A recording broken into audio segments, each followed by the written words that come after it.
Start your engine. Didn't reboot because Curse and Minecraft are having some issues. We'll see how we get along. So far, so start up. I need sound effects. I need like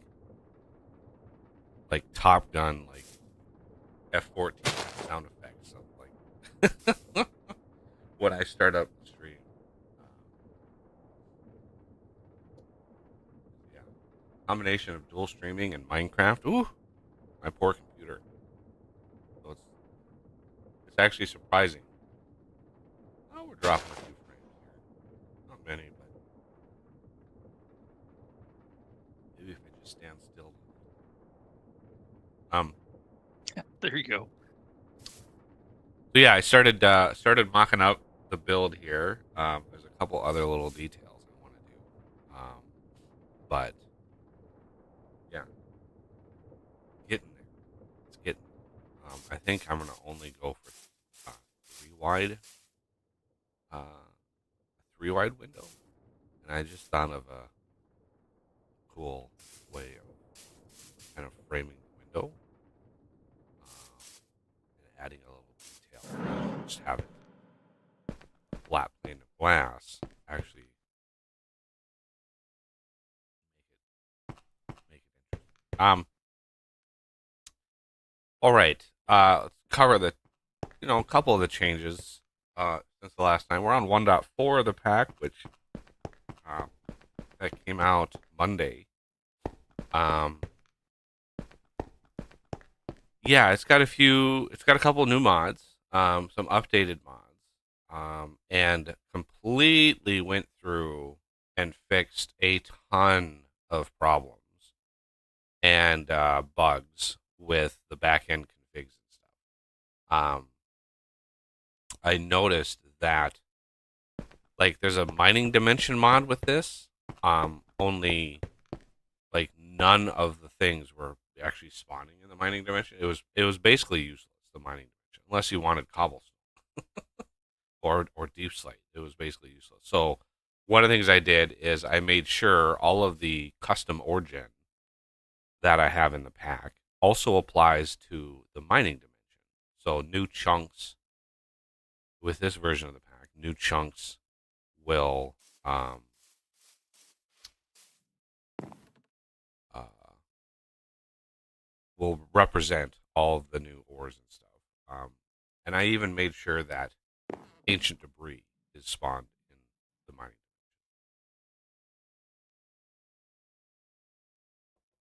Um, yeah. So yeah, a lot of fixes there with the ore gen. I rebalanced it a bit. I lowered a few of the ores that were a little bit too abundant. Because now that they're all working, there's going to be a lot more ore, like actual deposits of many different kinds. So yeah, and that's just one of the changes. The other one of the other main changes is I added another mod called Void Miner, which I talked about last stream of the environmental tech. The environmental tech project is being worked on, um, but not fast. So, but yeah, the Void Miners mod is what we have, which just the mod author for that just basically replicated the functionality um, of that specific feature. I'd like environmental tech still, so it would be nice because there's more than just void miners in that mod. There's the solar panel thing. Yeah, there was other things in there that were cool. And then I had to go through because the void miners mod is coded in such a way that it just doesn't automatically generate um, a block list to mine, right, to spawn in. And so you have to go in and create like a data pack and add all of the all of the things that you want to add and all of their weights, because if you look at this, you can see the weight, right?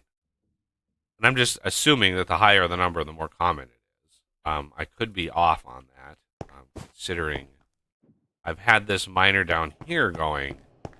This thing has been going for a little over, well, about 12 hours. About 12 hours. And this is the ore that we get. So right now, copper is actually outpacing everything, right? And if we look at the use of the miner, you can see copper actually is weighted less than coal, right? 12 to 16.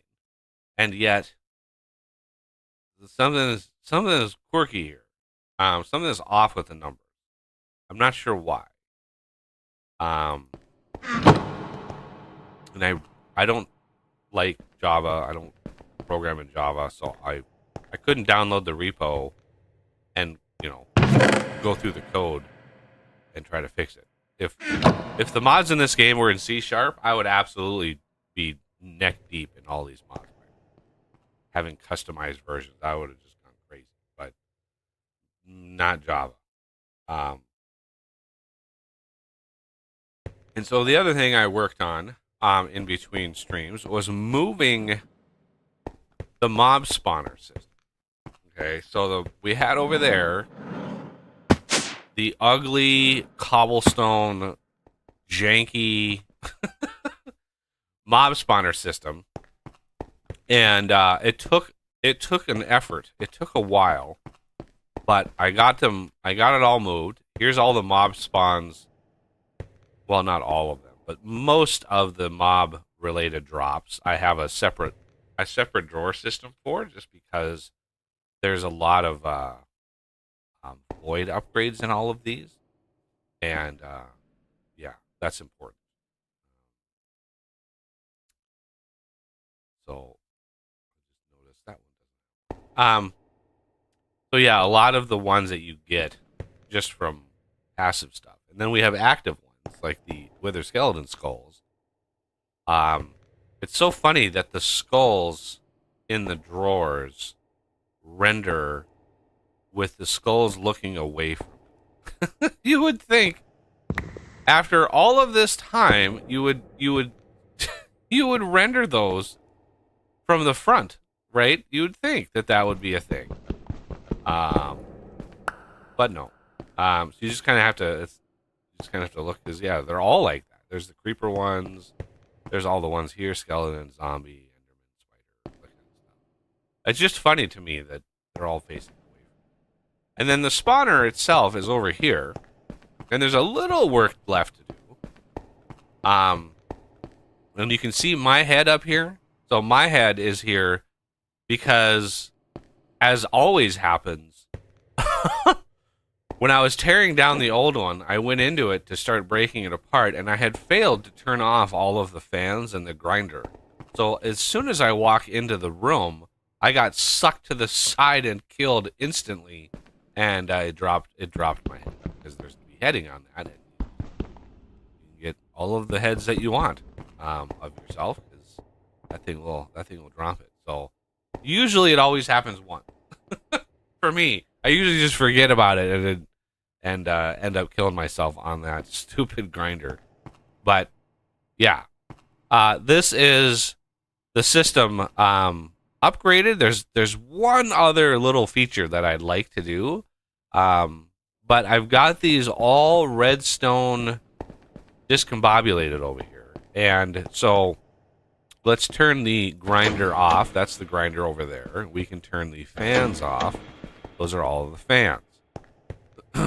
We can even turn the lights off. We don't want to do that, though. Oh, boy, that was fast. So the lights can turn on and off. I don't want to do that, because then stuff will start spawning on the little cursed earth there. And then we have a spawner here. So that's underneath that trap door, which, by the way, this works. Opens that trap door. So kind of see it back in the corner over there. That allows you access. Now you're asking, well, how do you get into the room? Well,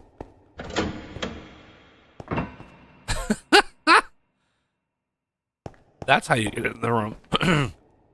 Vejas set that up last night. That is a create mechanical piston. I just think that's freaking brilliant. I just think that's brilliant. Because a door, believe it or not, I tried using a door, all sorts of doors. Doors don't block light. So there is no door in Minecraft that actually blocks light from passing through. So if I were to use a door right there, there would be a little light leaking in, which would prevent mob spawns if the lights were off. So it just bothered. And so yeah, we've got a little thing here, and we can turn that on. And then we can spawn some things. Now you're asking yourself, well, how efficient is this? Well, I got this spawner in there. I always check the fans before I walk into the room. I'm a little PTSD'd on that. So this, right, is the spawner. So you're like, well, how efficient? How efficient? And we can show you here. Let's turn the grinder on and the fan, and make sure to stow your seat backs and magnets away. No magnets. Magnets bad, because this will fill you up real fast.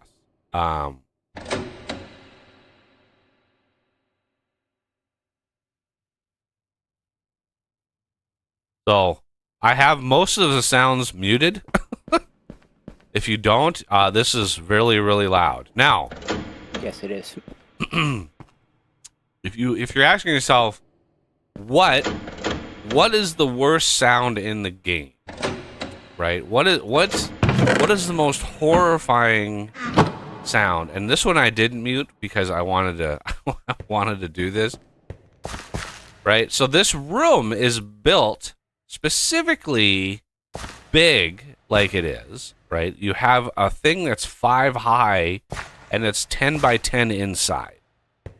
Because specifically I wanted to farm. Let's turn all of these up. I love having all the switches and the levers.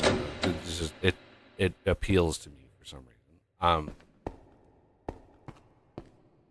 So I didn't mute this. And so audio warning, everybody.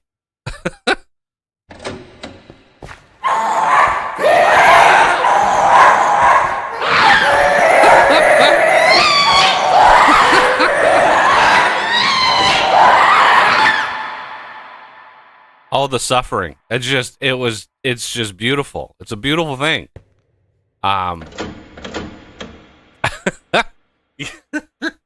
Yeah, you get that going fast, and the gas are by far the most terrifying sounds in the game. And this one down here, you might be asking yourself, there's a lever down here that's not really labeled. Well, this one is for access. So I've got access here, and I've got this door that actually enables me to save it. So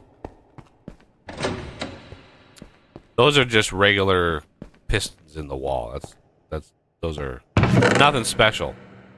So we could do hoglins, we could do phantoms, we could do blazes, chickens and squids and all sorts of things and stuff. I don't know what we might. I don't know what we need. The hoglins give you ham. Squiddies, yeah. I don't really need anything at the moment, so we're just gonna take this out, and we can work on doing something with these rather than having to go in and out all the time. We can make it so the thing automatically passes back and forth, and we don't have to go in there at all. But that takes a huge amount of like concentration and shenanigans that I can do. I can do on stream a little later. there's one other farm that I want to get up and running. Which is the title of the video today. Everybody can probably. And I've been waiting. This thing is going to take forever. I need a whole bunch of these. The Oriantium crystals, whatever. He just made up names, right? He just made up names in here. And like, I need a bunch of these. I need 18. I need a bunch of these.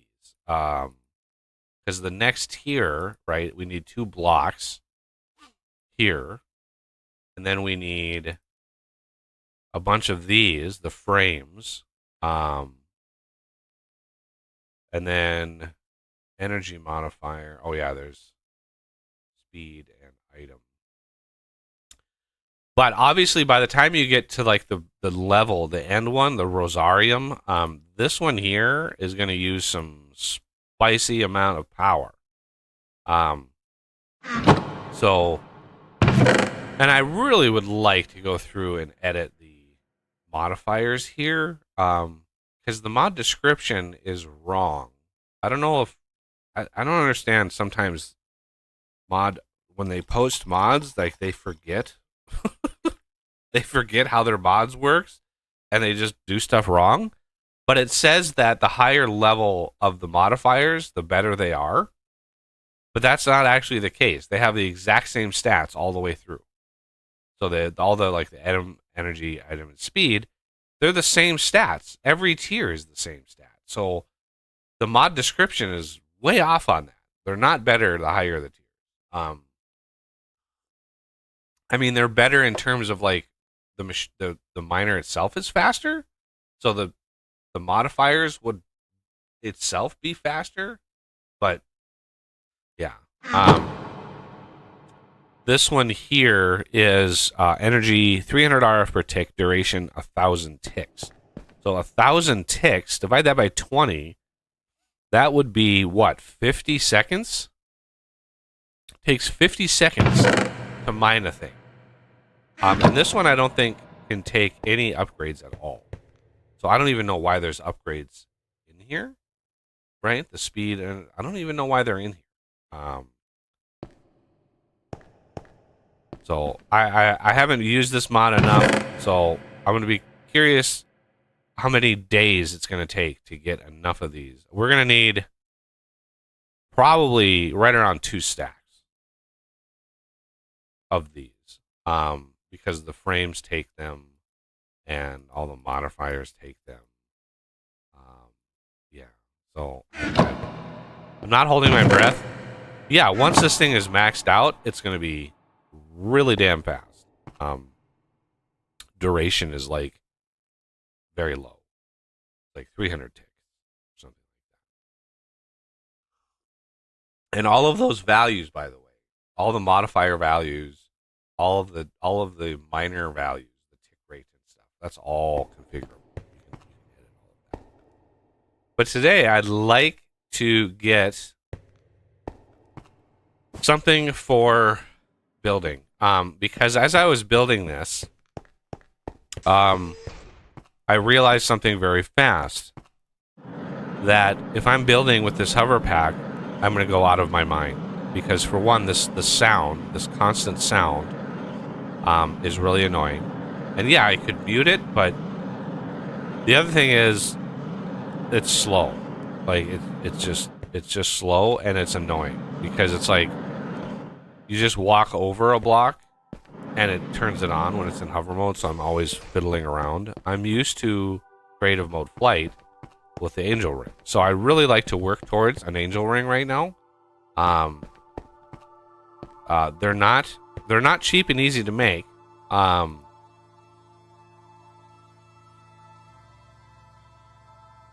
Obviously I want the regular angel ring. I don't want any of these powered ones, because they're not cheaper. What's weird about these is they're not cheaper. These powered ones actually take the angel ring as an ingredient, which makes no sense to me, mod author. Why does like the energetic angel ring take the actual angel ring as an ingredient? Because if you have the actual angel ring, You don't need power. Why would you downgrade and require power? Anyway, it's going to take some nether stars, which is why we're named the stars of the game, because we're going to try to go for nether stars. And the elytra, I have the craftable elytra mod, which I always do, because in multiplayer servers, if you're on your own, you can axe them. If you want an extra challenge, you can axe the craftable elytra mod. But I have it on servers because it can be a royal pain in the ass to find elytras naturally. Right? You have to find a specific structure in the end and just hope one spawns in. One of those giant ships, right, in the end with the dragon head on it. This is the only place you can find the elytra. And in a multiplayer server, you have to find one of those for every player, and that can be tedious. Now, Create has this insane recipe, create additional recipes. You take a phantom membrane and you apply 100 nether stars to it to get to an elytra. I don't know who made up this recipe, but this is the most insane recipe I've ever seen. 100 nether stars? Nether stars are like the apex of vanilla Minecraft. Like, they are, and to require 100 of them just makes no sense to me. Yeah, that's a brutal recipe. That is an absolutely brutal recipe. I prefer this recipe here. And let's look at netherite. This is one of the reasons, Renegade, that I was a little harsh last night when it came to somebody draining all of our netherite. Oh, I would have been harsher. Don't worry.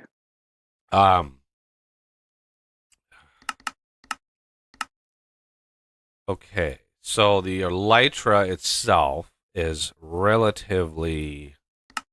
It's done. It's there. We have an elytra. I don't know what the pure BD pack does to that texture, but it's doesn't look like a set of wings. I don't know. It looks like a scales from a dinosaur or something. I don't know what they do to that thing. But there's the diamond ring. I don't know what it does, other than makes danger or whatever. It is what it is. We're gonna chill with the diamond ring for a bit. It must be raining. Yeah, it's definitely raining. It's always raining. It's always raining in this game. It's crazy. I mean, it rains more in Minecraft than it does in Vintage Story. Let's just face it. At least in Minecraft, you can sleep and then the rain stops when you wake up. And the other thing I should cover really quick before we get into the mine is I have a little tree farm over here. If you saw this jumble of spruce, and as much as I loved the whatever this was over here, this tree farm, this circular rotating tree farm, it wasn't really set up for how I usually do it, and so I didn't want to mess with that. I don't know Create well enough to go and fiddle around with what's going on. I do know that chest, last time I looked at it, the chest on that circular farm was damn near full of saplings. Like, full. Very little room for the actual logs. So it's probably the same. It probably filled back up. But we had I had a total. I was starting to automate the frames for building, and I realized just how much wood we are going to need if we start building with the framed blocks, because it's a lot of wood. And so I was like, I'm gonna need a lot of wood, and I'm gonna need a relatively even supply. And I had a box and a total of 52 spruce logs in it that I migrated over to the system. And then I set this little guy up over here. And this little guy just uses the industrial foregoing plant gatherer, and somewhere in here is the plant sower, right? And so it just plants the saplings, And this thing, within 2 hours, I set this up. It starts. Within 2 hours, I had 20,000 spruce logs. So, as far as like wood throughput, this thing, there is no comparison. This thing obliterated the other wood farm. So now I want to reset it and make it a different wood type.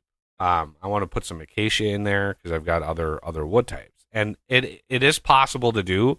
It's kind of a pain in the ass when there's a bunch of wood around, but right now it's gated to shut off when I hit 20,000. When I hit 20,000 logs, it basically shuts itself off, and that is done via this redstone receiver here. Right? There's a transmitter in the basement. And I know that there's a solution for this in Create. There's the redstone transmitter thing. But where there it is. Right in here, there's a transmitter that's getting a level emitter. Right? So this level emitter is will emit when it is below 20,000. It emits it into the transmitter, which is the same frequency, and then that turns the system on. Right. So, and then what I usually do is just have a bank of these for external crafters that just are controlled via redstone. And the reason I didn't go for, like, say, the Create way of doing this is those Create redstone transmitter thingies. Those have a range. Those have a max range they'll go. And I didn't want to bump into that. These things by RF Tools literally have there's no limitation. You can cross dimensions with these. Like it's a universal frequency that they apply to. So I didn't want to run into major problem. Okay. What else? Other things and stuff. That's the basics. But yeah, I realized as I was building this, like, I if I'm going to build a big project, I really need to be able to cruise around in the air. I don't understand people who build in Minecraft like Mr. Beardstone without some way of doing flight. Like, the guy doesn't even use jetpacks in the series that he's doing. Like, I don't understand that at all. Like, how do you not fly around when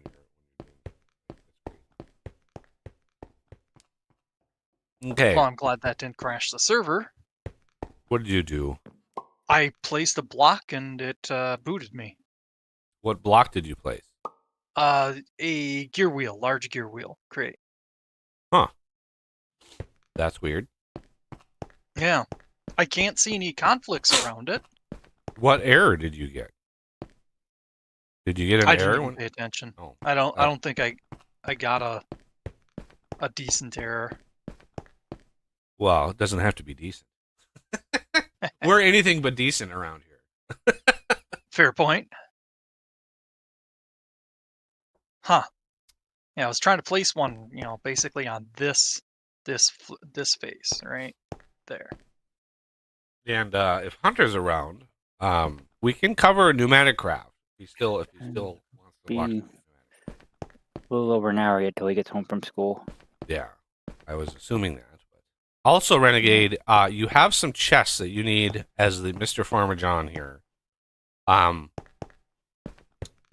The chests next to my AE panels here, chests, the drawers, and then there's a set. They're emptied already.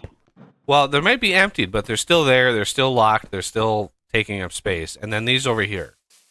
These are the plant-based ones that I could find that may or may not suit whatever you're doing. But I've been trying. I'm just all the food over there, so I've been trying to clean up the wall of crap. I even started going through these chests, which were in a really rough state. So I started going through that. If you want to go through them, grab all the seeds, grab whatever you might. Yeah, there's still a smattering of things here and there. And I'll do another pass eventually, but we really have to stop these.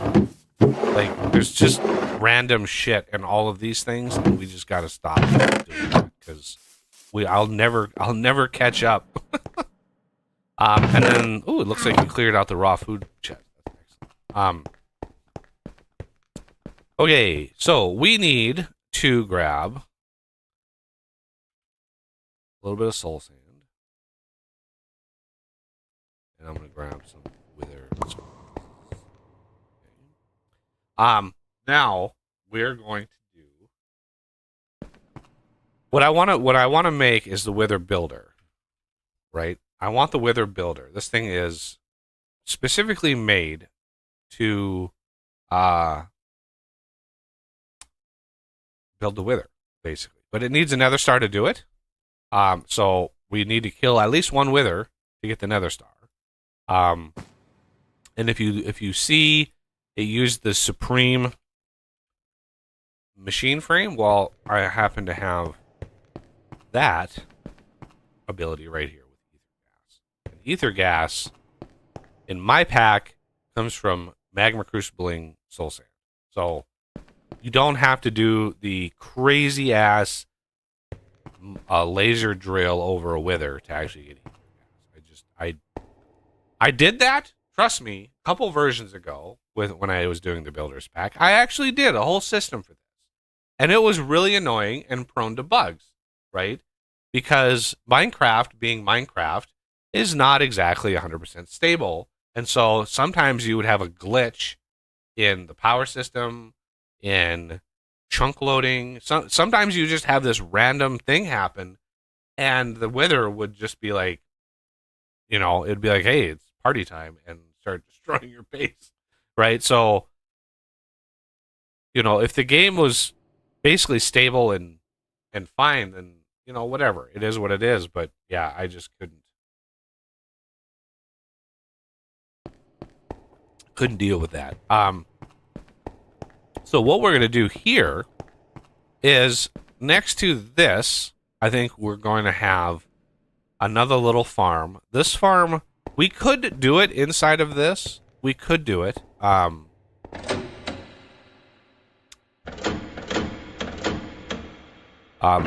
We can build it in there. I remember I have mob griefing off, and I have this area. It's not chunk loaded. It is chunk loaded, but it's also claimed, and that helps minimize damage from explosions and such. I think I'm pretty sure if I build this in there, it's not going to destroy my thing.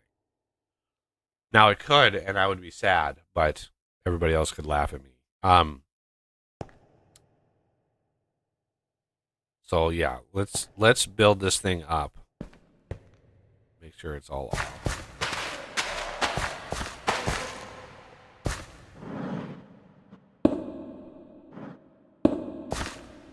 And una más.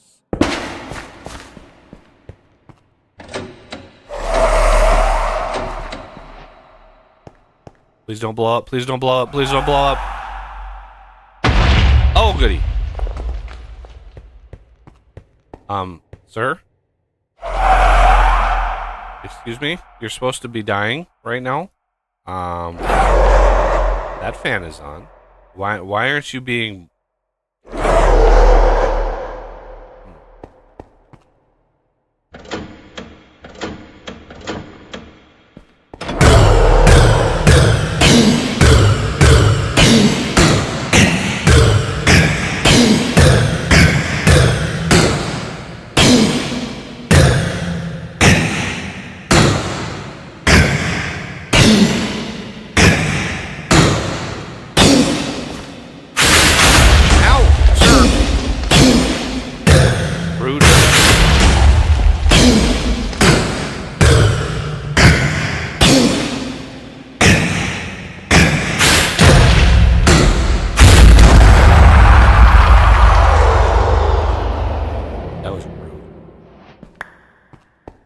single nether star. Interesting that the fans... Yeah, the fans did not bother him in the least. I would expect that fan up there to push him down into the grinder, but yeah, he was not having any part of that.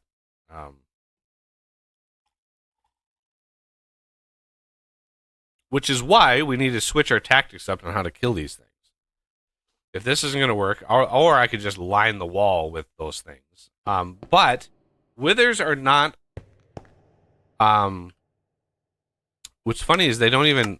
The nether stars don't even show as dropped by the withers for some reason. I don't know why. But withers, their drops are not affected by looting, right? So the looting 10 that's a part of that would not affect the nether star at all. If I'm wrong about that, let me know. But literally every other version of Minecraft that I've ever played, it's not been affected by looting. So it really doesn't matter how you kill them. And they don't need a whole lot of space, right? So what we can do is use, for one, we want to use this nether star for the wither builder, right? We have the wither builder. Boink. It's amazing that that's not an achievement. And then we want to build said wither. I want to do it like right in here. So let's get some things and stuff ready to go. What we might possibly maybe need. And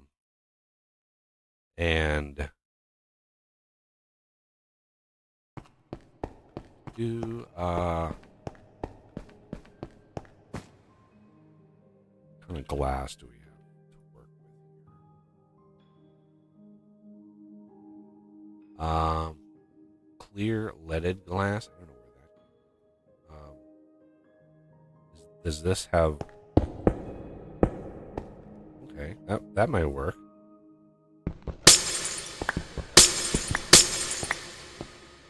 I'm guessing if that's chipped, grab some more glass.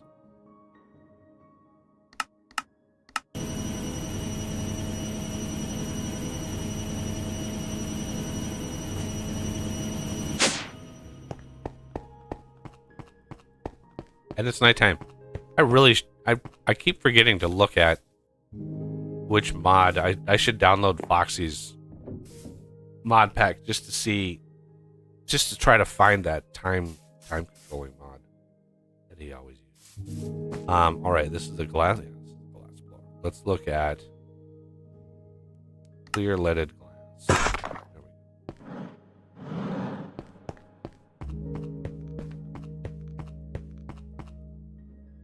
go. Okay. So this this again does not need to be very big, nor does it need like a lot. But to kill these things, we're going to use the mob slaughter factory, which is going to use 2 iron of those.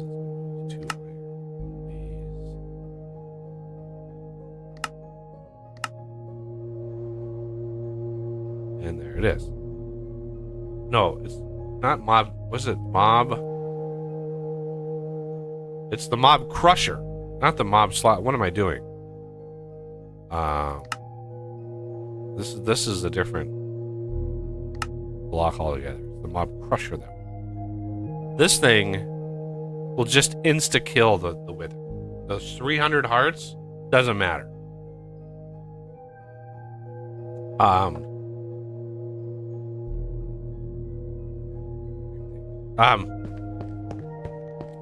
I need some bricks. I'm gonna need more than that. Oh, I love it fast.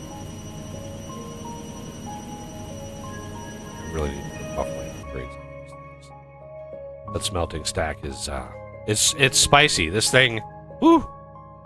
You can smelt a lot of things really fast. And then the pulverizers, yeah, I maxed this out now in between streams, so we can pulverize. It's 8. We can pulverize 8 stacks at a time, and those are all maxed out by the way. So it gets pretty spicy. So we need inside, I think we need a maximum of like 4 or 5.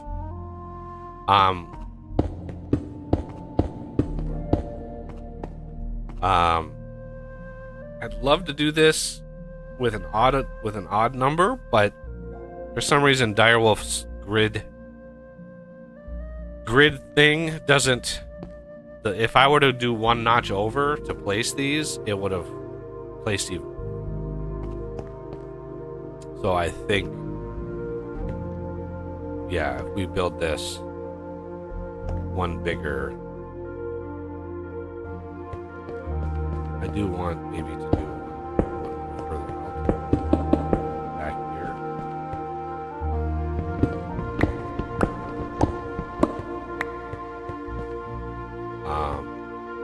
Yeah, I think this needs to be a little bit bigger. Fortunately, let's offset it to this way and do that.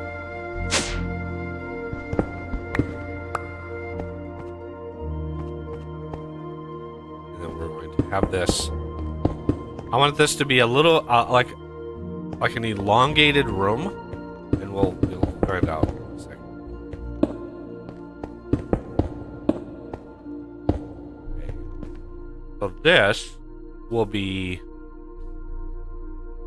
sort of the basis.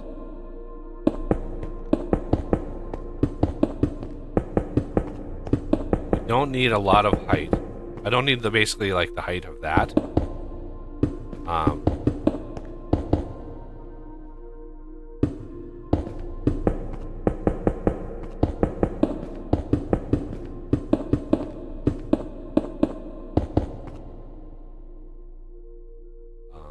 And then, I mean, it needs to be 3 tall.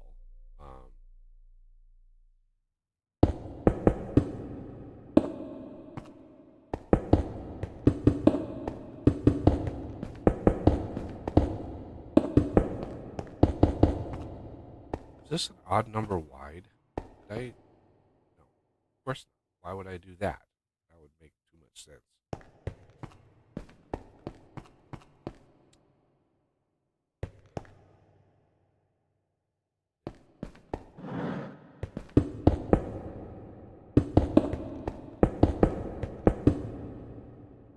I think this should be fine. 3 tall. I think that's what you need.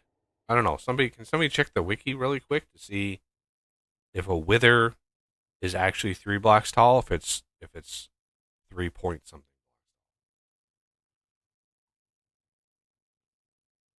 Because I think it might be like fractionally taller than 3 blocks.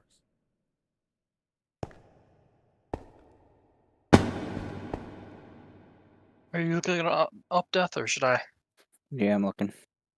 Okay.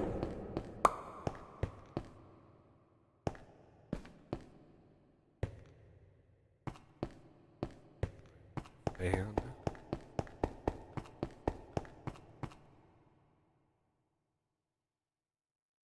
one of these, a bunch of these.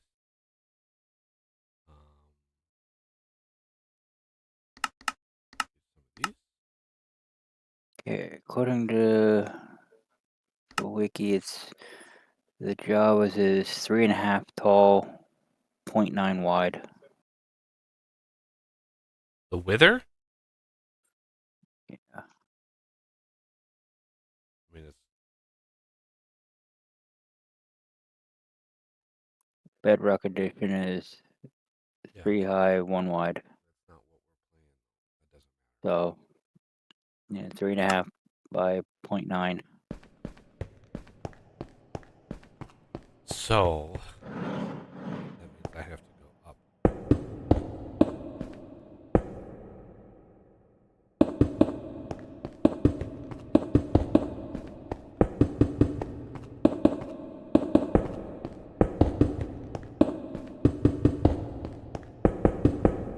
machine you wanted us to use, the create one on Saturday? Like Surveyor or... I think it was the scanner, something scanner, Surface scan. surface scanner. That's part of the factory must grow. Since we don't have, immersive petroleum, that's the one that I basically want to see.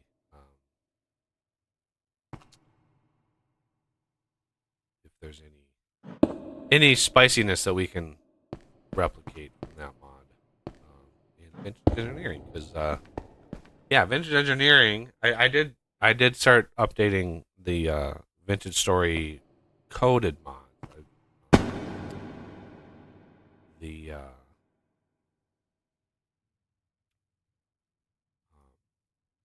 Angel Belt mod. All right, so this and this and show area. Basically, yeah, right there. We could go one more out for perfect fit, but I think. And then the mob slaughter factory is going to be, or the mob crusher is going to be on this side. Let's look at the area that this guy has. You can see he's good to go. We're going to want a level 3 upgrade in there. So if we do radius, range. That's a 6. Over here, clear that. Range upgrade tier 3 is a whole lot of bone meal. So this goes into a dissolution chamber with all the other ranges. So I know this dissolution chamber is the latex version, and then these are the different ones. So we need the range tier 3, which should spit out pretty fast. There we go. Now if we upgrade this, you can see he will now clear all of that. Good. So the fan is there because I'm going to build the withers like here, right? I'm going to build them here, and then they will literally like get blown to the front and then do their explodey spawning thing, right? Well, the reason I'm doing that is because if the system tries to build another wither and there's already a wither sitting here, it can be bad. So blowing them to the front of the room, right? And you can pile them up in the, as soon as they're away from the wither builder, you can just pile them up. And then they just start exploding and doing all their things, and you can just, from there you can just kind of just clean them up. But this is going to pull. I don't even. What does this guy actually create? Does he create essence? He might create essence, but we don't really need essence, right? We have this farm able to produce that fluid XP, which is basically essence, right? It's all ore dictionary. The fluid is all ore dictionary together. And that reminds me of another change in this 1.4 is I added a couple extra dimlets to RF Tools Dimension. Because if it doesn't add them by default, you have to sort of manually add dimlets that you want, and then you can edit how much power they take, etc., etc.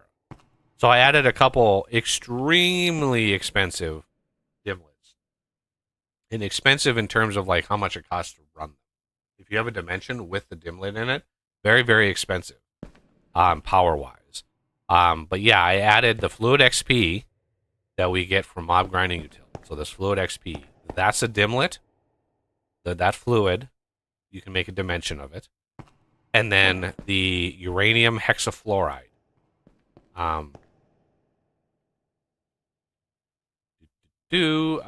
Somewhere in here. Yeah, liquid uranium hexafluoride. This, I made a dimlet. And this, when you turn it into the gas form, is what actually makes the fissile fuel.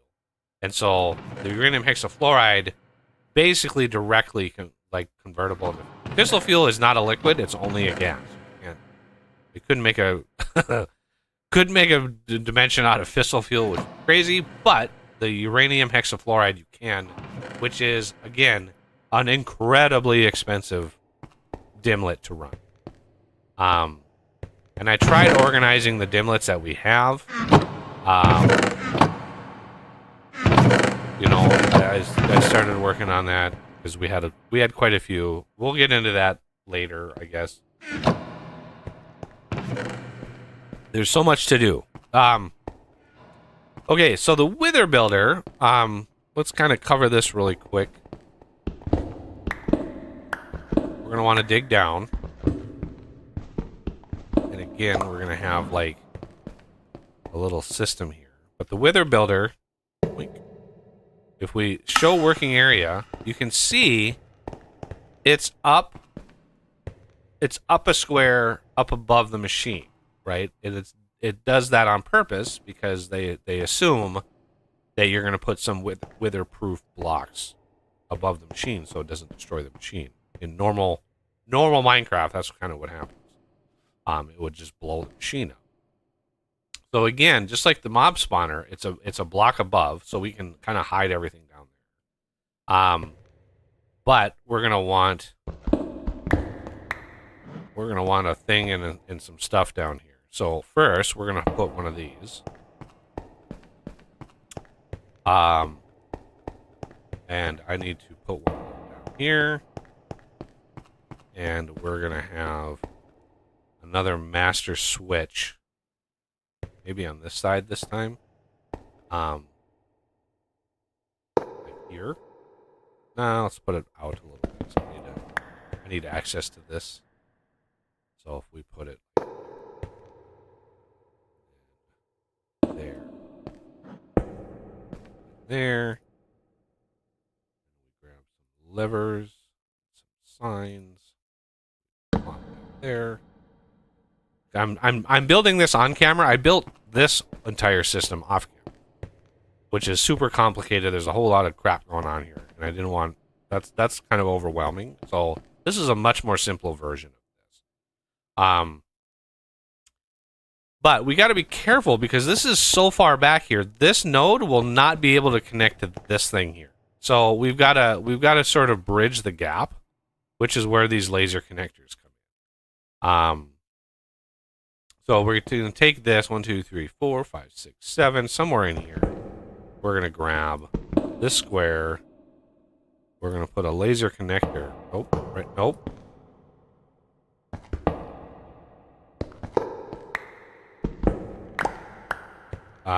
Down there. We're going to grab our laser wrench, which there it is. We're going to take that. There. Hey, it connected. Excellent. And then since that one's highlighted, we can connect this one here. Okay. Now, and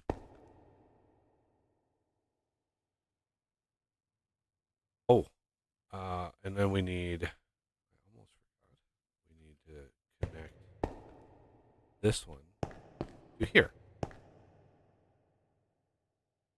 Right? So now this is connected to there, which is connected to there. Everything is good. We can close this back up again there. And whichever block was there, I don't even remember. So now if we put this, we have a redstone on the up. This is going to be an input. Let's do an input on black, right? And so if you look at it, if you turn this on, you can see that it kind of highlights it. which signifies, hey, we've got this on. So if we go back here and we go the opposite of this face, which is east, and you even get the little icon. I have no idea how they do that. And we do this, which is black output and a strong signal, right? Because the fans turn on with signals, and so we turn this on, and lo and behold, we have. I can't even walk in this. Man, it's very, very powerful. Okay, so that turns the fan on. So we can do this, and we can say fan. The actual Wither Builder itself will be gated around how many Nether Stars are in the system.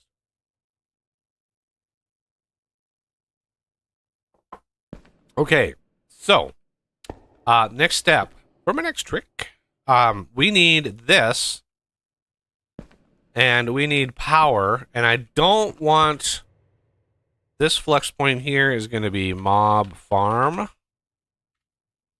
Okay, I don't want to bridge these two because there's a ton of redstone stuff in here, and we got a bunch of other things. So I think we're just gonna plop down another one of these, and this is gonna be Wither. And then here we're gonna have an energy, if I have one, energy card on extract. There we go. Yeah, extract. And we have card. Let's grab like 10 more of these. Okay. Fan is off, so I can come in here. I can turn this off. So this is going to be an insert. Wait, what? Yeah, energy insert. No, not extract. Insert. There we go. Which is now powered. We're going to do run with redstone signal. I don't need to put any upgrades in this, really. We don't want this to be super fast. You really, really don't want to put upgrades in this, because you'll get errors in your wither spawns. If they spawn too fast, it'll overwhelm your server, and you don't want that. Trust me, you don't want that. And then this guy here also needs some spiciness. So let's do here. We're gonna want, again, the essence coming out of that. I really don't think we need. So we're gonna do a fluid trash can.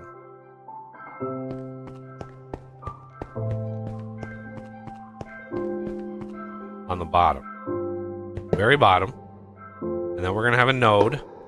We're gonna have on the up a fluid extract on, let's see, 13 green, right? And then on the down, we're gonna have a fluid insert on 13. So this will take the essence from here and just push it into trash. I don't want to deal with it. I just don't want to deal with it. All right. So this is also going to want some way of dropping material off. So first things first, let's connect this to there. I could have probably connected that. I should have actually connected that. Whatever. It is what it is. Okay, so on the up, we also want an energy. Right, so this. The redstone ignored. Let's run with signal, and then signal it to the fan, which is black. So on the up, redstone, black. So this is off until the fan turns on, and then this turns itself on again. Or at least it should. Why is this up? Redstone. Now it's running. And then this mob crusher you can actually upgrade. It's actually recommended to upgrade it because if you have a pile of withers in here, you're going to want this thing to be lickety split. So it is wise to have this in here. Now the items. Well, I think I have. Yeah, I've got a few. The things that we're going to get is basically, I mean, it's pretty much only going to be, I think the withers only drop nether stars. I think there might be, I don't know, there might be something. I'm pretty sure.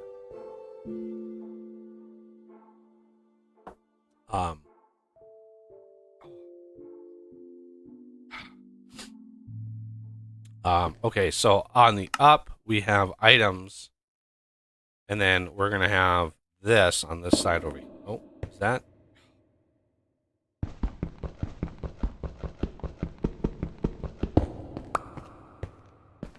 have that here, and then this side we're just gonna have items, right? So just push items in there, pull them out of here, and then this should turn on when this is good. Okay, now how are we gonna get the ingredients? Right, we need the ingredients in here. Soul sand. We have wither skull, soul sand, and soul sand. How are we gonna get those in there? Well, that's gonna be a little bit interesting, I think. Let's see. Do we need anything else in this spot here? We have power. We have fluid. We have items. This thing is already toggled on and off. I don't think we need to access this node anymore. Right? I think this part is done, and I need to use the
Okay. Now I can concentrate. I don't know if anybody, like, I start getting fidgety in my chair when I really when the call of nature. Okay, so how are we gonna get this to go? First things first, let's get a system for we need a redstone receiver and a redstone transmitter.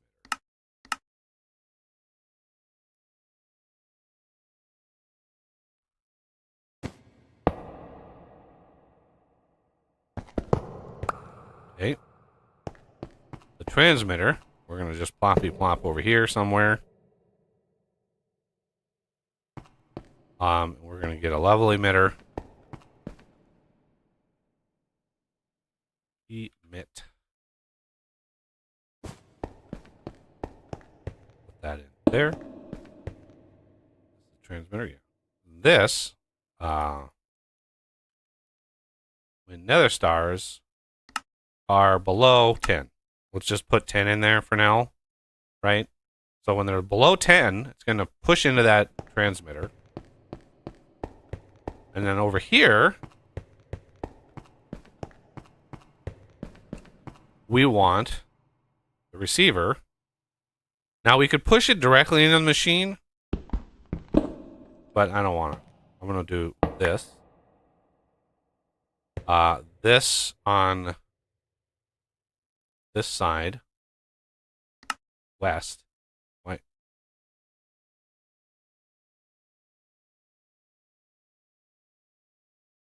Huh. Anyway, west is going to be red on the input. And then this is going to be red on the output. Okay. So now this should be running, right? And I don't want it to run right now, so I'm gonna flip it around so it's not actually grabbing that signal. I don't want to set this up and have it start massively spawning withers in here. Why is it still running?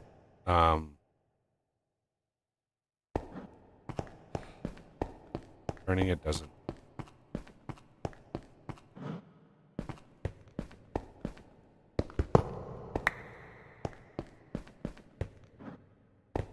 Apparently the level emitter is so powerful. Doesn't matter which direction. Now it should be. No?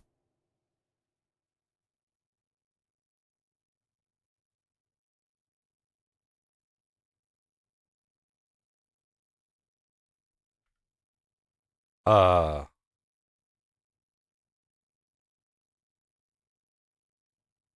is it still running? Did I... That's on black.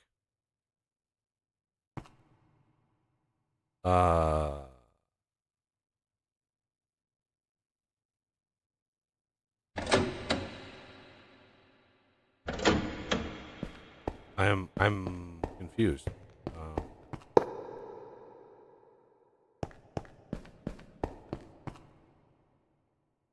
Oh, there it is. Weird. It's like when I picked up transmitter. Huh. I don't know. That was weird. Okay, so how are we going to deal with this? How are we going to deal with inputting of the things? So, there's a little bitty thing you can do. And I'm going to use laser IO for now because it's what I know. There's probably a few other ways to deal with this. We're going to get one of these. We're going to get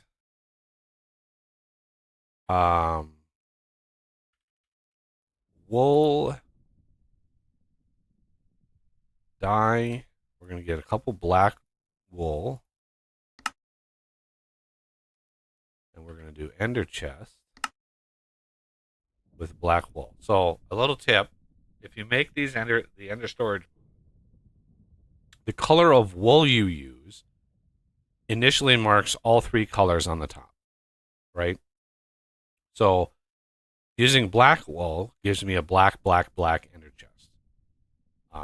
And it saves you having to deal with it later.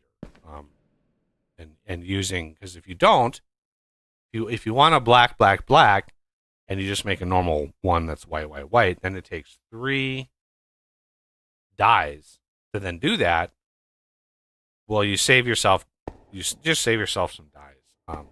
It is what it is.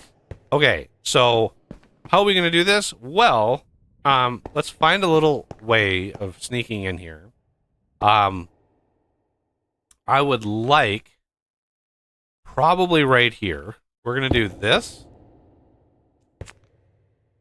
We're not going to have enough space right there. We're not going to have enough space right there. I need 3 blocks.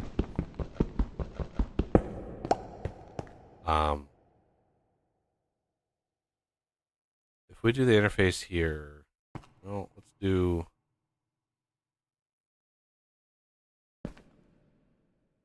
We do the interface there.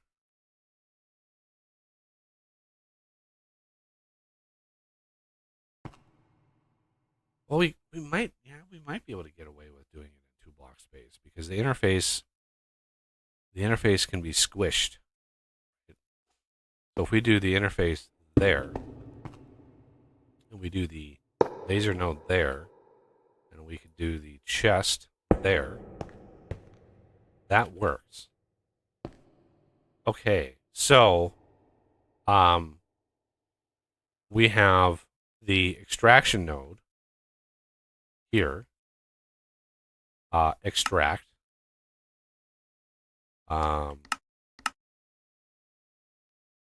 And then the down is the insert and the counting filter. This is the important part of it. We're going to have a counting filter. And we're going to have soul sand.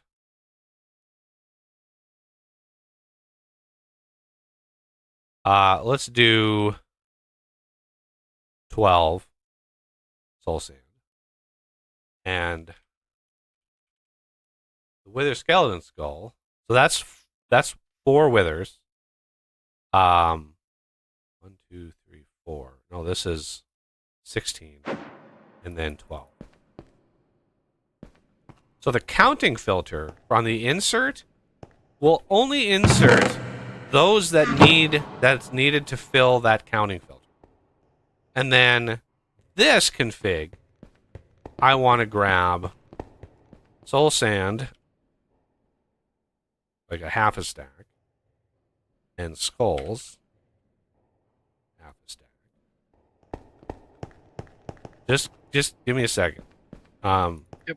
This and this, and boom, we have that automatically put in. And then here, I can speed this up. I don't want.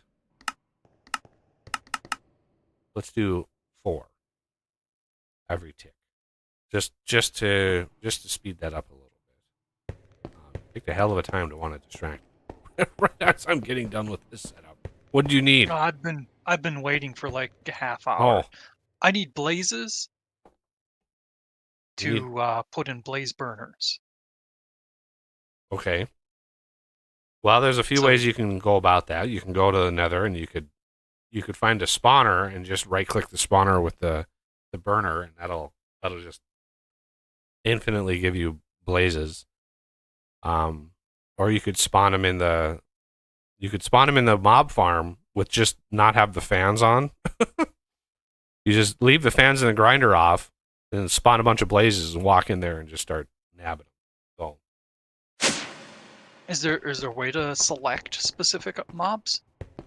yeah, you grab the mob imprisonment tool out of the chest, Okay. and then you put that in the thing. Right? So That would let's open the exist. door. Open this door. So the blaze is the mob imprisonment tool. There it is. Then you go to the middle block in there. Put that in there. All right. Okay. And then you come back out here. Right? You close the spawner access. That's the trap door. It just makes it so they don't get hung up on that. And then you can just turn the spawner on. And there you got all the blazes you want.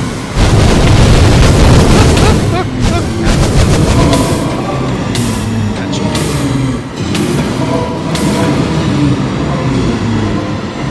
All the spawners still on.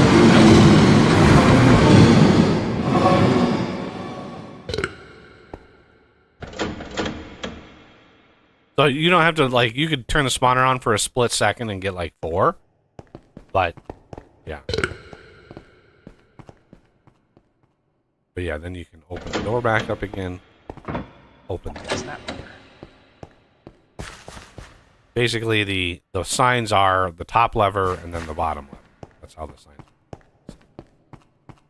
Okay. Tried to make it intuitive, but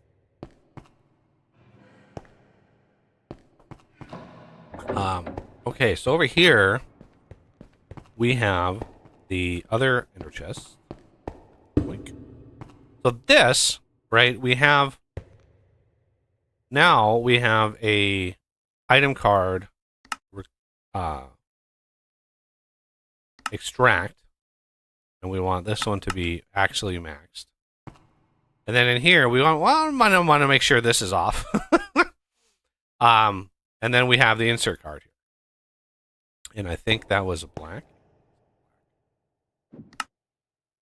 And that plops him in there. Now, it only has enough for, it's not going to put a stack in here. It's going to do one at a time. But we want this to actually be maybe, yeah, we don't want it to be too fast. Half a second is, no, yeah. A full second. So I may not need these in here. Transfer amount, let's do 4 every second. Nah, 8 every second. Because it'll do these, and then it'll do these. So every 2 seconds, this thing will spawn a wither, basically what it's doing. And then this, we'll just keep this stock. Now, this is kind of a waste of an ender chest. This is all that's in here.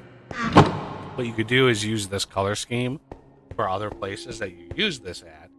And then you could basically filter this extract card on just the things that you need. Okay. This has got power. This has got ready to go.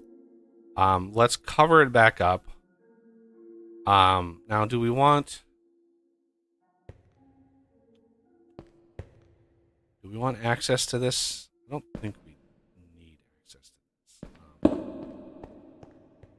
this. Cover it back up. Let's cover this. No. So this is good to go. We turn the fan on. This should start this thing.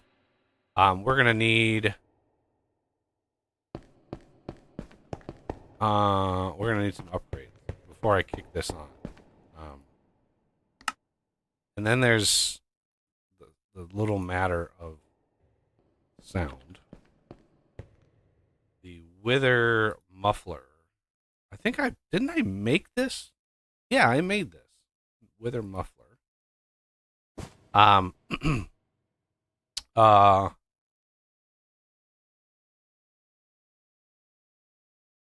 came over here for a reason.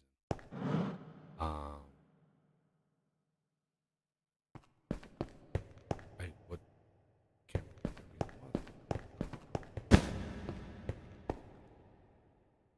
we don't need the boss bars. Wither, this, fan. You went over there for upgrades. Upgrades, thank you. I was like, oh god, I literally distracted myself. So I want an efficiency, a processing, and a speed. I don't know which ones are compatible with that thing, but I'm upgrading. I don't upgrade the Wither Builder. Don't upgrade the Wither Builder. Upgrade the Crusher. Hey, look at that. It takes them all. Good, good, good. So now when I place down the transmitter, it will immediately start spawning withers. Or it should. Rotate that. Apparently the rotation is...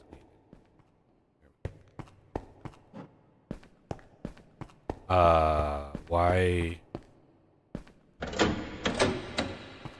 Why do you no work?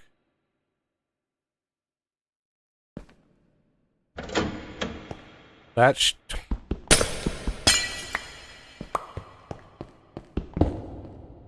It's not on. Why isn't it on? Sir?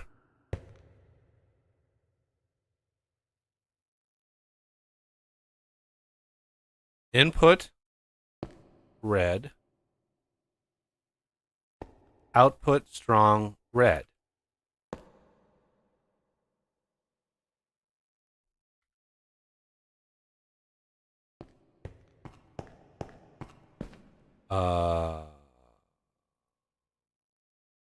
What?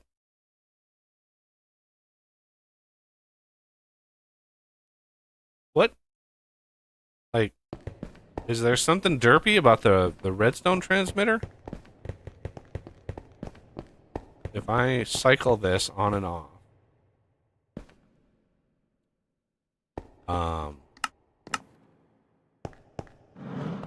there it is.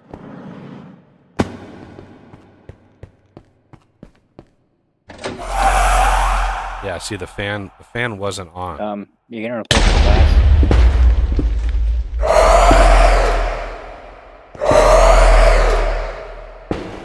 Oh, back away. It's gonna get spicy.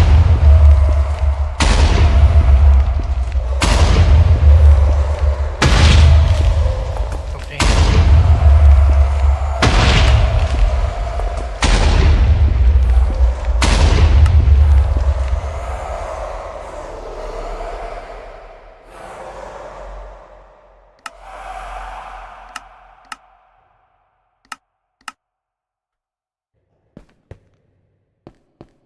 Okay.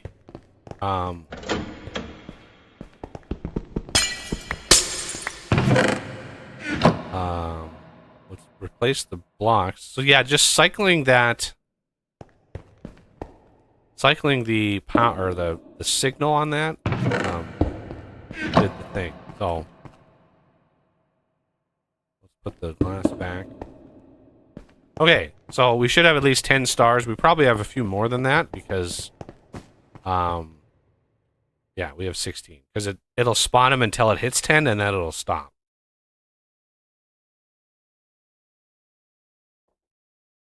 Okay, let's put some of the gubbins away that we don't want.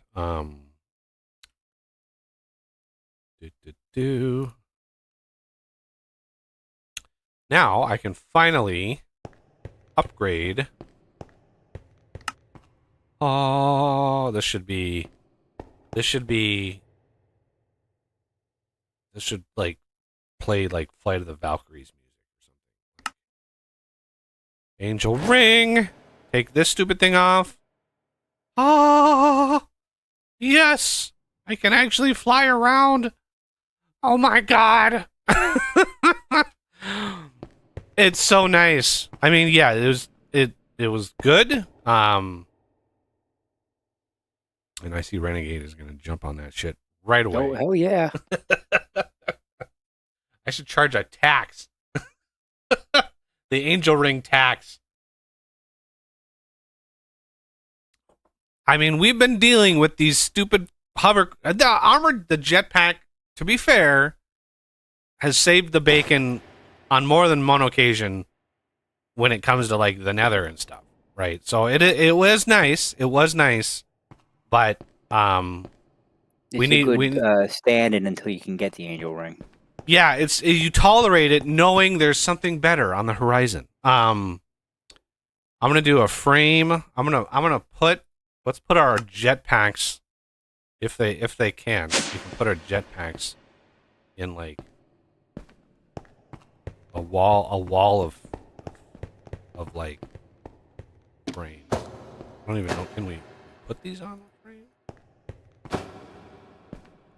We can, but they don't show up. Did that just eat my armored jetpack? I think it did. Yep. Oh, well, that's one way to get rid of them. Oops.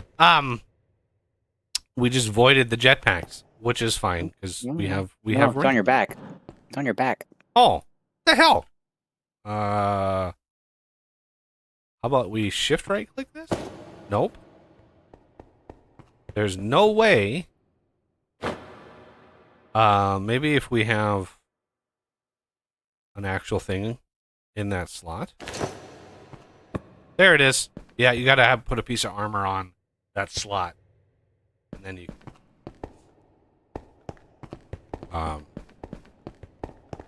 If there's something in there. So now I can finally wear some armor on my body.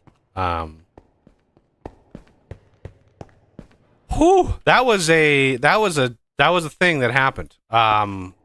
So what else can we do with the stars? I know there's a few other things. The Infinity Wand, that's definitely one of the things we want. Use beacons, of course. and the upgrade 7x7 upgrade for the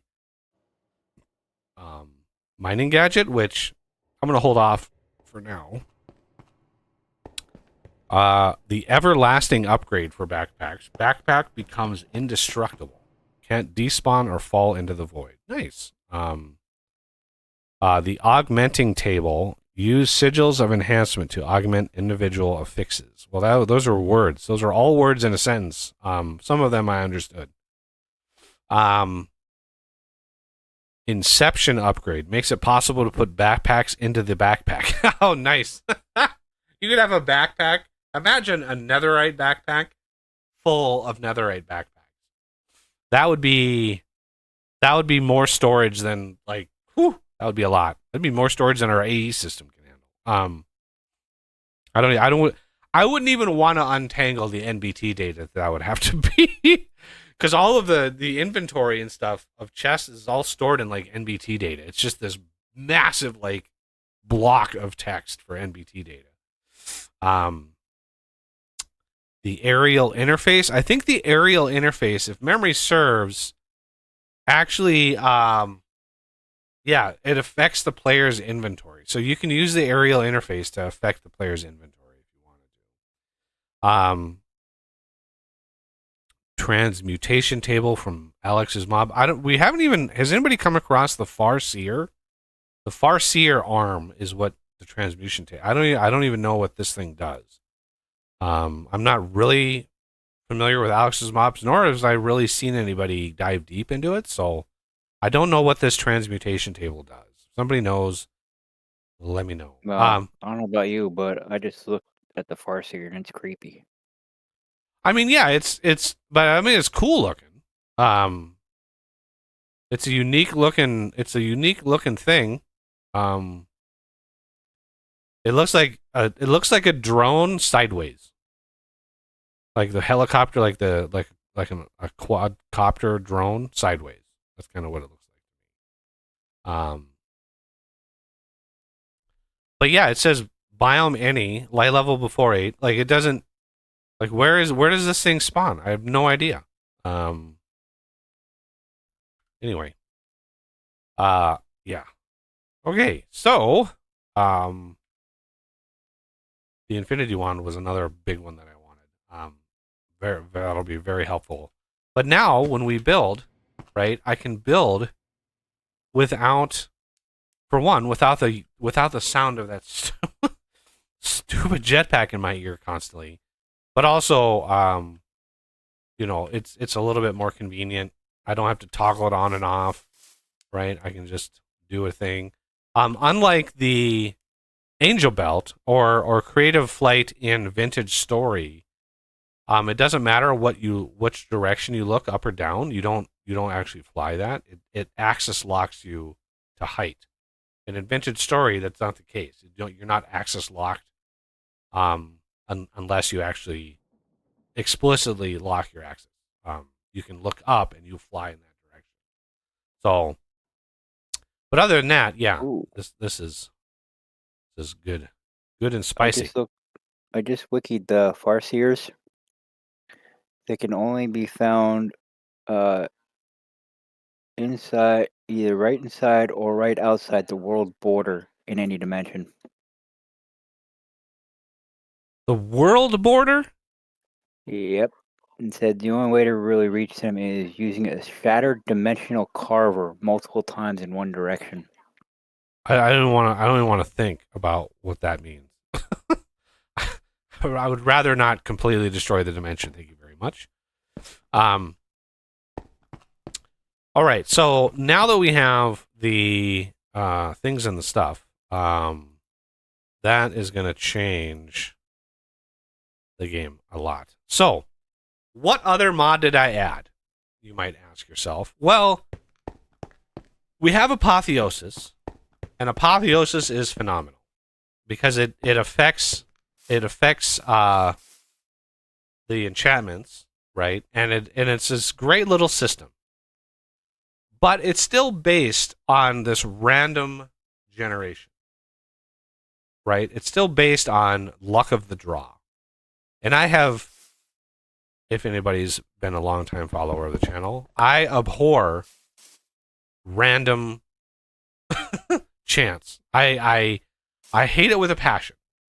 And as great as Apotheosis is, you can augment and supplement and do all sorts of things to better your chances at certain enchants. But it's still largely based on like RNG, and if you better your chances at like rare enchants with Apotheosis, right? The Eterna here, and Quanta and Arcana. Arcana especially makes rare enchantments more common and increases the number of enchantments. So even if you have a maxed out system, for one, you only get, let's say, 5 choices. But when you max out and makes rare enchantments more common, it actually reduces the chances of the other one, right? So if you're going for a specific enchant, you almost need exact builds for targeting those enchantments. Well, I don't like it. I don't think it I don't think it's worthy of the amount of effort you put into it. I like the affixes system. I like a lot of what Apotheosis gives. But I recently learned of another mod that I added to the pack, and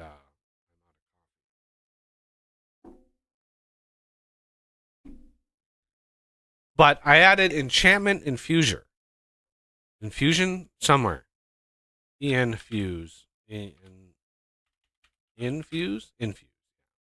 The Enchantment Infuser. So the Enchantment Infuser actually looks at, or it supports Apotheosis, right? So it out of the box it supports Apotheosis, which is a big selling point. But I'd really like to start a arcane build somewhere. We need a magician's like tower or something for all the arcane stuff. But I just wanted to cover this now. I'm not going to build it right now.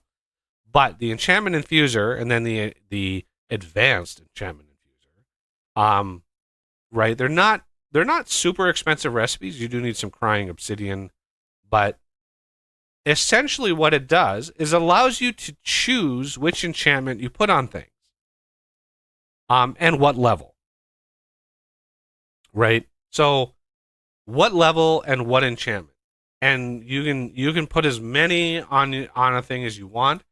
The balance to that is the process itself is about 30 times more expensive on your level than normal, right? So normally when you enchant, let's say you enchant this is a max, or this is not max, it's 15 Eterna, right? So a max one on here, even if you do a level 30, like if you max this out up to 30, if you choose that, it'll use like 3 levels, right? You need to be at least level 30, but it'll only use like 3 levels. While with the Infuser, it'll use 30 levels. So it's like a 10 to 20x cost increase to sort of balance out the thing. But the great thing about it is it allows you to actually choose which enchants you want, because there are certain enchantment combinations in Minecraft, and I've been playing this game for 10 years. And there are certain enchantment combinations that I have never gotten on a piece of gear, right? Because of all the random gen. It's very hard to have a perfect set of equipment. And so I want to try the Enchantment Infuser. We're not going to do so today, but before we go, I think I'd like to get at least a build started so we can get an enchantment system started. But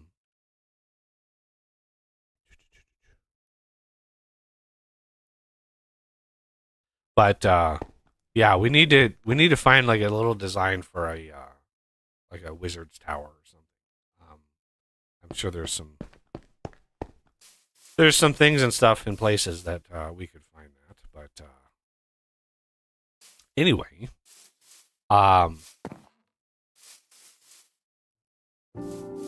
yeah. Okay. But yeah, that's the enchantment infuser. I'm gonna need a whole system for that. Holy cow. Yeah, Apotheosis, the bookshelves are so expensive. And then the enchantment infuser actually ties into Apotheosis. So you actually to get the higher level options, you actually need like up to 50, I think. I think it's up to 50 Eterna. Yeah. This maxes out at 50, so you actually need a level 50 Eterna to actually make you. So I would actually dive into Pneumaticraft right now, but Hunter's not around. I also wanted to look into the data pack. I know Foxy did a data pack that allowed you to automate the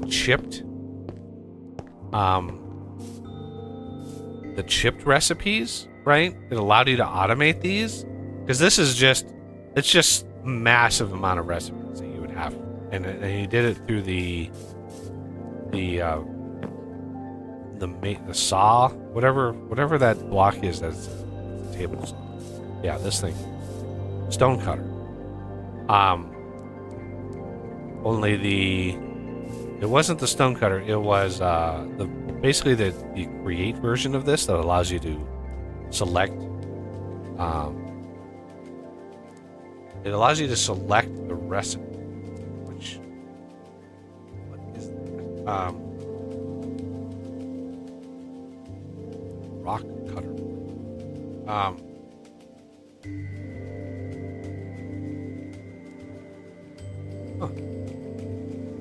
Apotheosis gem cutting.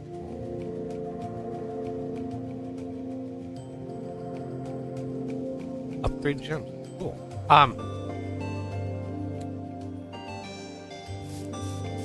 The other thing I would like is a wireless AE system. I've been resisting it up until now because as soon as I have that and people have it in their hands, yeah, they basically stop caring about the server. It's just,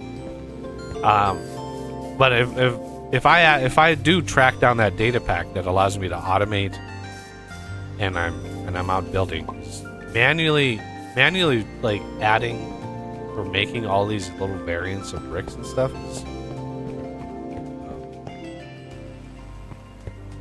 But I'd like to move all of these.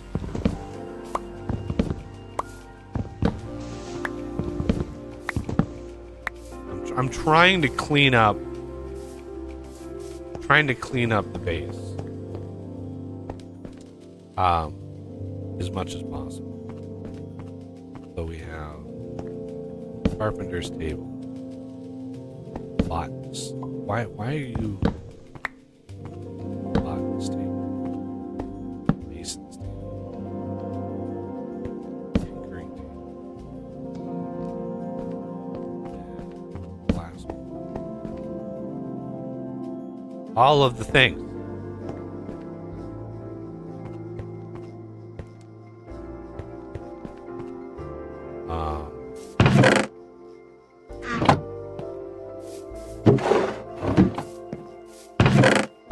As far as all the gems go, and the armor, I don't know what to do. I really want to clean up this wall of nasty here. We need a apotheosis enchantment wizard's tower place, probably out next to this airship. Speaking of this airship, I don't think I've actually been up there.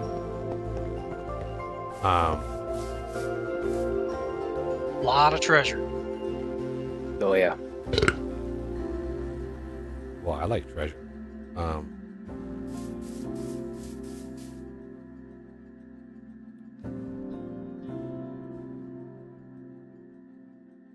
Peekaboo. Anybody home? Nobody's gonna spawn up here. Because we have the Megator.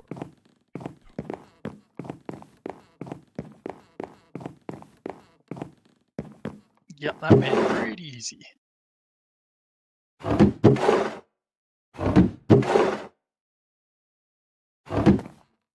Oh. Wow. I think you That's found the bottom of the ship. Jesus. Wow. Is this normally hidden? Did you have to like dig the floor out of Yeah, here? there's a slab layer over top of it. Yeah. Because the floor drops. And I was like, this is oddly low. All right.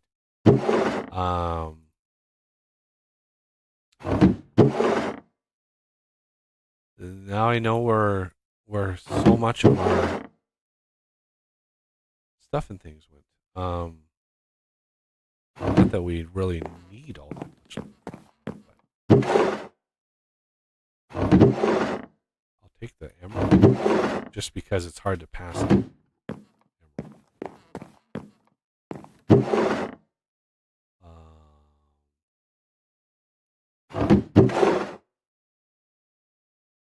Dark oak. We definitely need to find a dark oak first. Anybody knows where one is, or I guess we can use a nature's compass to find it. We definitely don't need bone.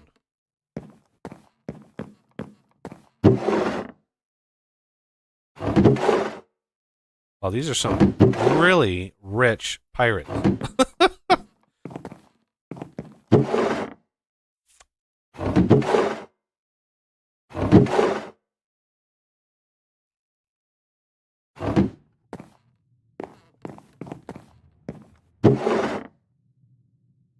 Do, do, do, do.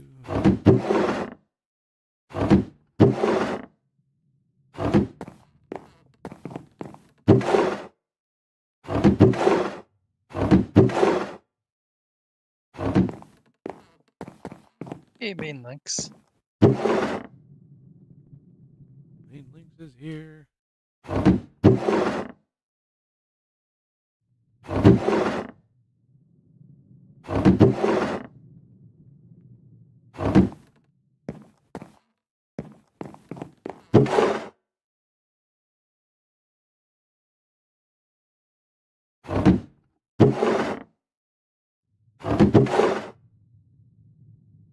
Not really sure why there's so much dark wood. Why would you have a bunch of wood in your cabin?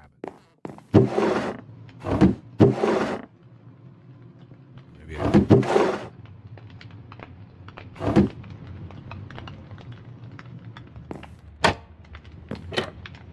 campfires. That seems to be safe to have on a wooden ship. Of course.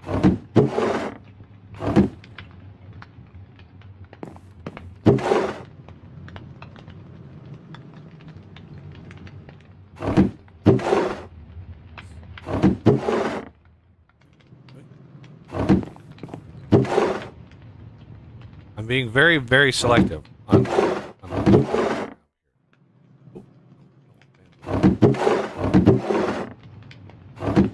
Okay, now that I've gotten to the upper layer of shenanigans, now we can do all of the ones on the bottom here. Wow, crossbows, crazy.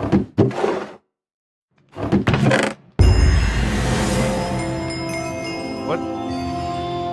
Challenge completed. What is that? Open 100 instance per player loot containers and collect your reward.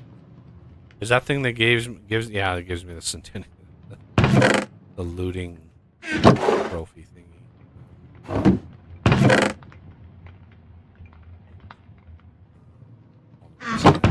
Whatever.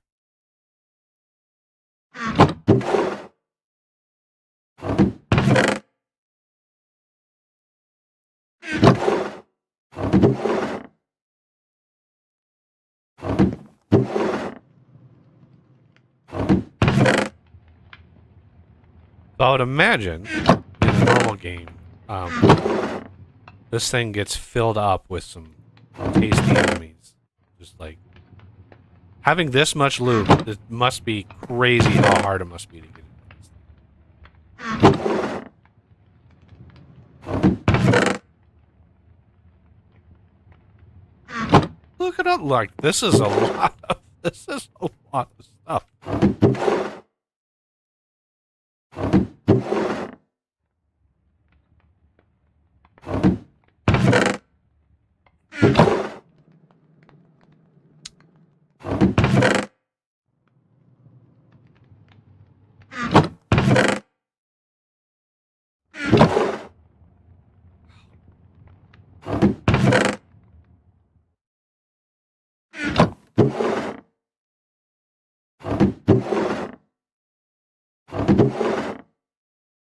No, I don't want the bone.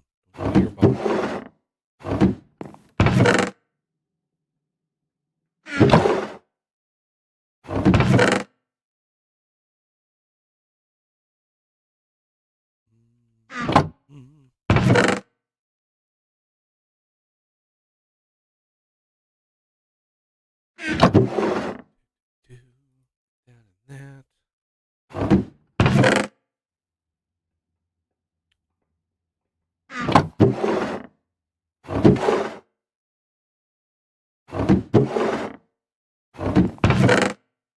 This is this amazing amount of loot boxes.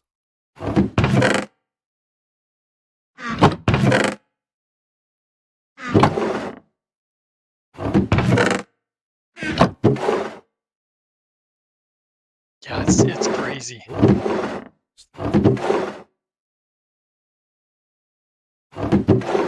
Now I know where half the stuff in all those chests came.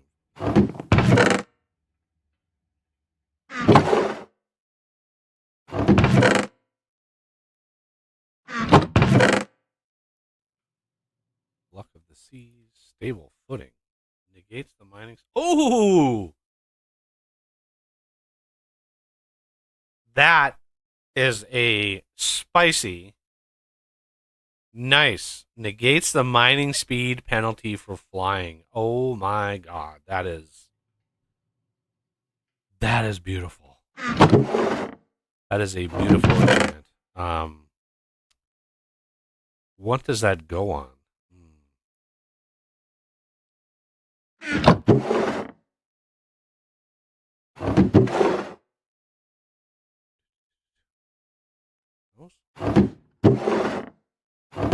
Whew.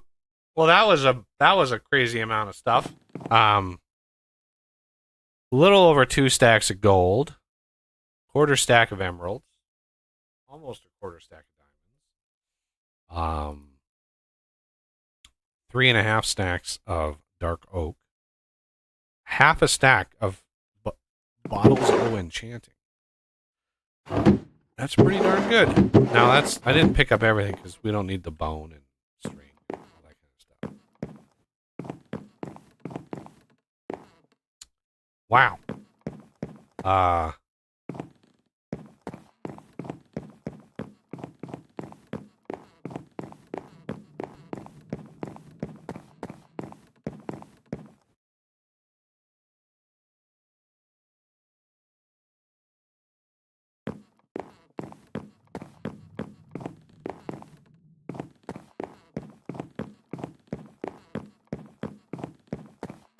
Oh, there's a couple in here left.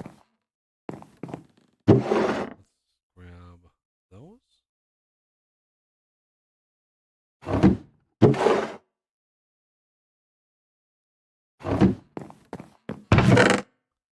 Even more bottles of orange.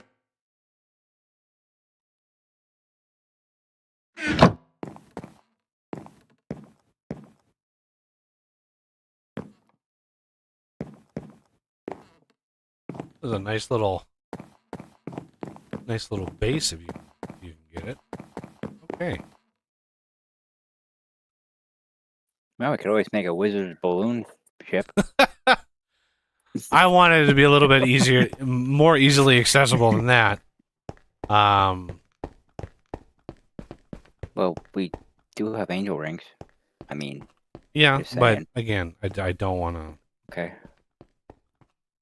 Um, So what are you thinking out in here in this area? yeah, I gotta Yeah. map out where the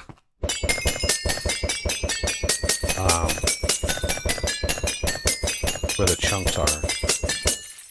I like to make sure it's chunk aligned.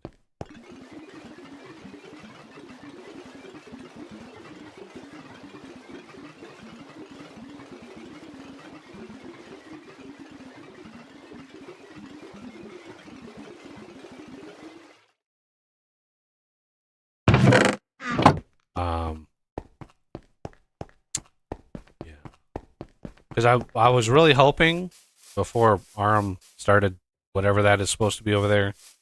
I was really hoping to have like a road,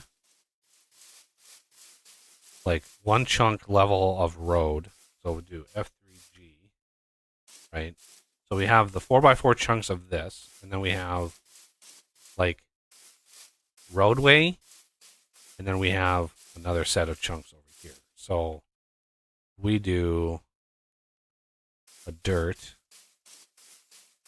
We say this corner here. And we do, instead of a 3x3, we just do a little 2x2. So this corner over here, there to there. Because we don't need a big spot. We could probably get away with doing it in a single chunk, but I don't want to compress myself too much. And the building, the build could be just in the center here.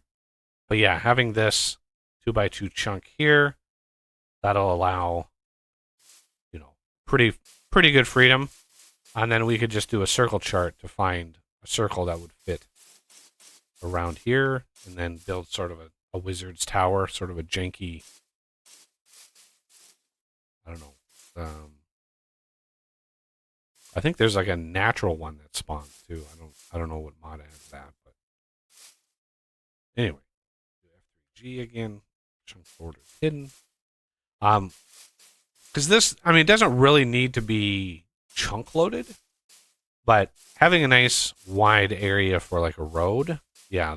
The fact that ARM started building this without ever, I was gonna like want a road in through here, basically straight on through, have a little jut out towards your area over there, but yeah, plopping a big 4x4 thing right there is like, because it's off, it's one one chunk off from aligned with that. I just whatever. But yeah, this here could be the wizard's tower. And I'd have to search for some inspiration for that. But if I get a wireless system up and running, let's see.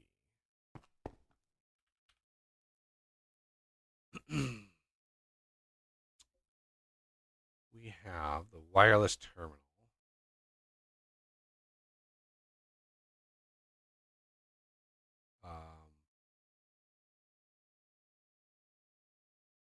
Oh, there's wireless universal. That's nice.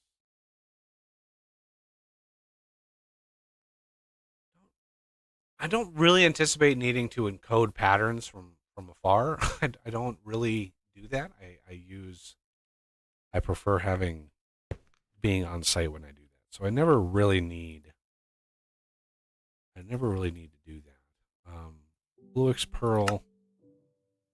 Craft a few of those.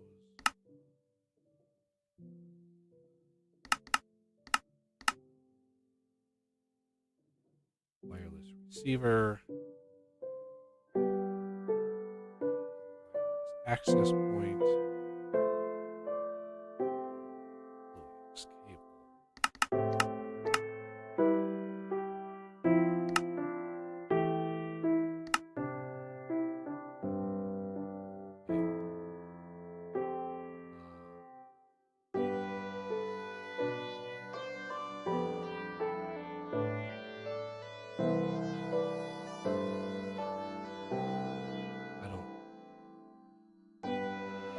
think we need.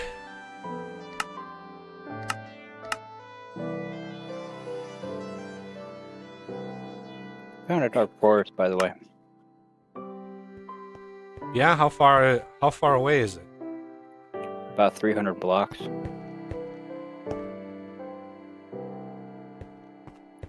Northeast.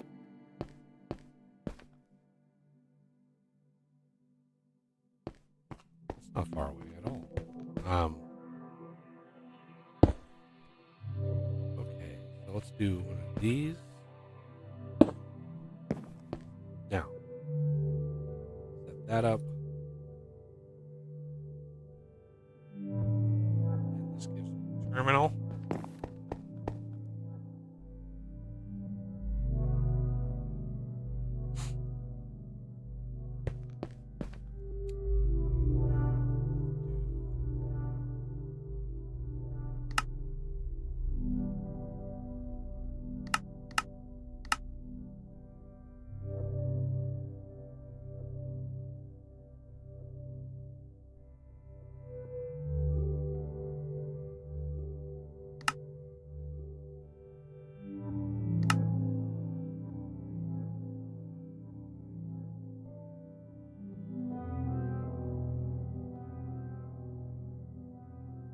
Okay.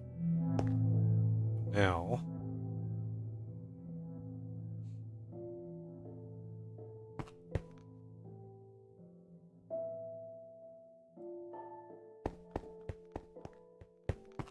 let's test, make sure this thing works.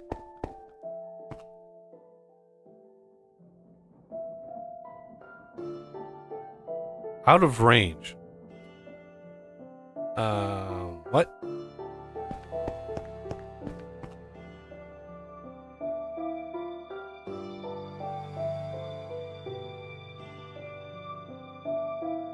I have an infinite thingy McDougal in the thing. Why am I?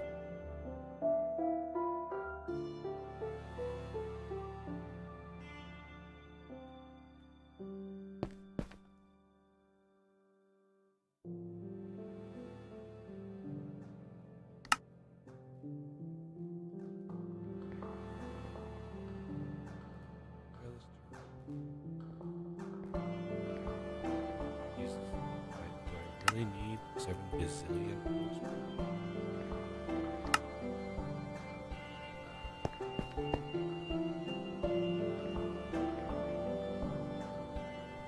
What's the point of a quantum bridge card?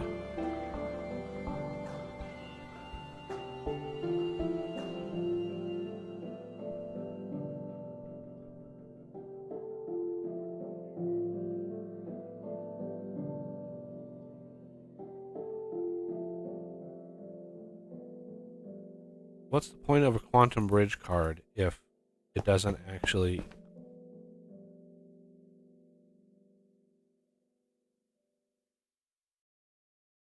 Oh, I know what it is. Yep. I know what we need. This here is a singularity.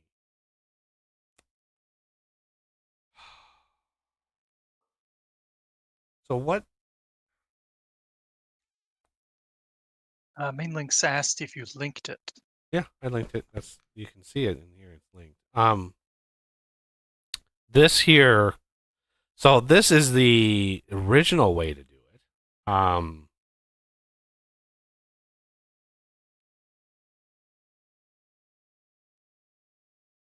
But now this here is.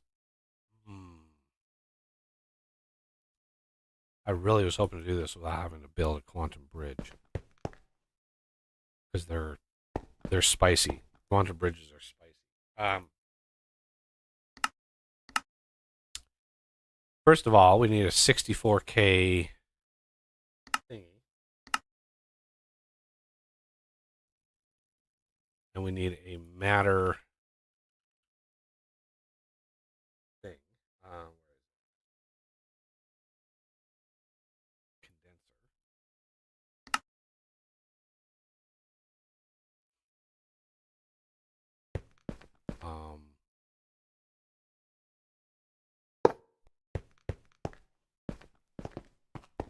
the 64K in here. Condense into singularities. We're going to grab an export bus. Extended export bus. With some acceleration cards. And because I have the infinite cobble card, and that is right here, Infinity Cobblestone Cell.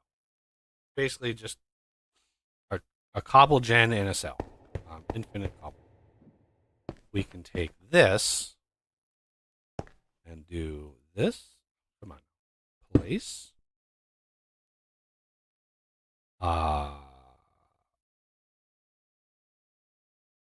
Cobble? No.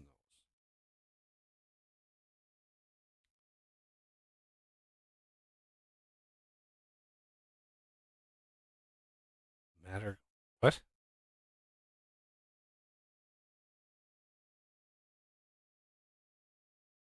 Why is it saying millibuckets?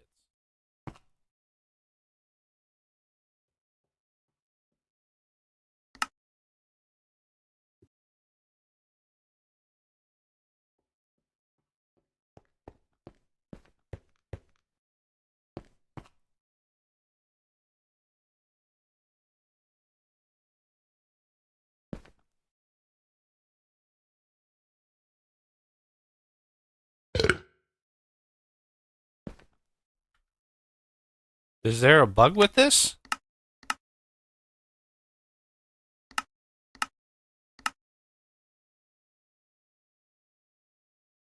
Device online.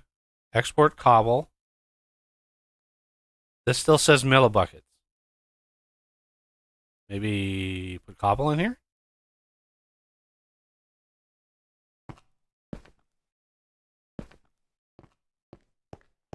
Why you no work?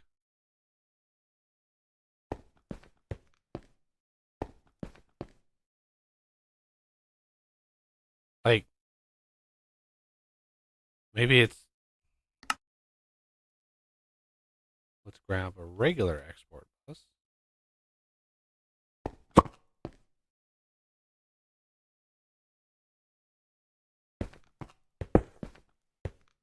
Oh, I need more cobble.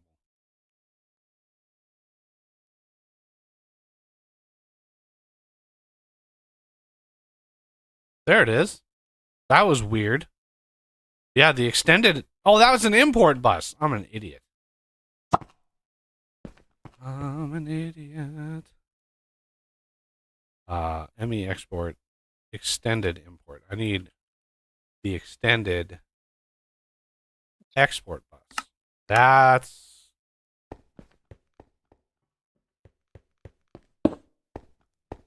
Put that in there. And then put some of those in there. And then this should be... This should take no time at all.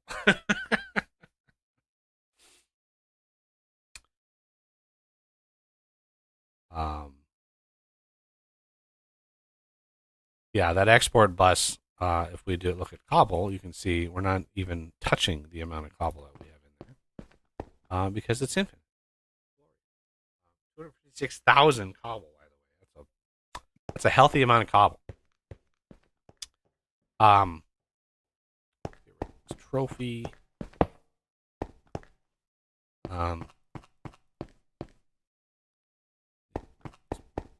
Books. These non-stacking.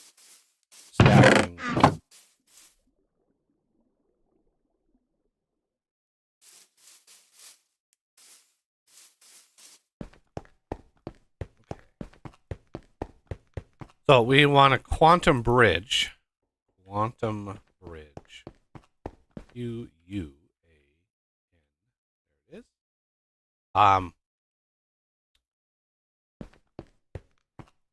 This will be done in very short order. So the quantum ring, we need to set up that recipe. These are not the easiest things to craft. That recipe. That recipe.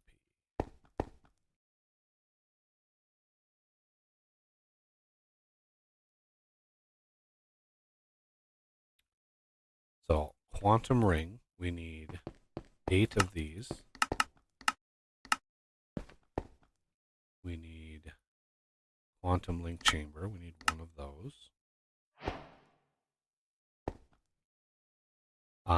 The reason I don't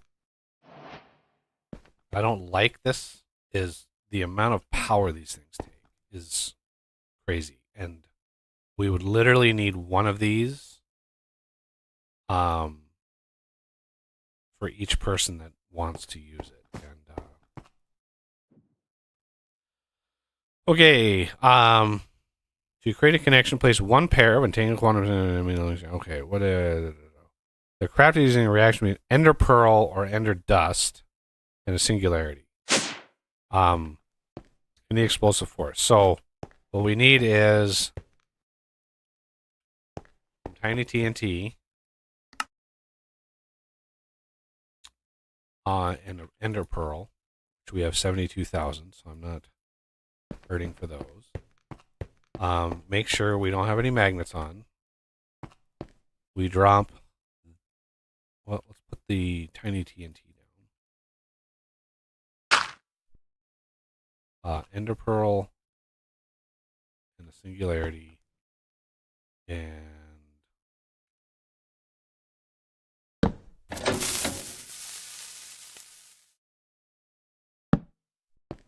oh, that does break blocks. I did not think that was going to break any blocks, everybody. I had no idea that was going to do that.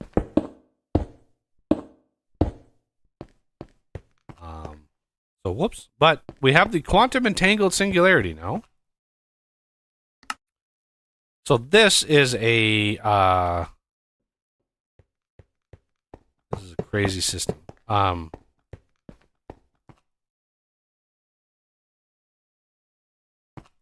don't know what these stack to. Anyway. So we got to come down here and we got to figure out, like, all right, how are we going to do this? Well,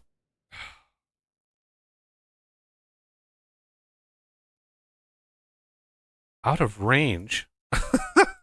This is why, like, I can't even be in my basement and not be in range. We're going to grab a dense amount of cable. We're going to come off this side. Okay. And we're going to do, these are going to be 1, 2, 3, 4. Okay. So we're going to have a single fluix cable coming up from that. This would allow us to use a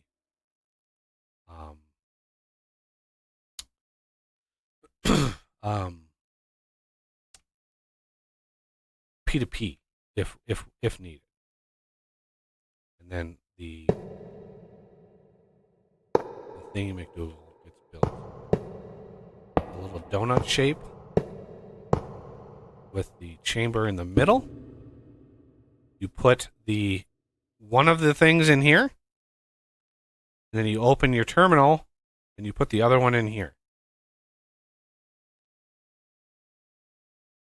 Right?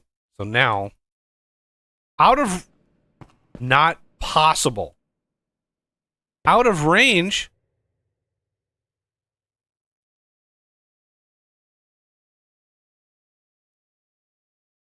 I did all the things.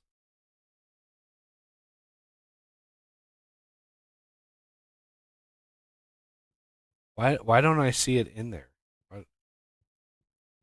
The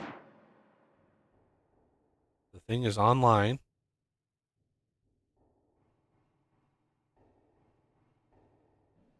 Do I still need this?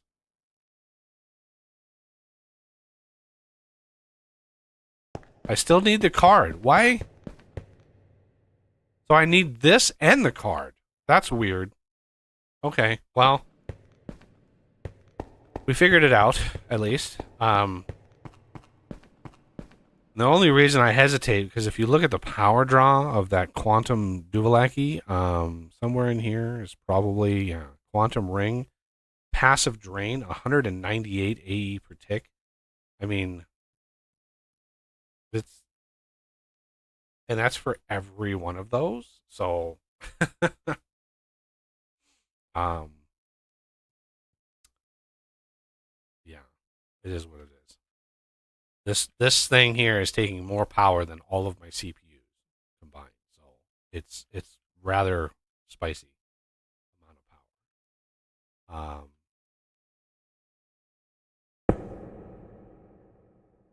But at least now I can be places and not have to, right? I can be building and crafting over here and I can grab it. And then this can go into a curio slot, like in my head.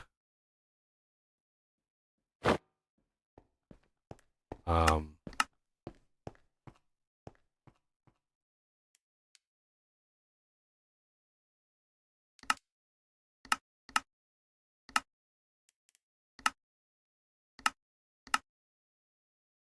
and then I can do, what is it, tab? No. C? No. Options, controls, keybinds, turn, wireless access terminal, not bound. Okay. Open wireless terminal. Tab. Refill. Done. Done. Done. Back to game tab. There it is. Okay. That is a major headache. And the other thing you can do with this, right? If you really wanted to, you could put a magnet card in. And you go out mining and it would just hoover up everything that drops. But I don't like doing that because that can quickly fill your AE system with a host of garbage.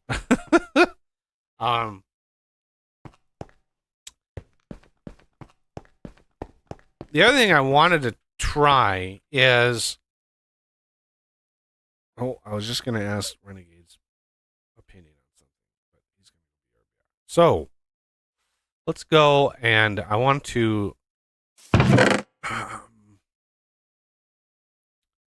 want to prototype what I'm thinking of. You had a question a bit ago. I didn't notice it till now. You didn't blow it up. I don't know what that in reference to. You didn't blow it up. I blew a lot of things up, but Some of them intentionally. yeah, some of them did. Shoot. Sanded. Alright, back. Bricks. So one of the questions I had was, for the front of this here, an opinion. So what I was thinking was, well, let me get the. So there's this that are the stripped, right? Those are the stripped spruce. And the alternate I had was the darker unstripped version. Which one of those, like, would go better? I like the darker one better. Gives more contrast to it. Yeah, I kind of do too. So, because it's basically it's for an accent, right? It's not gonna. I'm trying not to make it overpowered, but it's supposed to it's supposed to exude sort of a really old structure that was kind of built with whatever was laying around. So yeah, I do like the darker. Like, we're gonna build a building out of brick, but we still need a little bit of wood for its strength, because this is actually gonna go up a little ways for like a peaked roof. And then we're gonna merge it into another building here, and then this little rectangle is gonna be kind of a side. But yeah, I wanted to get that up and running. So let me put the stripped logs away.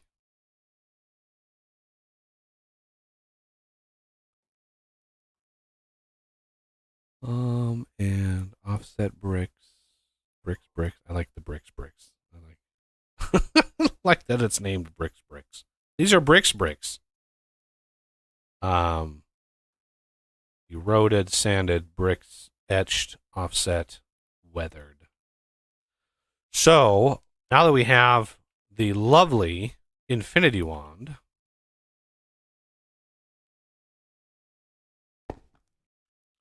random yes, matching any direction target.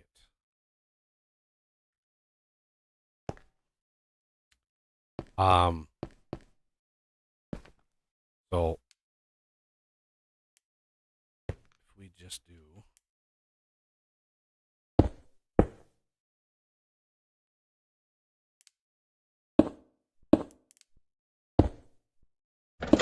Oh man, somebody left a lever on. no,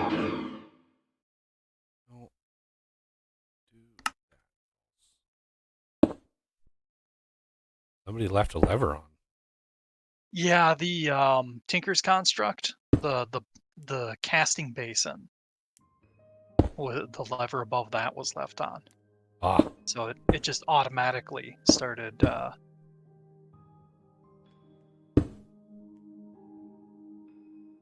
casting zinc. I need some brass.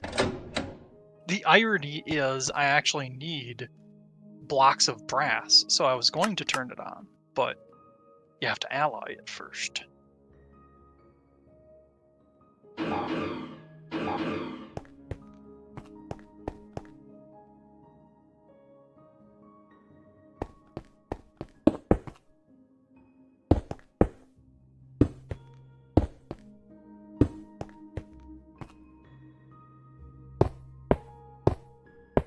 I suppose he's probably watching the stream, so I could just say hi here too, but you know. Oh yeah, he's watching, right?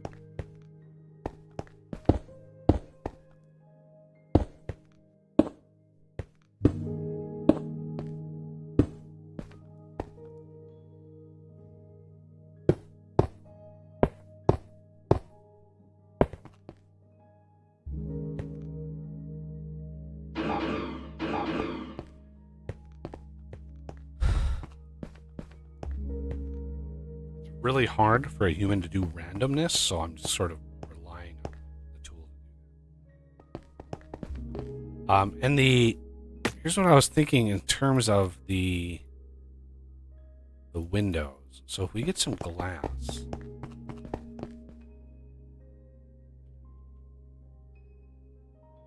need more than that.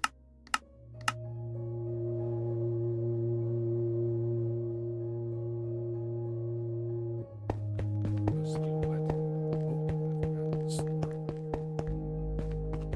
Oh, glass blower. How do you get?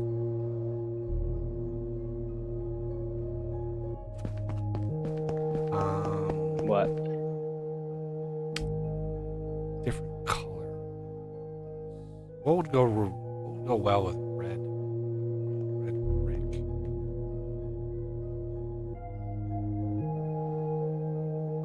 I'm picturing my color wheel. So the complementary color to red would be the mix of yellow and blue.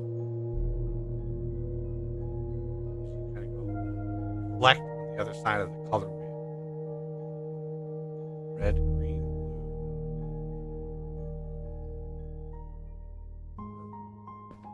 RGB. I forgot what color wheel I need to use. But red should be either green or yellow. Let's try yellow.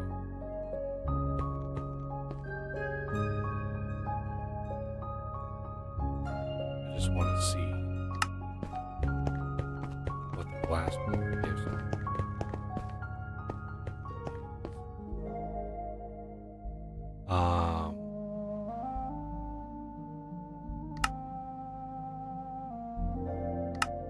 No.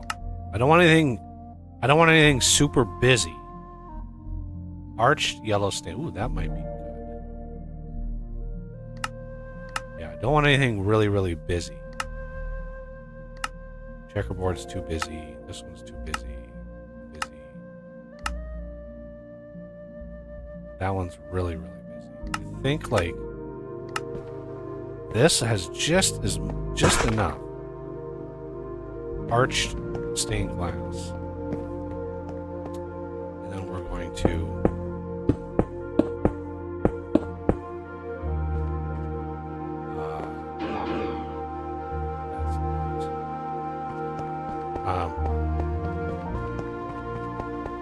I'm still running over here. It's so funny. I'm still running over here.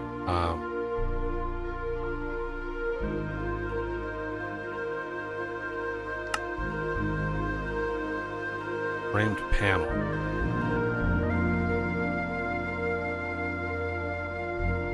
then I want framed vertical stairs.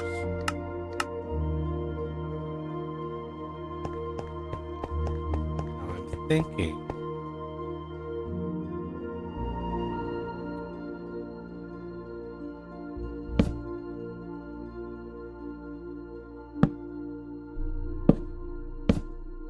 Oh, it doesn't connect the... What?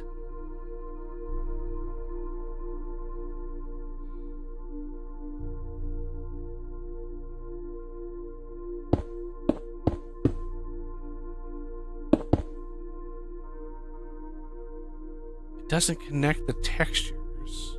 That's unfortunate.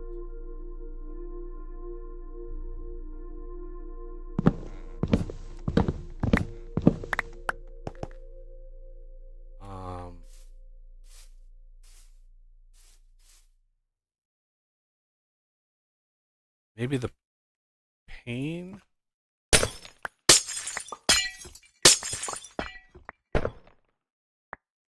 Framed pane.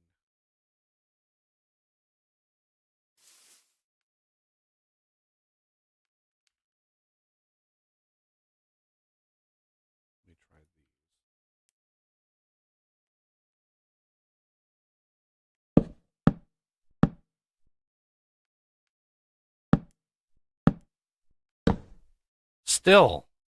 Still doesn't connect.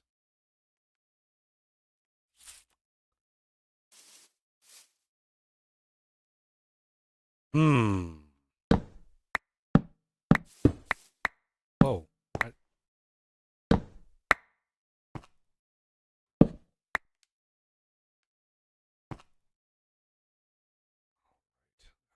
Slab.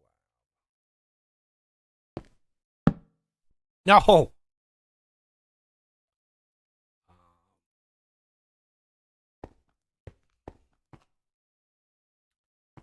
Slab on top of a slab.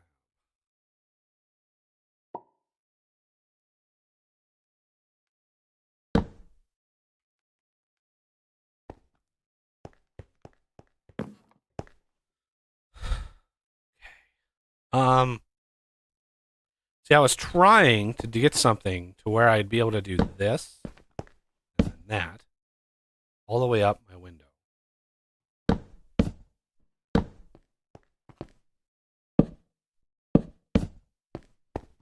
And then have this in here.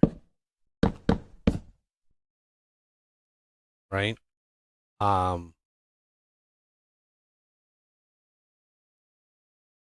But it doesn't look like I'll be able to do that.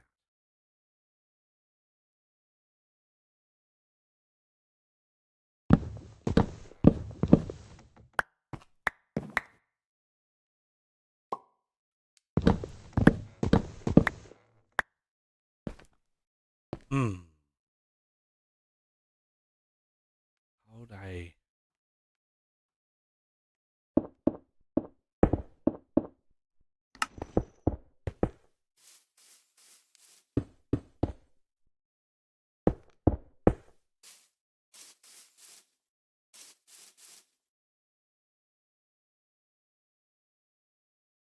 I wonder why the panes...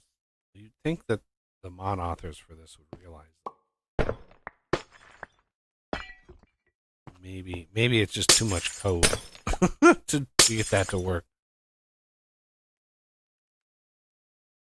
So if we connect these with these, you can choose different textures.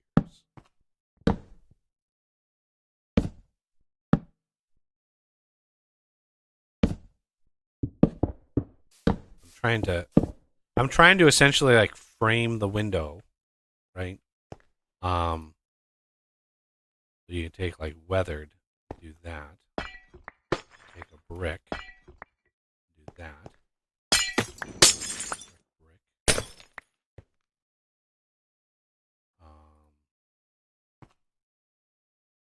Offset.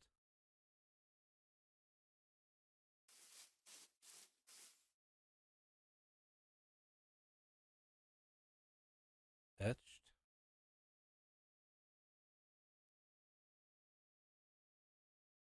Weathered. Um,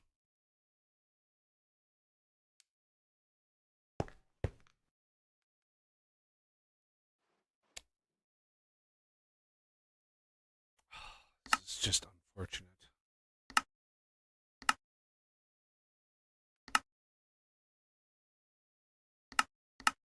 Yeah, anything that connects in here is just not going to work.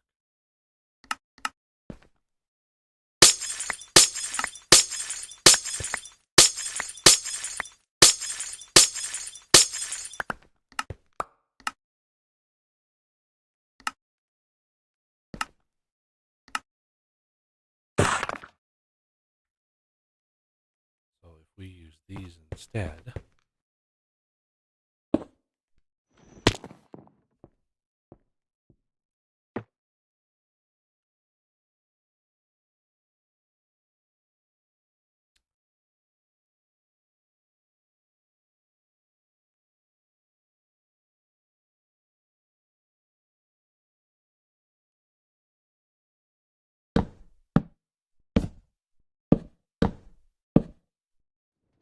that, let's go grab some stone. Oh, my inventory. It's getting full. It's getting sanded. I really like. I might have to borrow the sanded texture. The sanded stone. I really like the sanded stone texture. Might have etched and maybe some. I don't want to get with the sides here. You don't want to get too busy with the textures.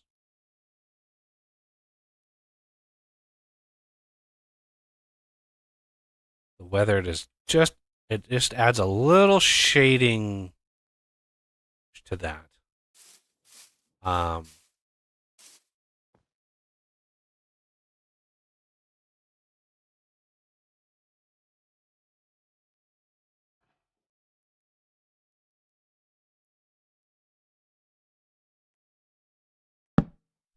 Oh, finally, I have the scanner done.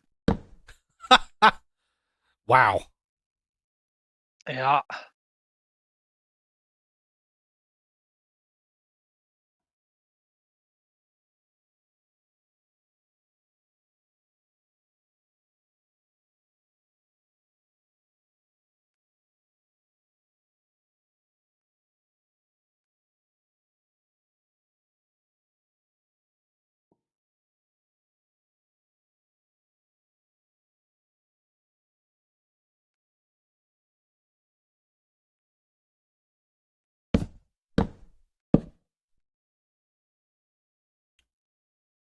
Now, macaws, MAC,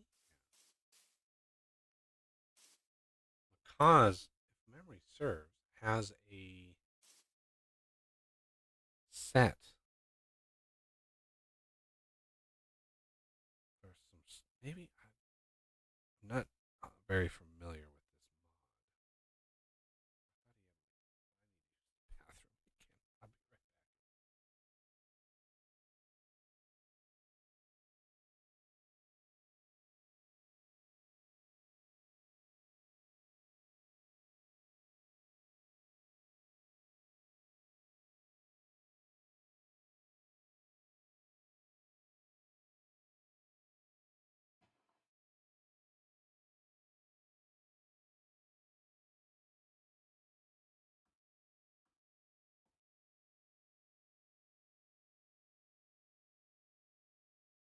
That'll work, right? I had to Yeah, looks right remove to me. some. Okay. I had to remove the outer 12 because it was a 3x3 recipe. Figure rather than crafting them myself.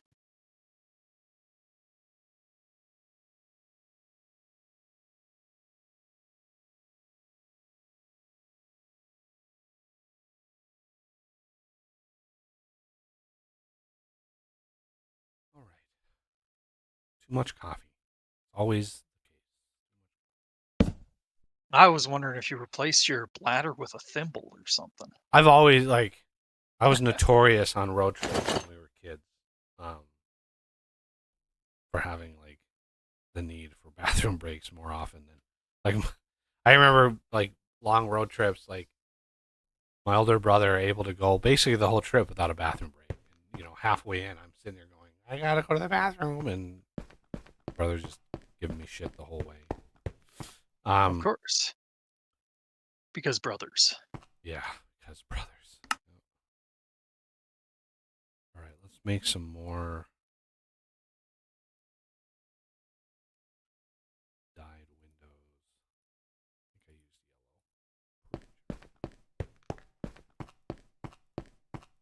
I used yellow. All right, I've got the scan thing all set up here. If you wanna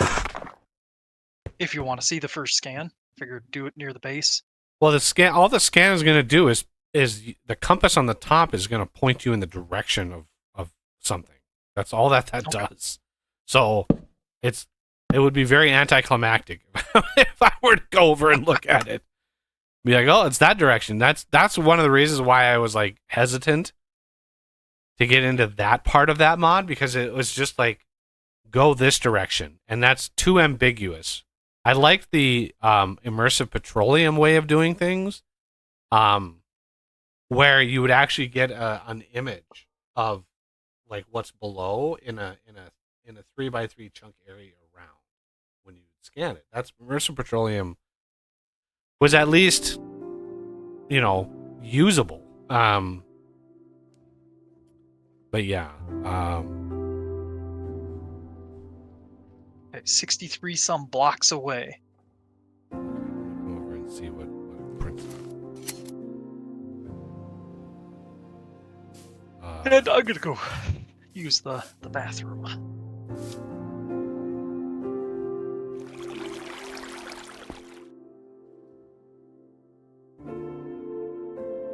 It doesn't tell me.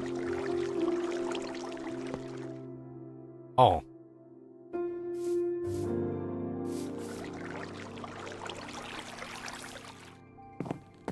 Can't see the compass? I can see the compass, but I don't see any Okay. other details. Equip those. Oh. I didn't even realize that's why. Uh, Should be able to put them in the head curio slot. yeah, I've already got some. 63 blocks. Southeast-ish? Southeast, which is... I mean, that's only like 4 chunks. Yeah, it's pretty close. 1, 2, 3, 4. It's like somewhere over here. Great waypoint. Yeah. Renegade's very, very close.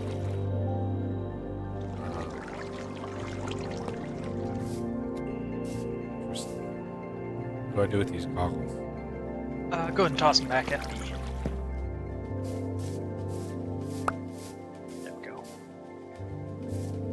Okay, so the fact that it gives you a distance is, yeah, that's nice. I thought it was That's just handy. I thought it was just the direction. You had to like Try. sort of like what you do with an ender pearl to find a stronghold, is you just keep having to try and try and try. Oof. Yeah, that would be rough. But alright, I'm gonna do that potty break and then I'll try to narrow it down.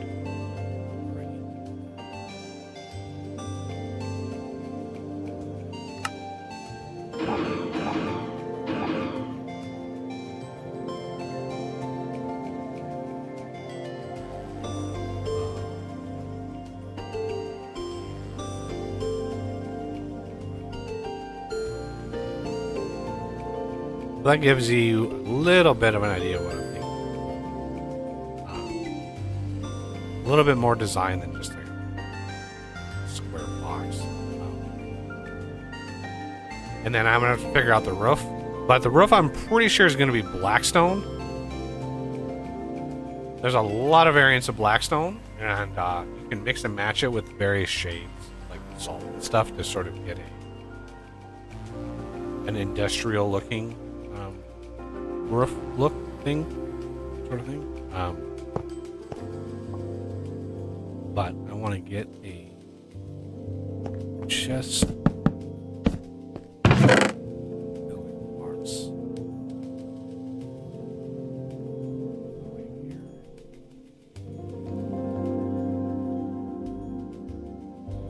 So we can start, now that Hunter's around, we can start looking at pneumatic craft.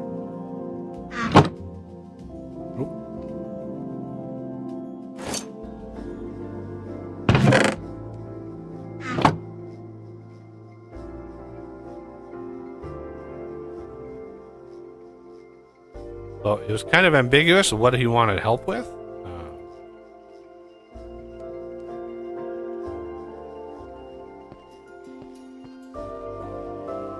But we can run over the basics. So the best way to tackle a mod that you're not familiar with is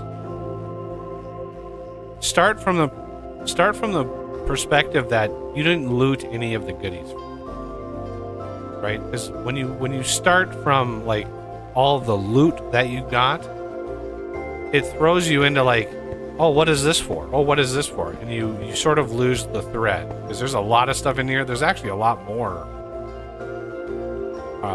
stuff in some of the other backpacks, but yeah, once you're familiar with the mod, then the loot becomes even more important because yeah, then you can know what to use it for. But starting from scratch, obviously we have a ton of air compressors, so pneumatic craft is the power, quote unquote, power system of pneumatic craft is all air pressure. It's basically simulating air pressure. And if you're starting from a perspective of not having any loot, it gives you the trajectory of pneumatic craft. So the first thing you want to craft yourself is some compressed iron. Right? You want some compressed iron. And the way to do that before you have anything else, before you have any other machines, anything else you can use, is basically grabbing iron. It's in here somewhere. There it is. Compressed iron. And using TNT on the ground. And you lose, right? You lose roughly 20%. So it is like not ideal. But let's start with a stack. And let's do TNT. And I'm gonna grab some obsidian just because I don't want to blow up my. So coming out here, you got to make sure you don't have. I don't know where he went. Let's put a lever down.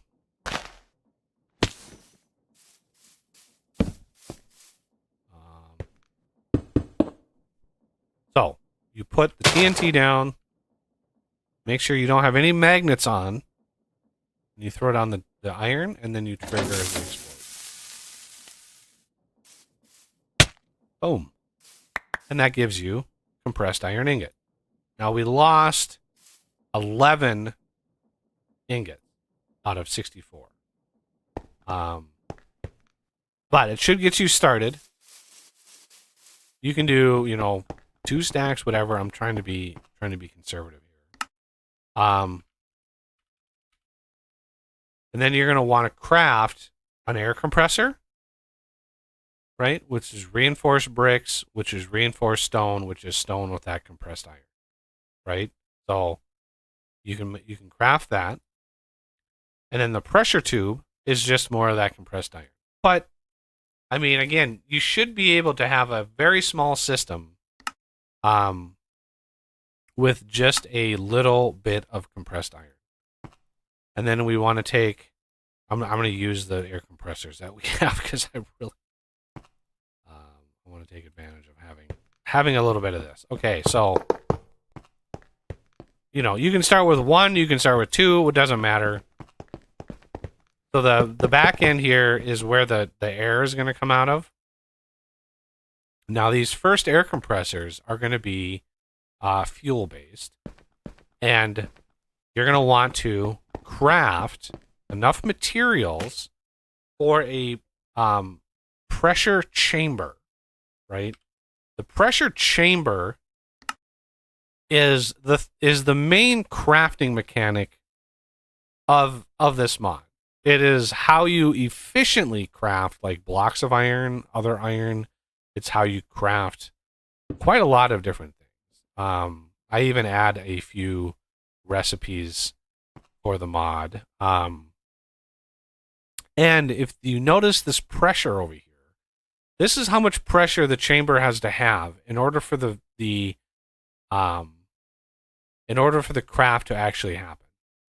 And the red line, you don't want it going in the red line. The things can explode. So just be aware that you're gonna there's some advanced ways to do it. We won't get into it just yet. But there's even like a way to like apply enchantments to things. Like it's kind of weird. And there's Dragon Head is another one of my recipes that I had. But yeah, this is the next stage, right? We want the pressure chamber. So we're gonna do a pressure. Okay, pressure chamber wall. Reinforced bricks. We want some of those. We're going to need some of these. And the smallest that you can make is 3 by 3 by 3. Right? You get 16 walls, so be mindful of not like overcrafting. So you want on the bottom, you want a 9 by 9 or 3 by 3, which is 9, and then 18. So, like, let's try it with 2 stacks. Or not 2 stacks, a half a stack. 2, 3. Let's actually. These are kind of a pain to mine out. I'm gonna put this into the floor by. And this won't be a permanent spot for this, but this will outline it.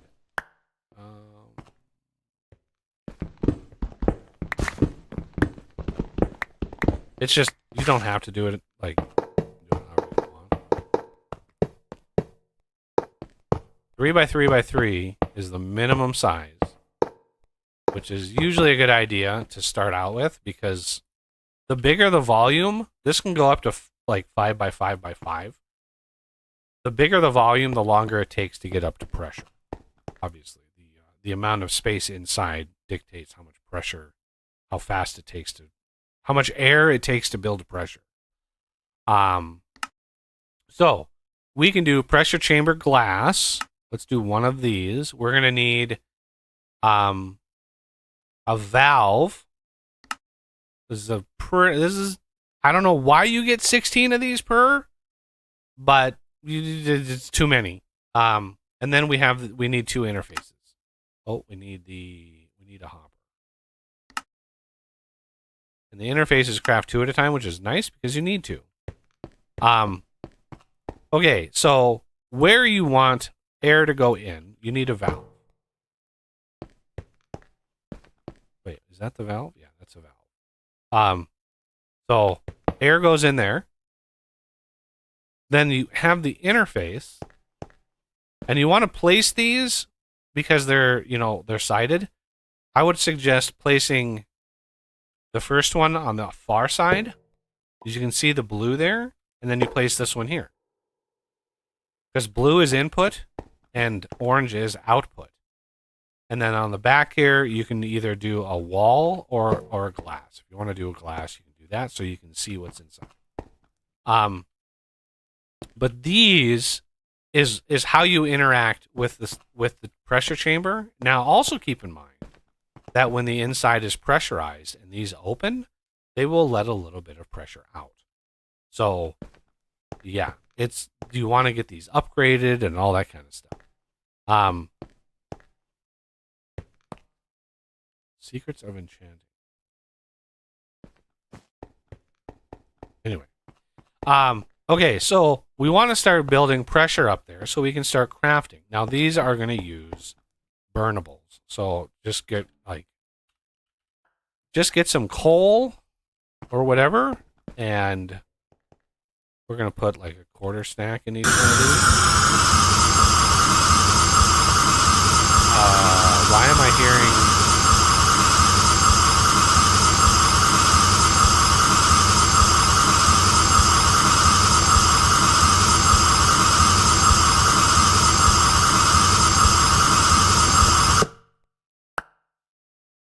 What the hell is going on here?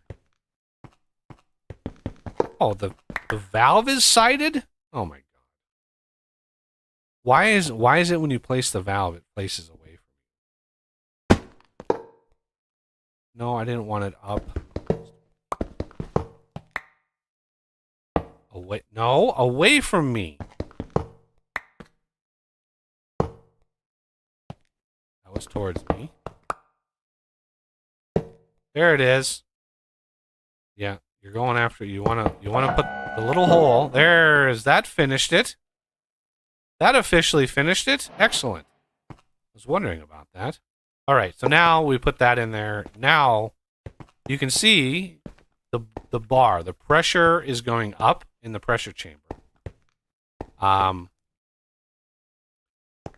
Right, and so what you can do if you want to interface with it, this is the input side.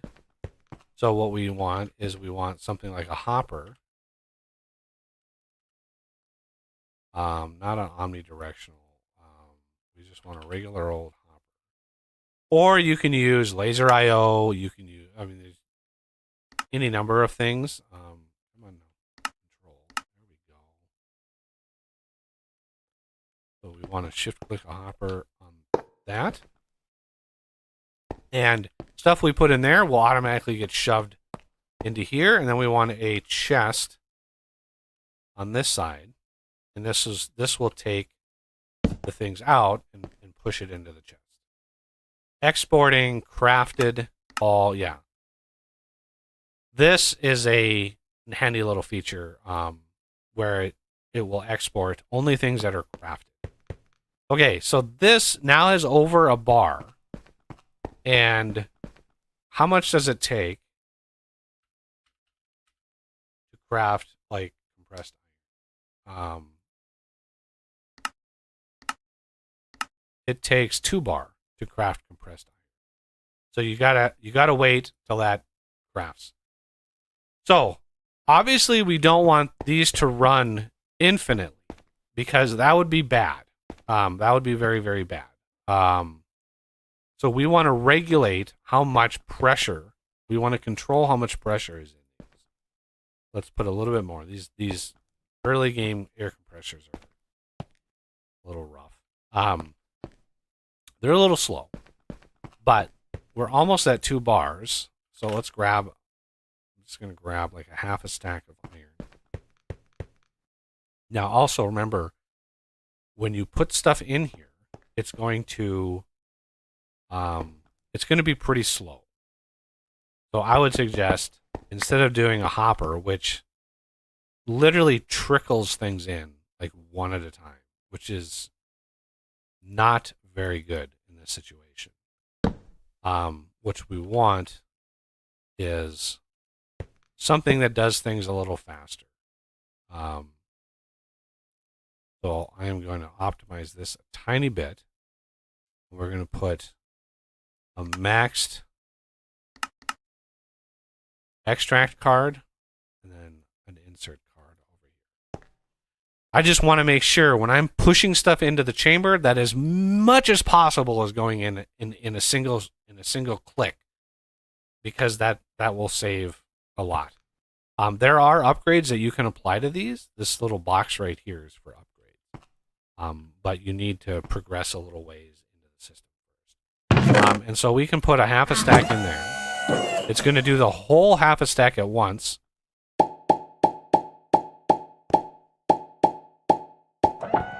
And that's going to pop out all of that. And it should. Now it has to get back around compressed iron for some reason. Why isn't it? There it is. So now it's crafted. But as you can see, the pressure is still building. So we need a regulator. We need I can remember. It's been a couple years. So we have to deal with this. I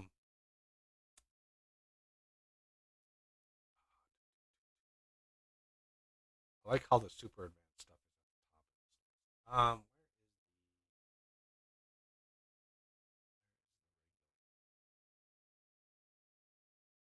this. It can be hard to spot. Regulator tube module. Safety tube. This module will vent high pressure air if the tube pressure reaches 4.9 bar. So this we can craft. Craft a pressure gauge and a safety tube module. So you can look at this. This is not inline. Inline means a line of pipe. You push it in line. This does not need to be in line. You can basically just pop this onto the side. What this will do is make sure that these pipes never go above 4.9 bar, because if they do, they explode. Yeah, they'll explode. The early game system here only handles 5 bars. So that will ensure once these are good to go, it'll just vent. It is pretty loud when it does it. But with that there, we can then figure out a way to possibly there's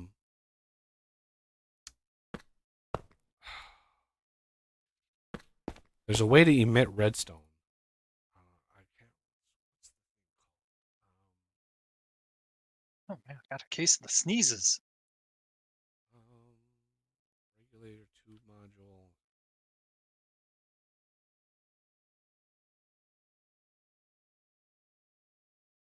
Okay, this is unfortunate. The surface scanner can randomly select possibly, it seems.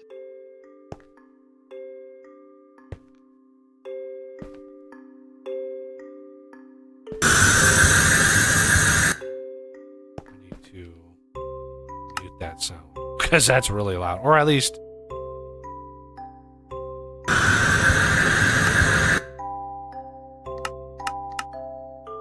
I'm gonna drop that way down.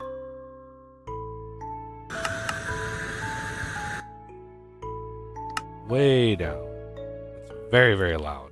But it's important not to mute it altogether because you need to know. You need to know what it's happening. So, yeah, this is building up, and then the relief valve. If I wouldn't have put that on there, we would have run into an explodey sort of situation. And you really don't want to do that. But what we're going to do now is we're going to work towards the next step, right? Now with this setup that we have here, we can make pretty efficiently, we can make compressed iron. And so this is your basic, like, hey, let's just craft what we need for compressed iron.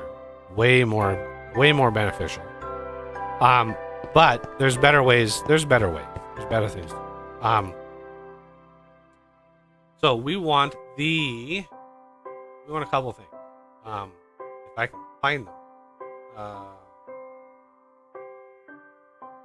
this thing here, pressure gauge tube module. This will emit a redstone signal, right? So we want, again, the pressure gauge and this here. And then we want the light box. And again, I'm going forward like with the assumption that we don't have any loot, right? You didn't loot anything, because a lot of the loot is like midway into the mod, and like it can confuse you. Redstone, this is new. Interesting. Well, that's a new block. Redstone module. Interesting. Stat module. I thought the redstone modules had been there for a while. In pneumatic craft? I don't remember ever seeing. This module transmit redstone signals to other redstone modules on connected tubes. I don't. Oh, okay, on tubes. Yeah. I was thinking it was a different one. Okay, so we want the light box, wherever that might be. I might have to search for it. Light box, UV light box. That's the recipe. And I know we've looted these. There's a light box. I'm going to put this here, right? And we're going to put a tube. This thing can take up to 5 bars, which is what we're doing. So that'll fill up. And then what we're going to do is we're going to put this pressure tube gauge thingy right there. So this is emitting redstone. And it's emitting redstone at 8. Now we can't interact with this. There's an advanced version, I think. Advanced. Where is it? An upgrade? It might be an upgrade. Yeah. Oh my lord.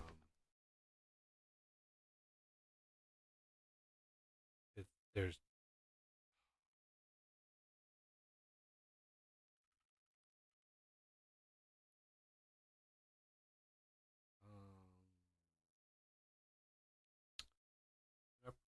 module expansion card. Yeah. Module expansion. This thing right here. Module expansion card is an advanced thing. You're not going to get to this right away. But what you can do with this is regulate how much pressure we want in the tubes, right? So emitting redstone, there's a formula around the redstone that it emits. And these redstone behaviors, you can turn these on and off.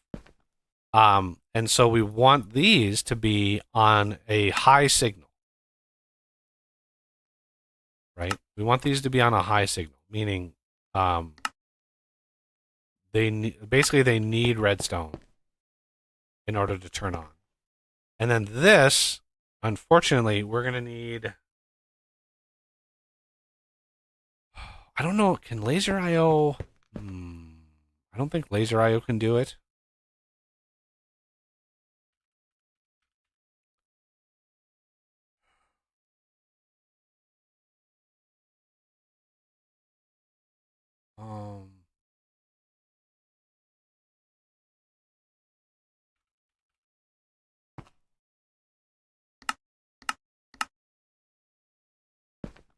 Let me do a quick check.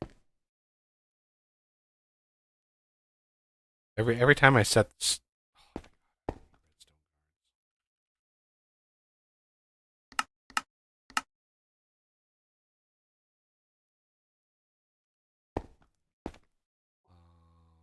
redstone input,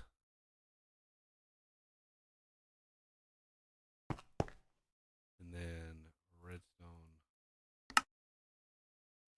Yeah, it's basically input and output. Direwolf, if you're out there, we need ability to control thresholds on the redstone.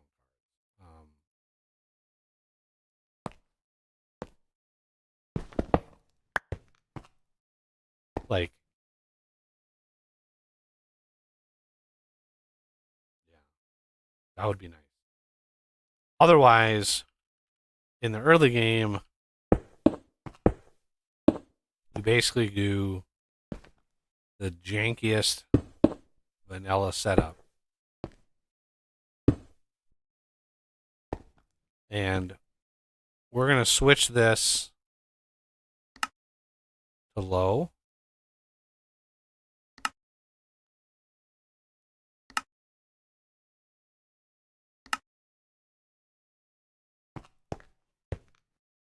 And then we're going to want a repeater. I might need a little bit of red power. Go out like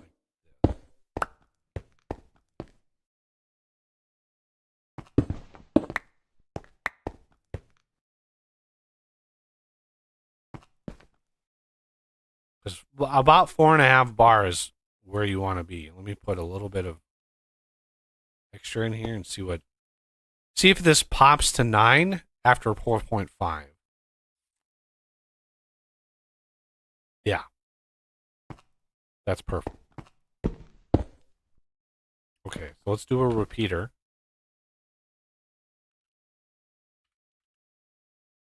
Just a simple redstone repeater.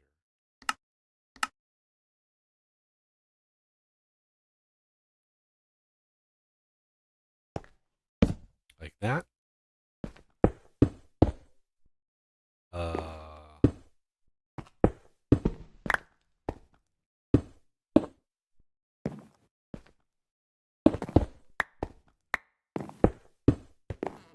need some more repeaters.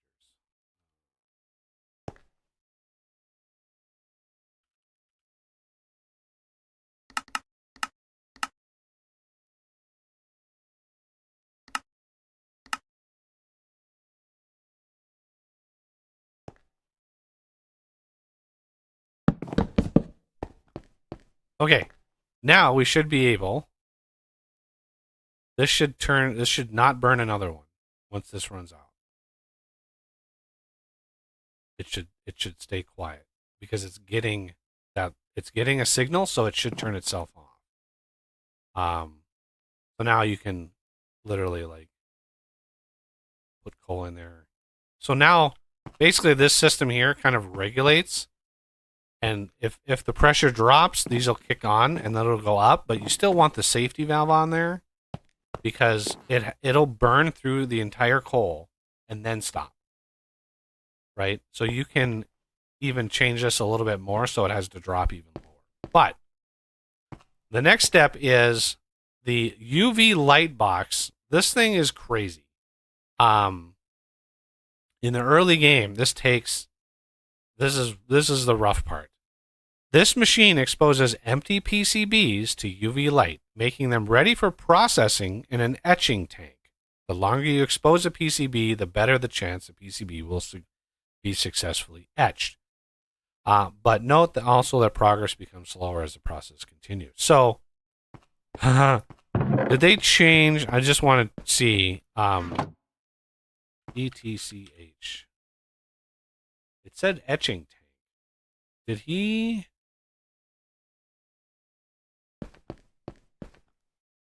Ought to be heated above 50 for progressively faster etching.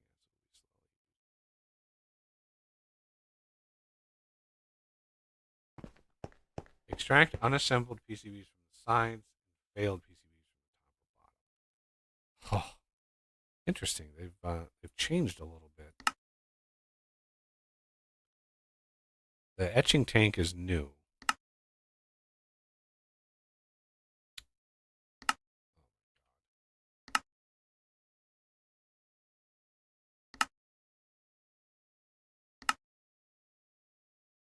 Now, the odds of this needing pressure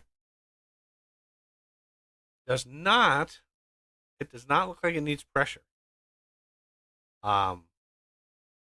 Granted, you can use heat to change this, but you need etching acid. And etching acid is a bucket of etching acid is a pressure chamber bucket, gunpowder, rotten flesh, and spider eyes. So bucket.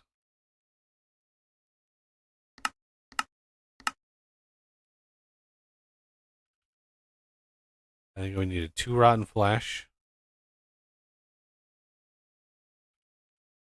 Didn't Two it used to be gunpowder. that you had to do like the first PCB really complex, and then it opens up a new recipe later, or they changed that?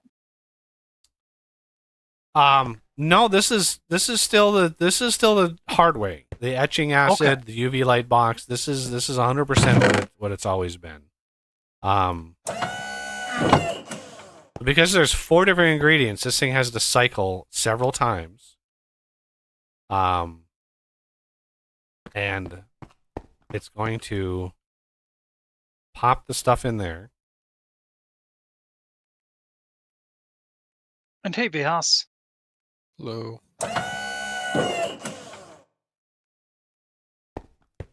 Super slow.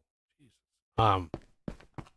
So the other thing we're gonna need is you're gonna need a PCB etching thingy. I don't know what they're called.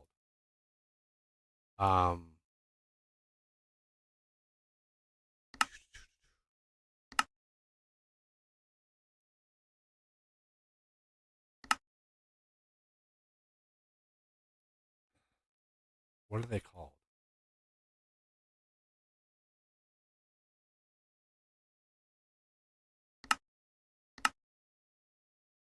We need plastic for this?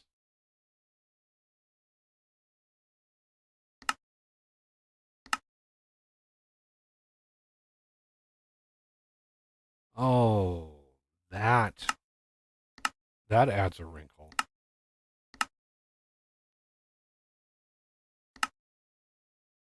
That adds a big wrinkle.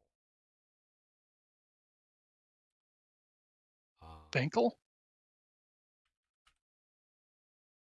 But you need this PCB blueprint.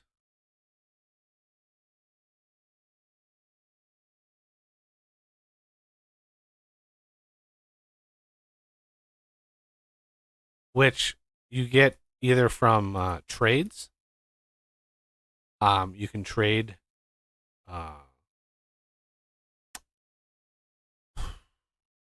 things and stuff. Amazon tablet. Yeah, you need plastic for that too. We might have to get into plastic. Oh yeah, plastic's big on pneumatic craft. I was really hoping to. I thought it was. I know I bought one of these. I thought I bought one of these. What happened to the?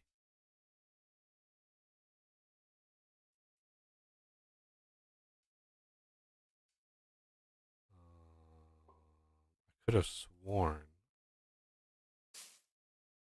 I think it's probably somewhere in this mess.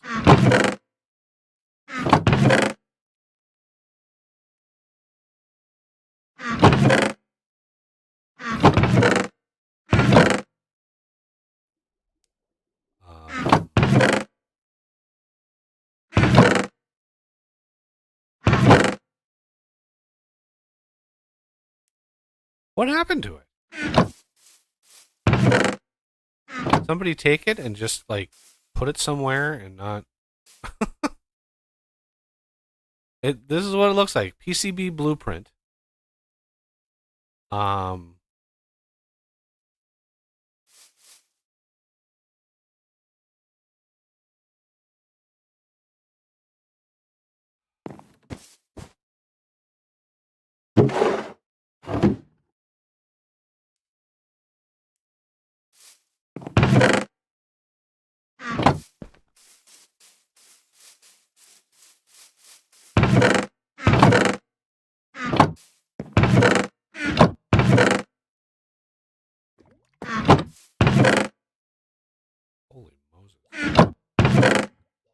You got enough emerald reinforcement things in here? Jeez. What the hell happened to him? I'm fairly certain I bopped. I'm like 80% certain. I was 100%. Now I'm like 80%. But I don't know what would have happened.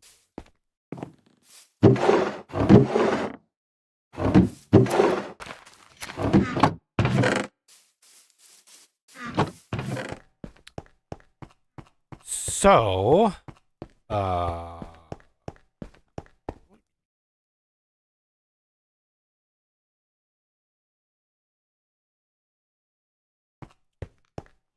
me grab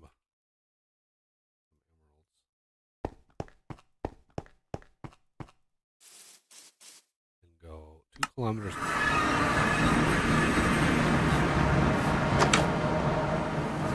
And see if we can't find.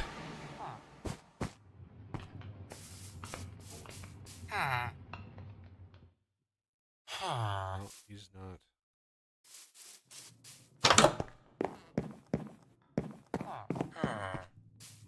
Can't remember. What are you doing on the roof? Structural engineer. He's immersive engineer. What the hell are you guys doing? Take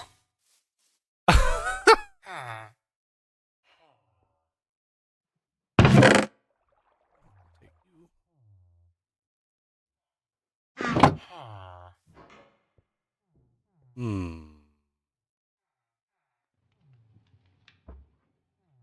Pressure mechanic. There he is. PCB blueprint. I knew there was one over here. Man, you could buy some other things and stuff if you really wanted to. I mean, you could get more than one of these if you really wanted to, but let me grab.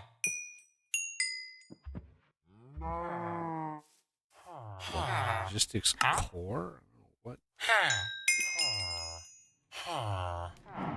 Boy, it takes a lot for this guy to upgrade, doesn't it? Wow, he is an expensive little guy too.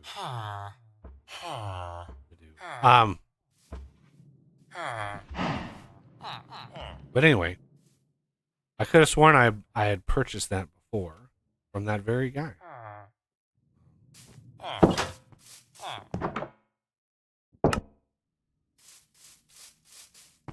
All right, so now we have the PCB blueprint. We can throw that in here somewhere. Oh, that goes. I think it goes in here, doesn't it?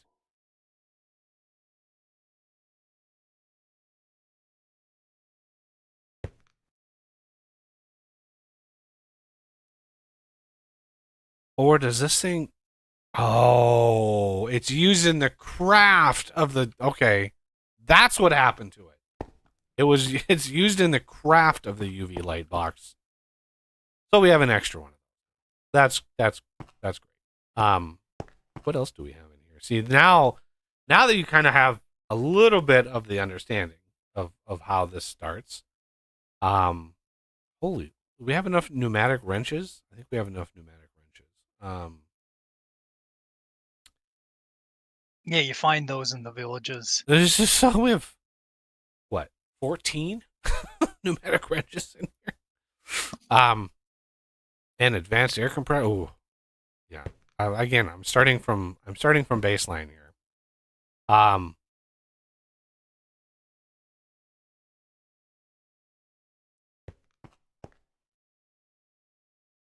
Well, I was gonna hop on and play, but apparently I broke the pack, so I had to fix it. Ooh. CurseForge is having some problems today. Well, I updated some of the mods. Oh, Like, you actually yeah, that was a problem. That's not good. Yeah. So I deleted the whole pack and I'm reinstalling it. So I'll be on eventually. Auto ejected in the upgrades configured direction. Oh, I don't. Oh, etching acid. We should have had this crafted before. No?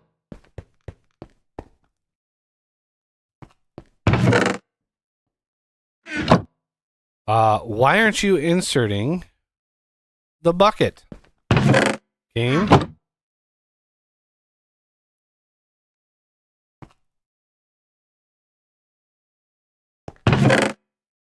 This, I don't know what the hell is going on here.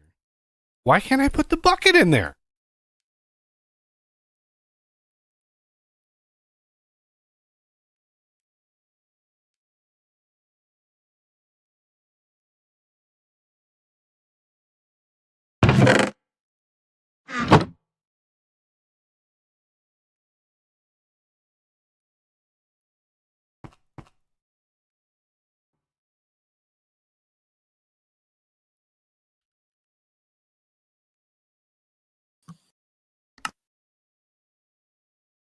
Oh my god, you need a bucket of molten plastic. It's not just a bucket, it's a bucket of molten plastic. Oh lord.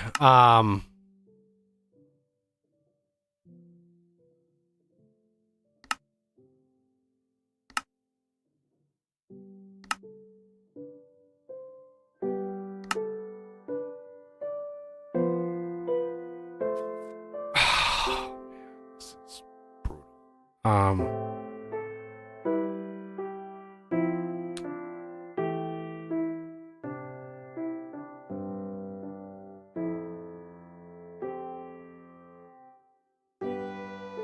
LPG.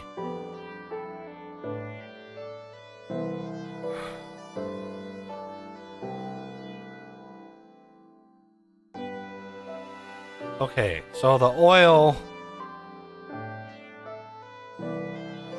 Oh, this is brutal. So the other mechanic for pneumatic craft, the other main mechanic is heat. You have pressure and you have heat. And heat.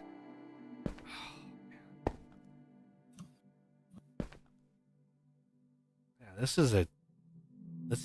I just feel like this is a slightly different progression than it used to be. It used to be oil was like,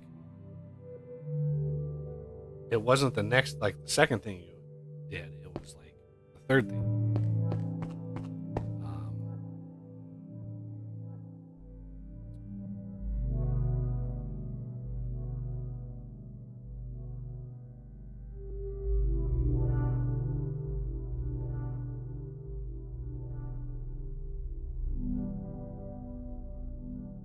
There's just something really funky with this surface scanner, because either it's cycling through a whole bunch of different deposits, or it's just wrong.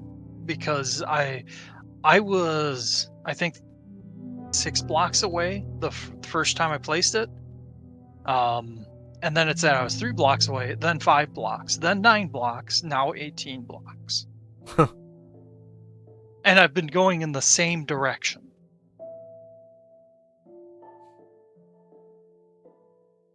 It's possible it's picking up, 2 nearby blocks or something, but... Well, it's possible that it's pointing not to... Because basically, I think what's happening is... From what I looked at in the base, in the actual the blocks that it adds, the factory must grow. So one of the blocks the factory must grow adds is the oil deposit block, and I think this is what it's actually pointing to, is this oil deposit block. But you can imagine that this actually appears down by bedrock. So I think what may be happening is it's pointing to the chunk, some arbitrary value in the chunk, and then to actually, I don't know how to find the block itself. Like, I don't know what you would have to do, or if it doesn't matter if you're in the chunk. Like, I don't know how to interact, because obviously there's no information, and mod authors are so awfully bad documenting their mods. It's one of the reasons why I've got so much documentation going for vintage engineering. Like every one of my classes and functions are all being documented because it's like easy to get lost on a big mod. Yeah, the oil process for pneumatic craft, PNEU, is it called a refinery? Yeah. Refinery controller and the refinery output. So the refinery controller. Need another tank. This wasn't the same as it was before. More reinforced brick.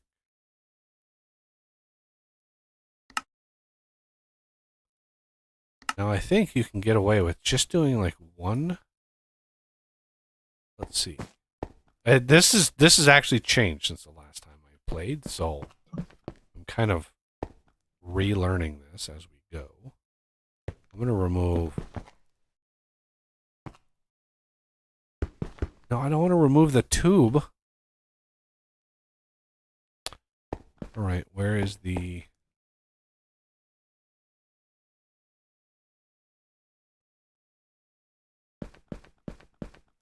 There we go. Got it. You got to have the pressure wrench to interact with this stuff. But I do want to put that back on somewhere. Okay, refinery output, refinery controller. Yeah, this used to not be two different blocks. Either two, three, or four refinery outputs. The more heat you apply to the refinery, the faster. So I'm thinking refinery controller.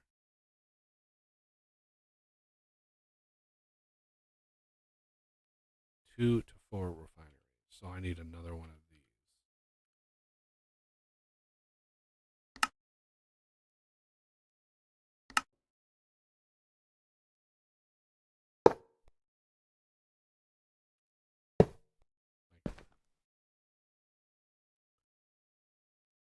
So if we look at refinery output, so with just 2 of these, right, you get diesel and LPG. With 4, you get diesel, kerosene, gasoline, and LPG. With 3, diesel, kerosene, and LPG. What can you do with kerosene? You can turn it into gasoline. What can you do with diesel? You can turn it into lubricant. You always need more lube.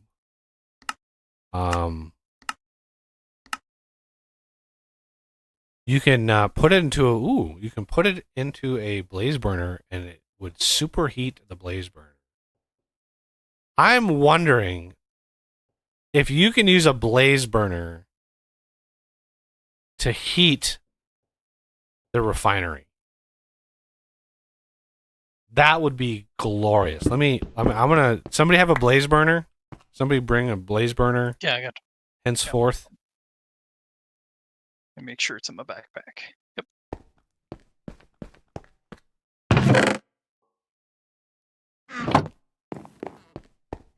Hey, Buggy, how do you change the mode on the build one? You hold it in your hand and you basically shift right click. Or no, control shift? Yeah, control shift right click. Gotcha. Thank you. Yep. Yay. All right. You'll have to feed it some kind of fuel. Yeah, I just want to see. I got some charcoal. I'll toss one out. Oh my god, it is. It's heating it. Oh my god, this is glorious. Now, if you give it blaze cakes, it gets even hotter. Right, but yeah, this is the thing. The diesel that I'm going to get out of this will also turn it superheated. Ah, So the thing that you get from the thing heats up the thing. Oh, it's glorious. So now I'm going to need some oil. And how are we going to get oil? Well, I happen to have a metric ton of oil. We need a way of moving it around. Let me get 2 ender tanks. If people use ender tanks, you got to let me know which color scheme. What we've done in the past is you've basically you're assigned a color scheme if you need to use them. So before you do it, we can work that out. So for dye, I'm gonna do white, black, black.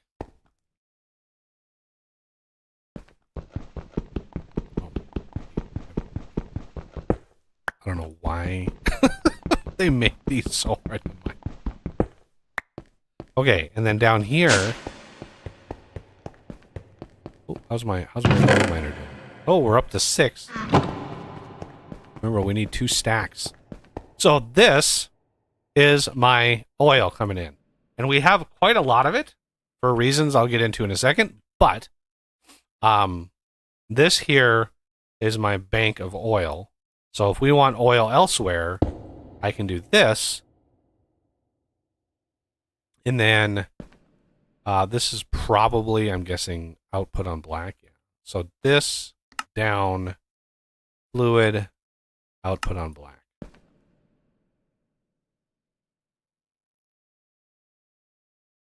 Yep.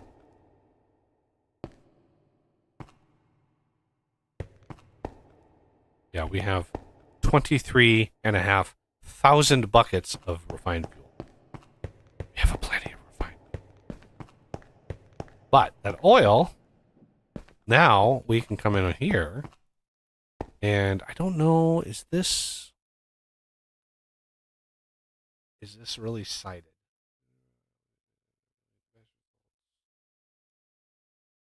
Heat. We can do the heat in a second. Yeah, normally you do a vortex tube, and the vortex tube is heat on one side and cold on the other. Oh, it's rough. You could do lava as a quick one, but it solidifies after a little bit, and then torches is incredibly slow. You can put a torch underneath. To cool down the machine, blah blah blah. Okay, so let's show the recipes again. Greater than 100. Diesel. Yeah, so we're gonna do this one. 10 millibuckets of oil equals 4 and 2, so that's a loss. This here, the 4 gets you everything you need. But the diesel, the crazy thing about the diesel is you can do this and it's 40 minutes. 40 minutes. That's crazy. Why are we whispering? Oh, that's crazy. 40 minutes for diesel. For superheating. That's going to be nuts. Whispering is reasons. I figured, I'm just teasing. All right.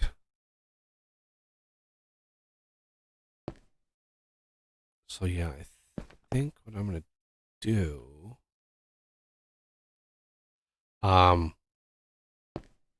gonna do this. I'm gonna do this. So the other aspect of this is these things will lose their heat, right?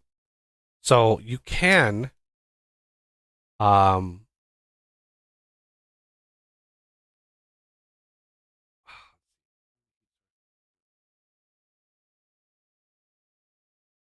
not sure if there's a penalty, like if you have to heat the bottom block but then cool the top.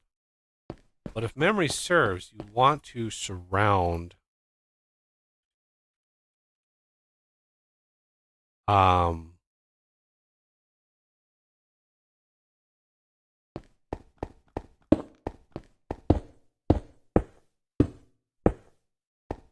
basically want to surround this, right? And that will help insulate, I think. So what we can do is test this out. Let's do it with a single bucket first, just to test it.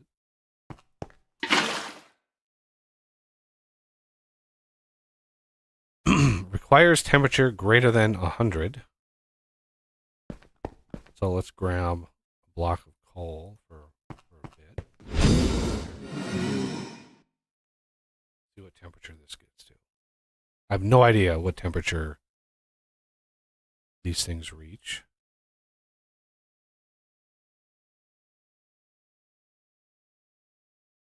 Hey, look at that. We've actually got some LPG and some diesel.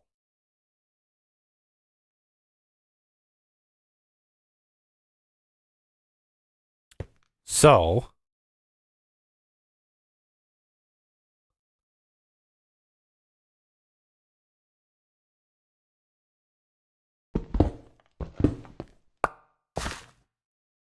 put this down there. I need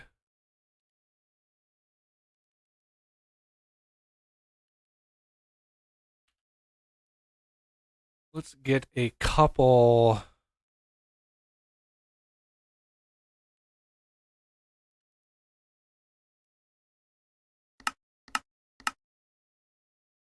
advanced black hole tanks.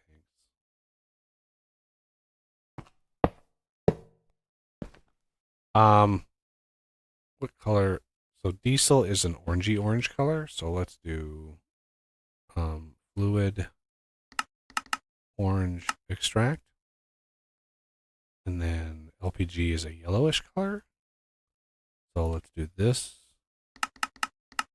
I think it's 4. Yeah. God, it's sad that I'm starting to remember the color codes.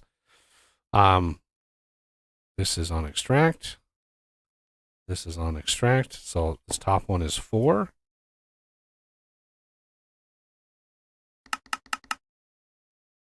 Wink. This one here is going to be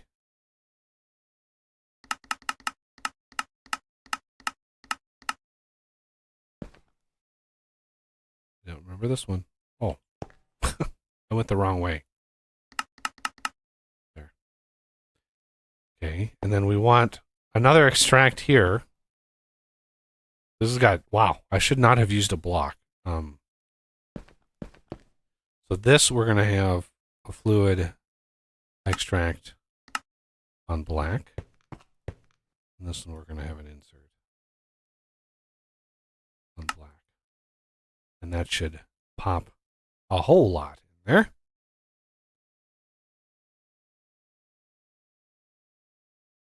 Well, I'm really hoping the superheated version is actually superheated. That would be glorious. So this diesel here, I think we need a straw.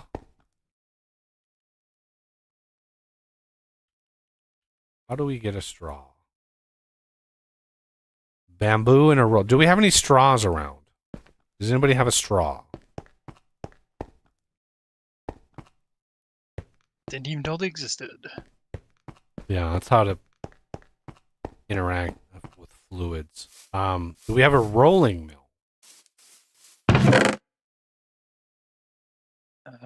Create one. I think that's a create thing, right? Yes.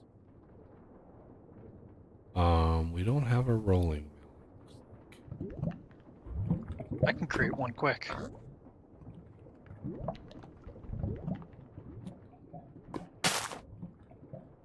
Let's...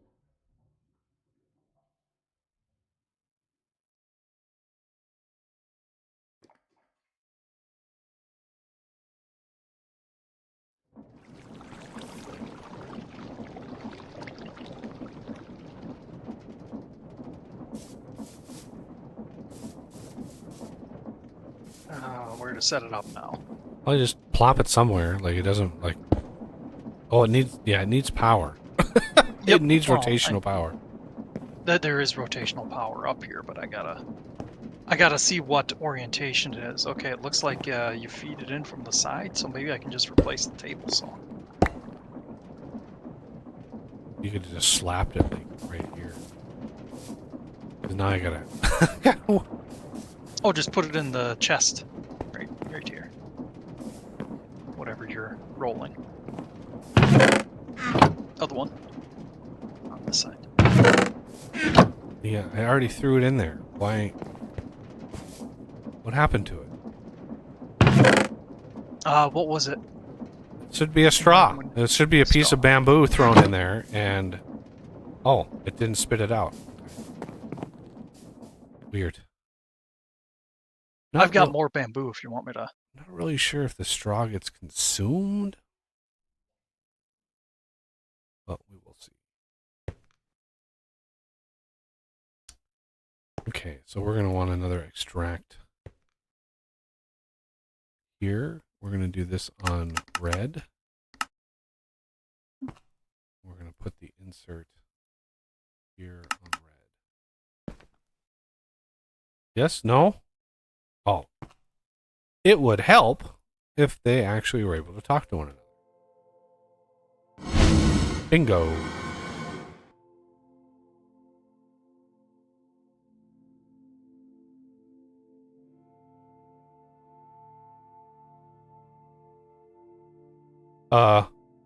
Temperature is not... What?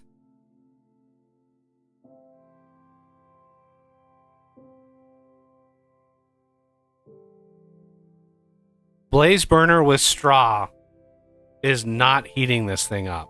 The blaze burner did, but the blaze burner with straw, no dice.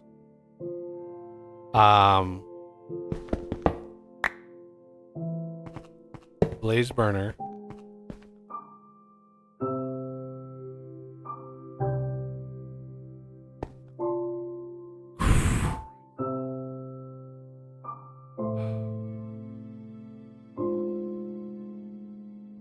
And now I don't have a bucket of...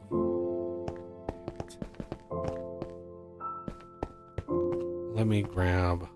Do you have a blaze... I need a blaze cake. Somebody have a blaze cake?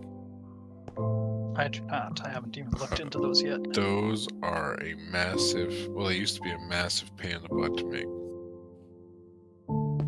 That never stopped us. They're still a pain in the butt to make, don't worry. Oof. Like, you need a pretty decent setup of stuff to make them.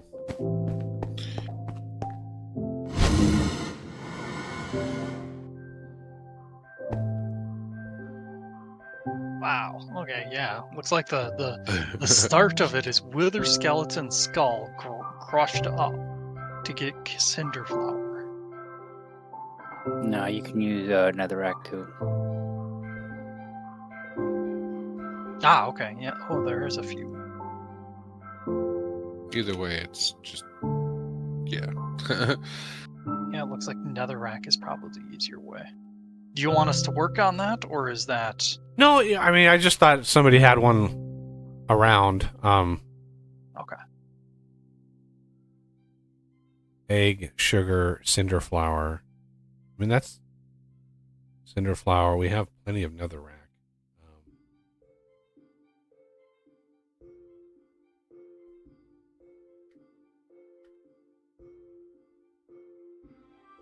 You can semi-quickly get one if you want it. I just wanted to see if the blaze burner, if we didn't upgrade it with a straw, because I think when I upgraded it with the straw, it turned it into a different blaze burner, right? And so it just seemed that the refinery wasn't compatible, or at least the upgraded, the other mods blaze burner wasn't applying its heat. As far as heat,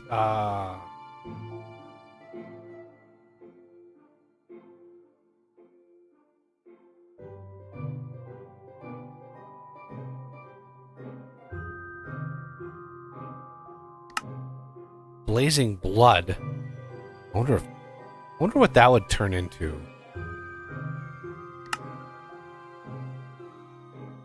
I mean, it would turn into obsidian. Heat capacity is the amount of heat which can be gained or lost by the block before it transforms in. So, yeah, 50. Can you imagine 1,500 degrees on a refinery? Hoo-hoo-hoo. That would be spicy. So yeah, this thing is not. It's not like me. For the LPG, I think we need another refinery. Yeah. Oh no, thermal-pneumatic processing. It's the LPG, which needs even more heat. Yep.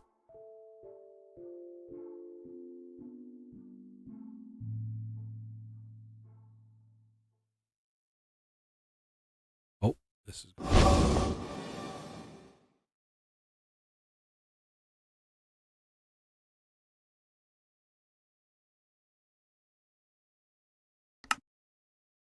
We don't need pressure for this. We just need heat, that's a good thing.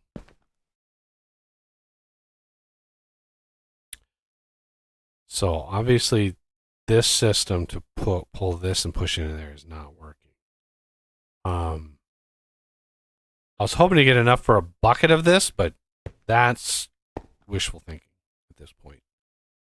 That's why I asked for the blaze cake, because oh man, that was weird.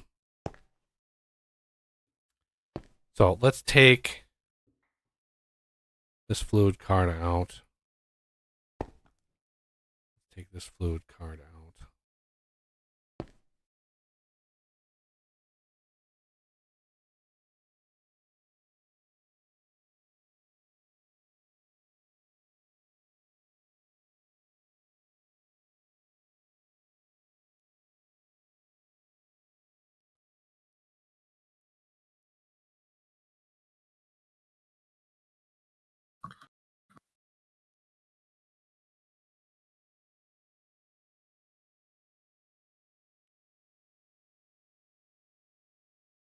I don't want to put that away. I'm gonna need this. There you go, Buggy. Ooh! Look at that. Let's see what this does. See what temperature go. Oh, this is good. This is good. 300, 350, 380, 390. It's gonna top out. Looks like at 400 degrees. Ooh, it's going up a little slower. Nice. 410. And then if we take the bucket, grab that. I'm going to let this run dry. So thanks for the blaze cake. That'll be for emergencies. But the diesel, we can, obviously do things and stuff with. But if this is true, a bucket of diesel in the liquid burning thing is good for 40 minutes. That's pretty good. A single bucket. A blaze was like 2 minutes. Where is the blaze? It's actually not going to tell me.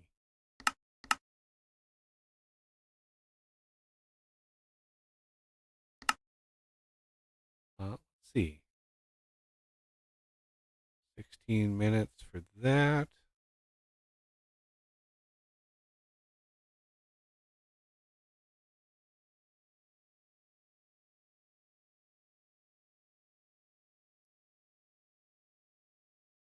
I could do refined fuel. We have lots of that. That's 20 minutes. Diesel is 40 minutes. Gasoline is 40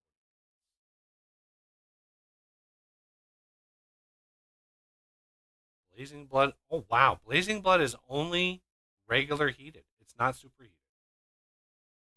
That's crazy because Blazing Blood itself is 1500 degrees.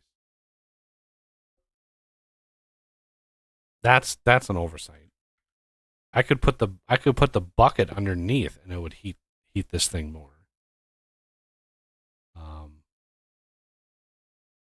Okay, this is just about done.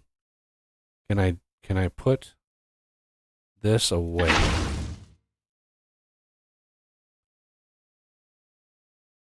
Why doesn't this?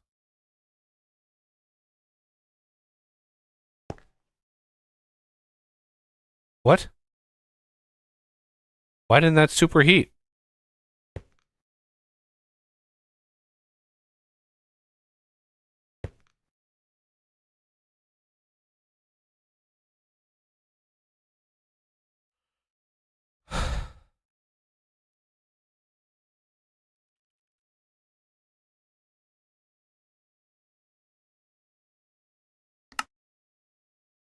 Why didn't that superheat? Do you have to insert the bucket with an arm? Like, is that? Can I pump into it? There is something you have to do for it to do that. Hang on, let me see what it is. I don't remember.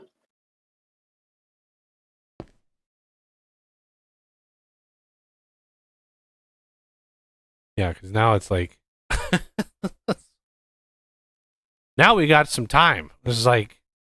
Yeah, I need to draw, take it by bucket or pipe. The straw changes what it is. And it removes the straw removes the ability for it to heat the refinery. Right? So it's like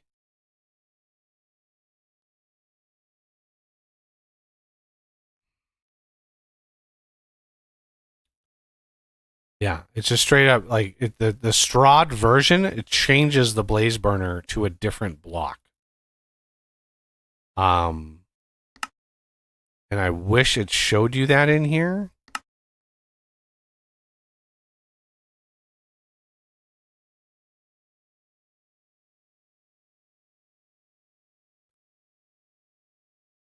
I'm gonna go grab a bucket of the blazing blood and see how long that lasts. I think it was over here somewhere. It's easy. It's actually pretty easy to get this stuff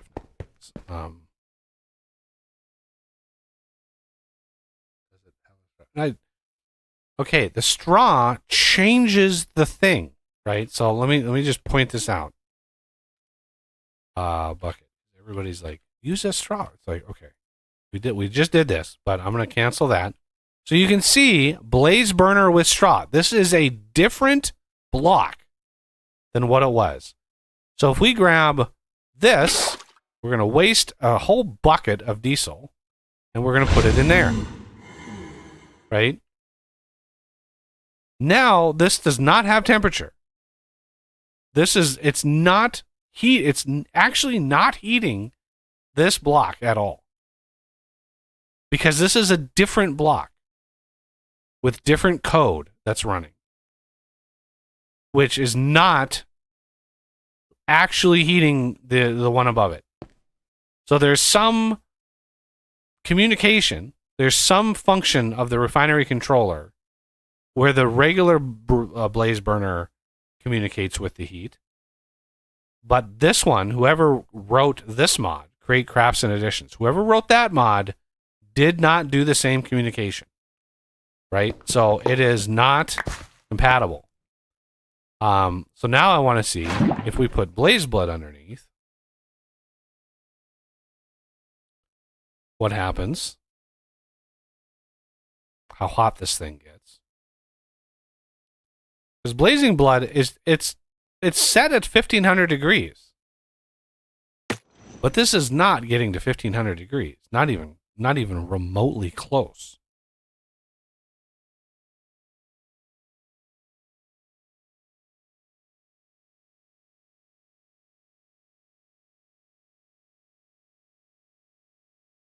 But we'll let it run for a little bit while we there it goes. That did not take long at all. The hell? I found a cave vines underground. Are those useful at all? I just It hadn't was seen them before. probably not. Okay. So the blaze cake is the most direct way, but it lasts 160 seconds. Which is what? 2 minutes would be 60, 120. Not quite 3 3 minutes? minutes. Not quite. And this gets you up to 400. By far the best of that right now. Alternatively, you could actually go for the actual thing you're meant to use. I'm going to remove this, and we are going to place this. Nope.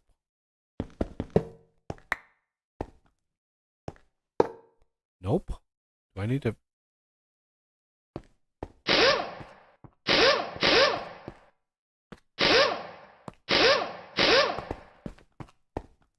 No.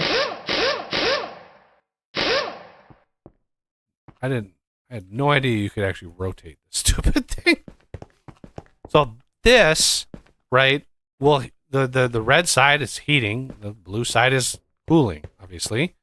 But we are going to need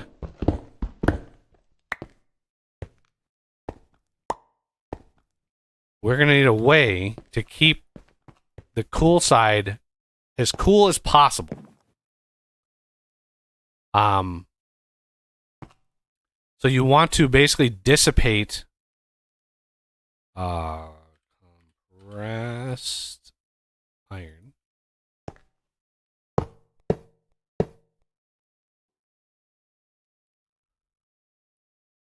And then there's a thing called a heat sink.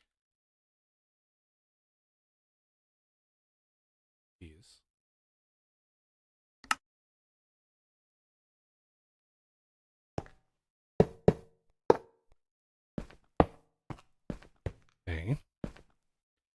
And then we're going to grab some tubies.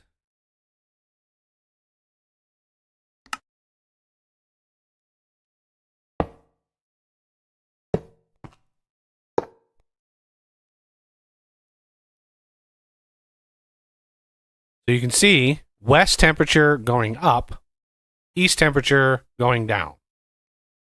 Right? So it's basically cooling this side and it's heating this side. And this, now that the blaze burner, what happened to the blaze burner? Did it run out of things and stuff?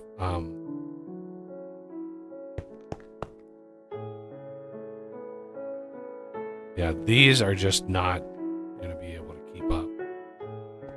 Basically, the more pressure, the more you push this vortex tube, the crazier the temperatures can get. Like, they can get crazy high. Like, crazy high. So, yeah, you can push that.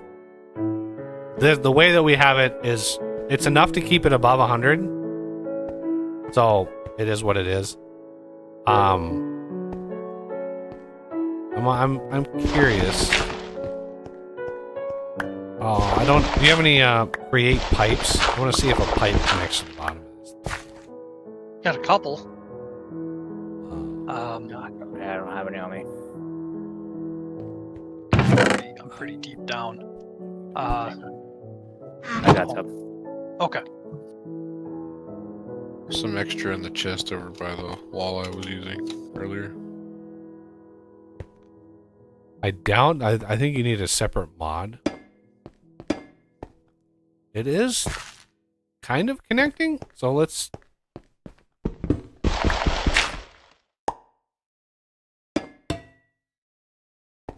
I don't have a pump, but we need to put a pump down there.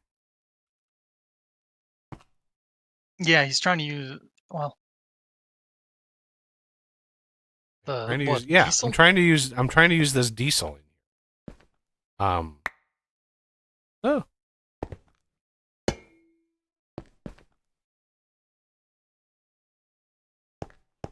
a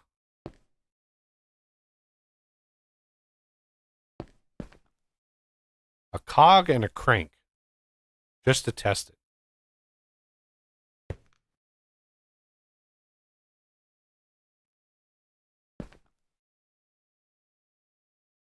And we'll work on the LPG here. I need a thermo-pneumatic processing dual.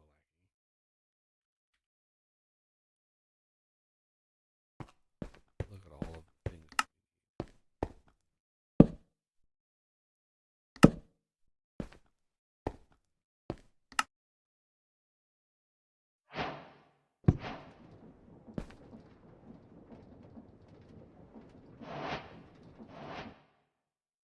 Oh, crocodiles. Um, Just wondering about your config for laser IO. I Going to the blaze. see your config. What specifically? I don't know how much I edited Laser IO. I don't think I really.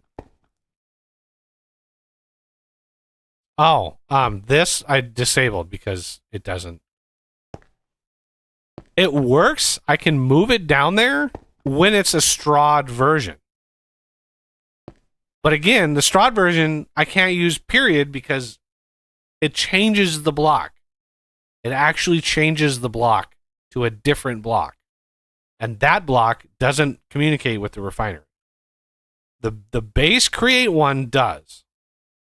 And I need a wrench so I can poke visuals in these. I'm just seeing. He's asking if you have a fluid card. Not sure if that's.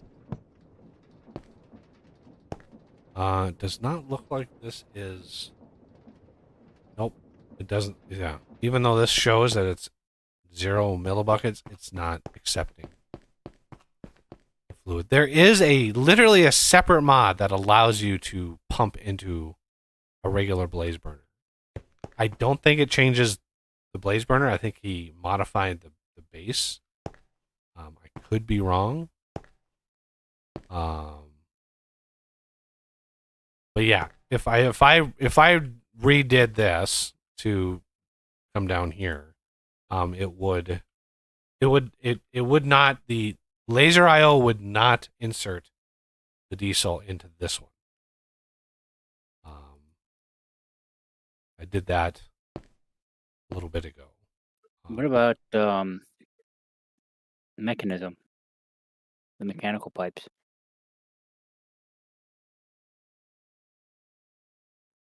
The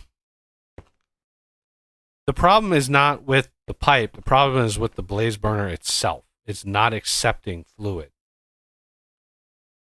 Otherwise, like, laser IO should work, right? So if I do this again, Well, it should accept what's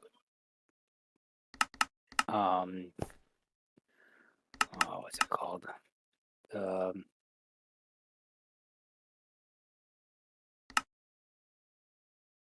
me do this. The mechanical arm.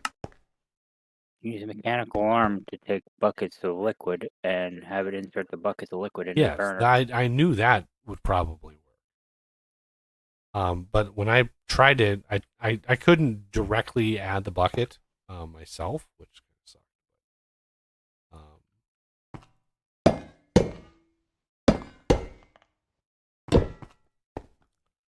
Because then you need a spout to fill the bucket. You need an arm to grab the empty bucket. You need, like, it's not just a simple, like, oh, use an arm to put it. It's like, no. There's a whole thing to do with that. No, one arm can do it all. As long as everything's in range of it, you can have one arm do it all.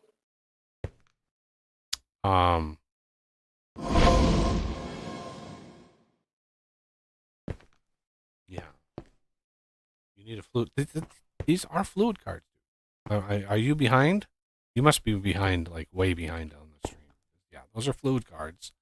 Not working. Right? They're not working. No matter which thing I do, it just does not push the liquid in there. unless it has a straw, and that is the thing that breaks it. So I can't use it.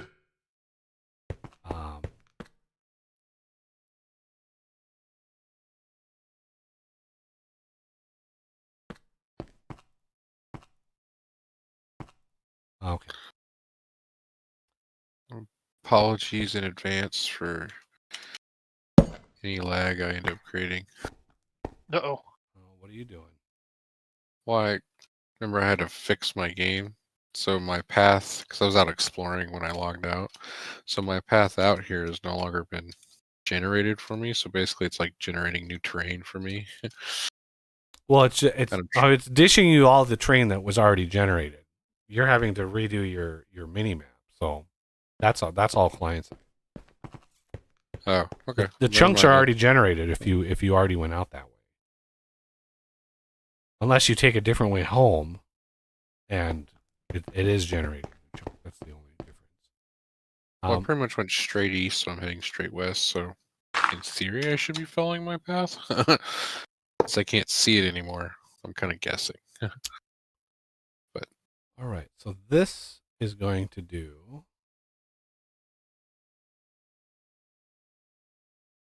Somewhere in here. There it is. Biodiesel. Where's the LPG? There it is. LPG, coal to molten plastic. And then this one also needs 100 degrees.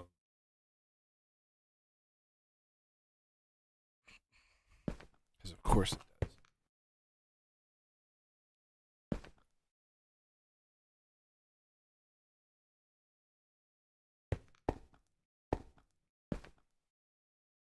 That's 7 buckets. Yeah, what's funny is this, if you look at the recipe here,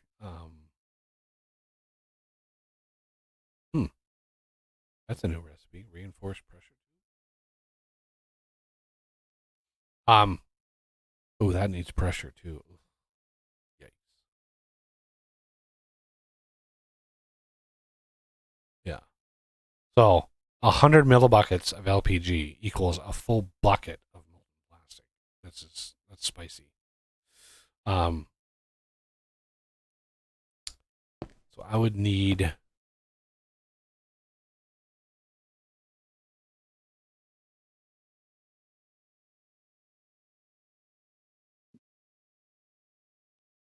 another blaze burner.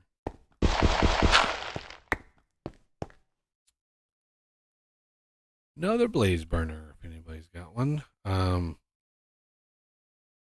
I do, but I'm a fair distance away.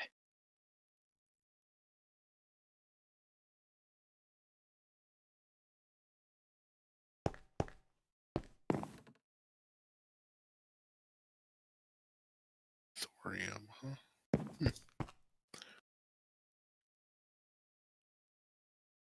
Does anybody else have blaze burner, or should I head back? Oh, I'm sure we can sort it out. Okay. I'm nowhere near base, so Renegade's here, so.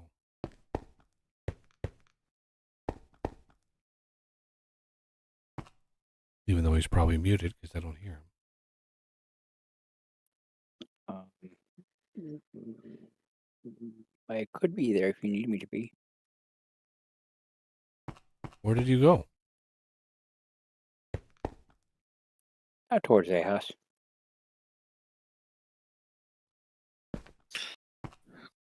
did find Guys. a random waystone though. Oh, neat. So I picked it up. I'm bringing it back. Put it Yeah, down was- where you're at and just teleport back. Yeah, but then we can't use it. You can craft them.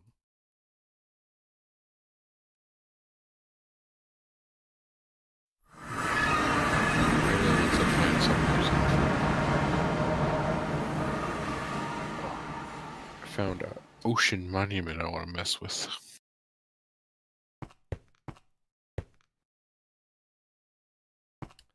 I'm kind of waiting to do a lot of exploration until we get like an enchanting and get the Wizard's Tower enchantment system up and running, and then we can enchant all of our gear.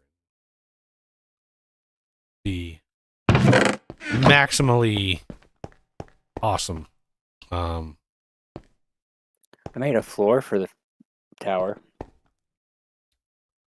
The inside part of the floor.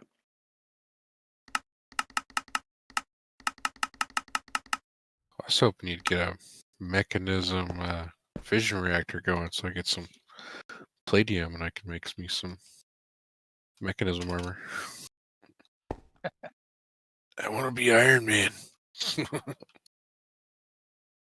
Yeah, we'll get there eventually. I got AFK a little while here.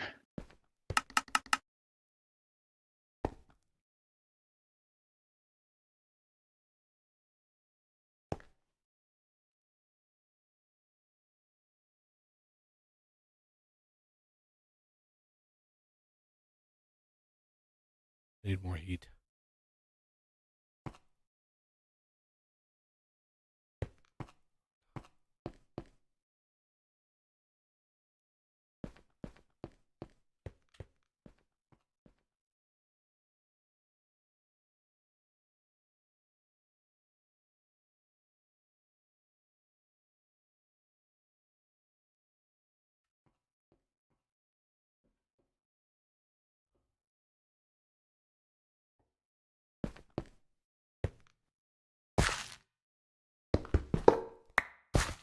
What is that? Oh, slowness.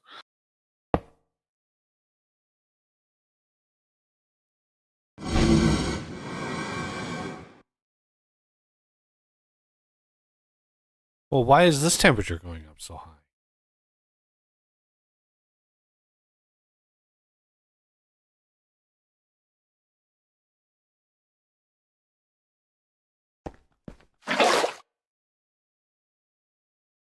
That was way higher than the same blaze burner with the same blaze cake on the refinery. Quite the difference.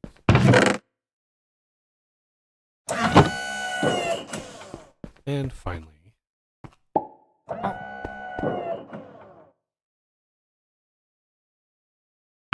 etching acid. And then finally, oink. Put that in there. And we have etching acid. Now, if you heat it, as you read, if you probably read this, you can speed things up, right? If you can speed things up, if you heat it, but it actually consumes etching acid if you do. If you don't heat it, you can just sort of be slow. And now that we've got an unholy amount of plastic, what do we do with this? How do we... Let's see. Stick. Somewhere in here. Molten plastic. In-world solidifying. Really? You have to...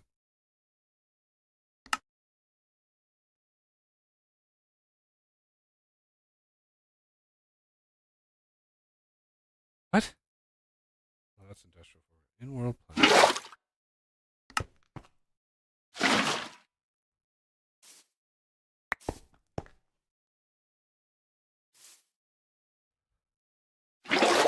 Oh, it's just like... Really? Oh, that was fast.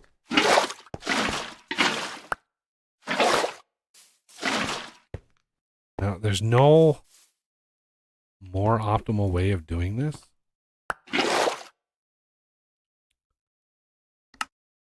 Pour in the world or chill in an inventory with a heat frame. Using a heat frame. Okay. Okay, let's try this. Heat frame. Heat frame.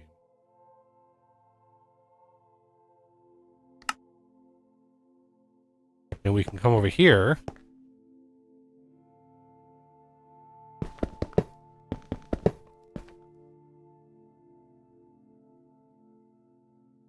Why? Seriously? Why can't I put this?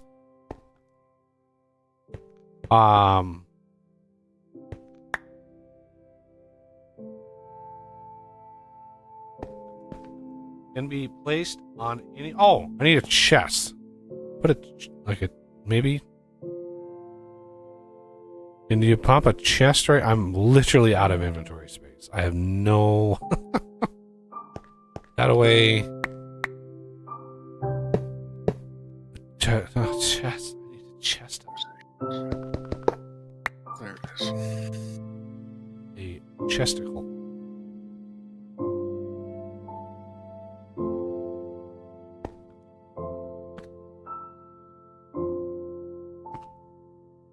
Just simple chest. What I need. There we go. Now we put this in there.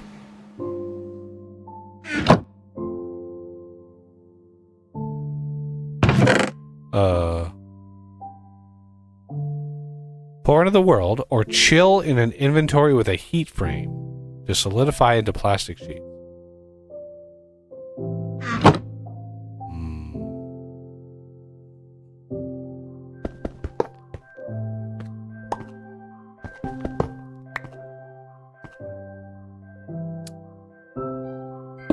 Has to be below 0 degrees.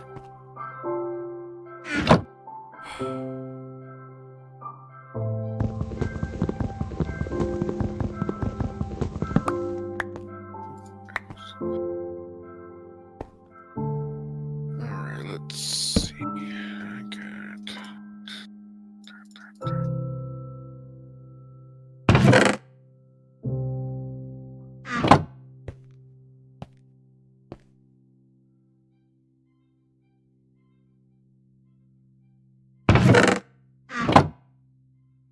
Oh, come on. It was negative like 160 just a second ago. Like, really?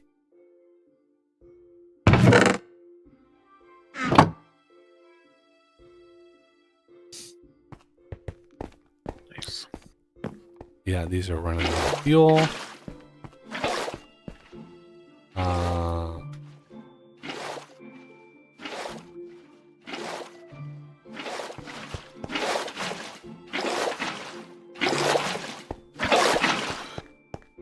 You don't know, like, get a little too crazy here.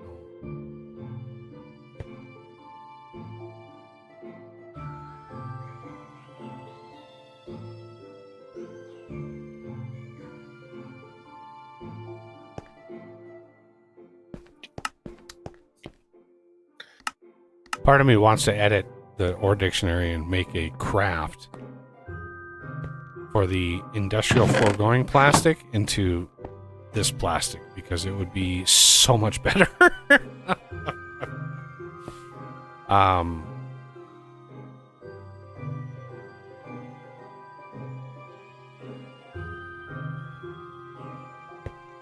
Yeah, the fact that this stopped just really annoying. Yeah, now it's 0 degrees. Yeah, it's like the fact it exists is like it's -1 now, and this is 4. Like, maybe if I remove any and all, there it is. There we go. It was passing its heat off. Yeah, there we go. Now we're increasing our output. This in there. Oh, that only gave us 1? Lame. Okay, but the plastic sheets.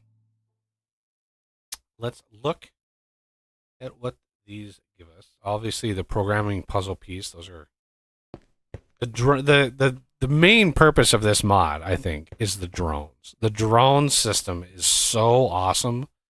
Programming the little drones, it's so cool. So we could go with the Amadron tablet. That would speed up a lot of stuff. But what we want is these finished PCBs, which is unassembled, which is empty, which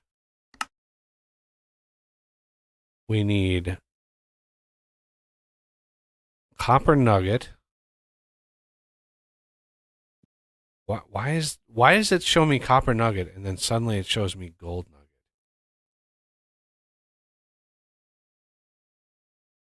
Accepts tag pneumatic craft wiring. Interesting. Okay, so let's grab. I have 8.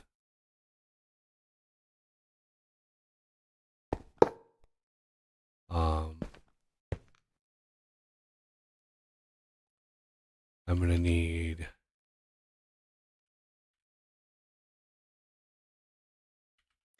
you have any food or seeds, Vejas, stay go down here. Whoa. Oh. No, I did find a. Oh, you already got him. Randomly came across a bunch of cocoa beans. Got a bunch of cookies. Want the cookies to go down there too? Oh, I got cookies right there. All right. Oh, I need 3 each. So 254. And food right here in this top corner one. The good stuff.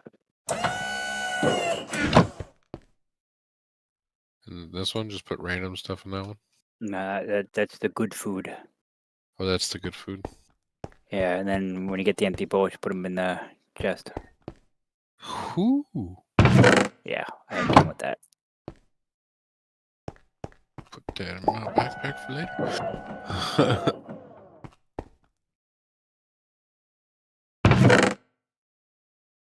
And I made some progress on our little joint project.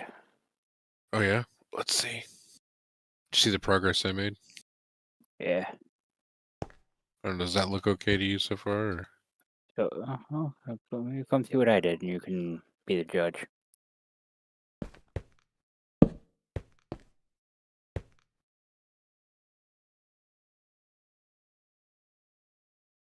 Ooh. Hey. Nice. Yeah, I found the ocean monument primarily because I was going to try and get some sponges because tired of. No, I just fill the area up with sand and then kill the sand. Yeah, that's what I was doing too. I was using gravel, but yeah, same concept. But still, sponge would be way easier. you can craft sponges. Can you? Because I tried looking and I couldn't see a recipe for them. Yeah, I just looked it up. The recipe's in there. You just Sponge.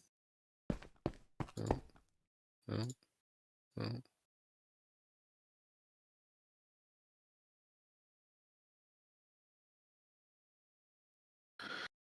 What?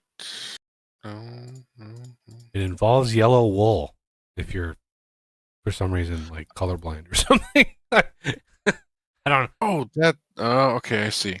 I didn't realize that was wool. I thought that was just another sponge. I'll fill that at it too. You got it's sneaky. You gotta have a little attention there.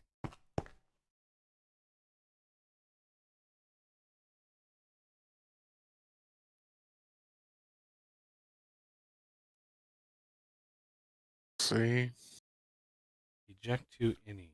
How do I set eject to up? Okay. Eject to up.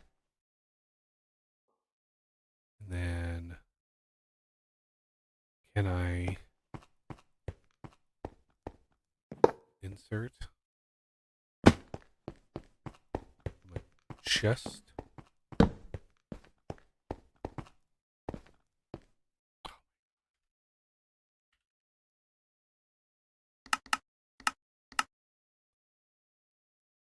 Oh, I don't have this thing. Well, let's do that.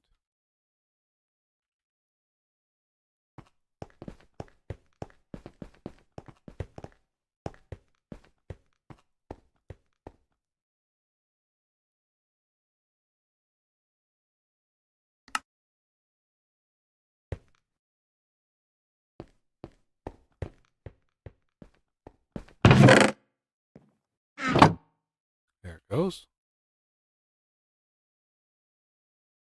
Bright light. It's really slow. And once they're out of there, you put them in here, and acid etches them.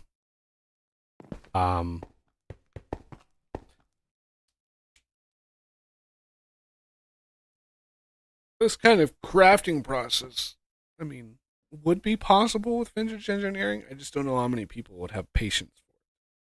Obviously, I wouldn't use air pressure as the I don't know how air pressure like what air pressure has to do with a UV light box, but it is what it is. I would think that this would use quite a lot of power, electrical power.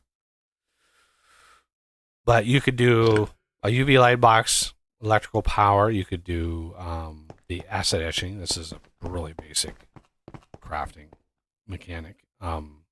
As far as heat goes, I already have the heating mechanic in the game or in my mod. So it's just engineering. I basically already have the ability to heat stuff with the electric forge. So if you really wanted to speed things up, you could drop your threshold to like 90, right? Because the higher it goes, the slower it becomes.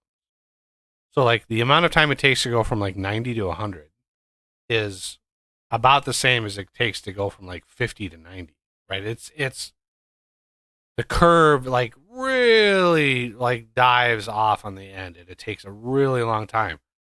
And so you can lower the threshold down, and it'll kick them out early, and then you can go through the acid etching process.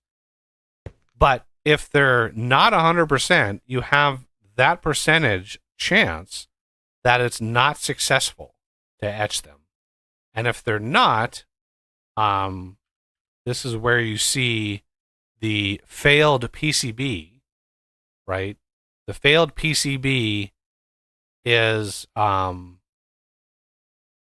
what happens if it fails, like if you have that threshold.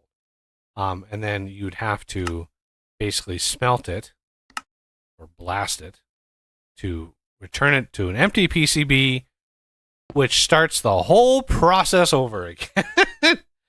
You basically have to go through and UV light box it again, and yeah. So, there is I don't know what the ideal threshold is, but it's been my experience that even if you drop your threshold to like 98%, the amount of failures you get is not 2%. It's more than like and of course they could have fixed that. But it's been my experience that it's rough. It's really rough.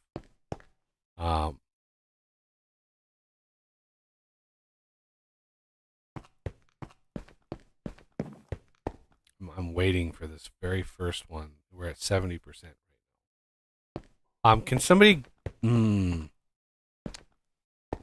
get another blaze burner, por favor? I'm heading back up, so I'll toss you one of the ones I made. Where did you go? I should. Did you go on an adventure? I was looking for that oil that rock. Oh, you're looking for the oil block. Yep. Did you find it? Nope. I dug a very large hole at bedrock, and it's all through the chunk that it was pointing to. Well, I guess I didn't do necessarily the entire chunk. What key is it to enable the boundaries? F3 plus G. Okay. You just hit F3G. See, there we go. Did you get it? I think your magnet picked it up. Oh, that's right. I was mining, so. Thank you, sir. Yep. Do you need another straw? No, straws don't work. Straws are.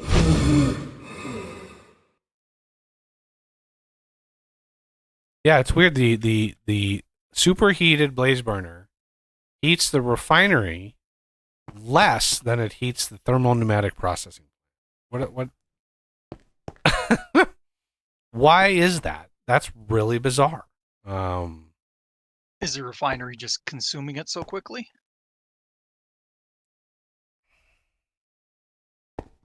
No, I don't. Well, if it is, it doesn't tell you. Right? If it Yeah. is, it doesn't tell you that it does.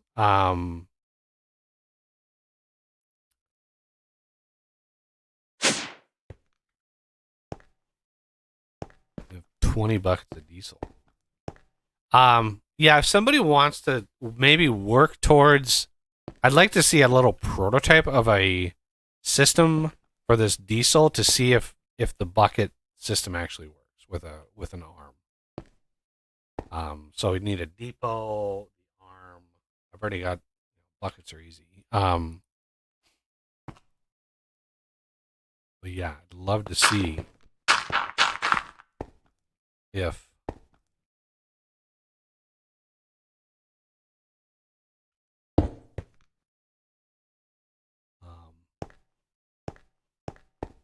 and you can make a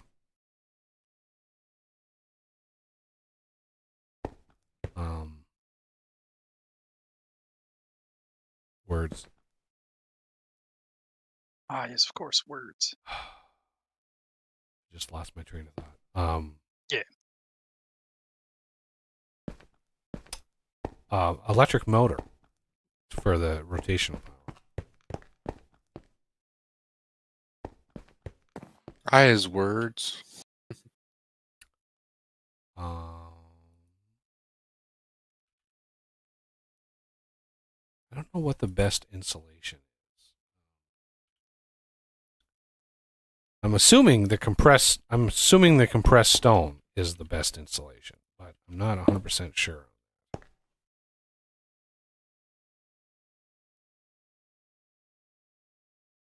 There we go. Good.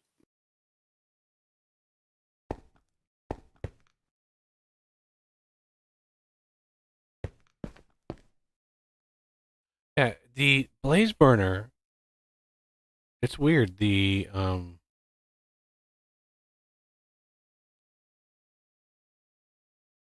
blaze cake.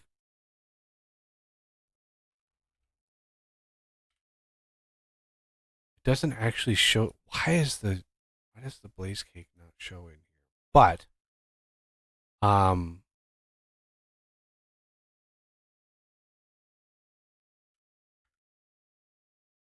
it like runs for the like 3 minutes, 2 minutes, and then it goes down to normal. Yeah, I'll let them work on that.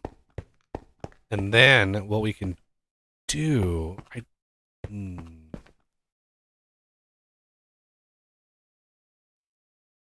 wonder if there is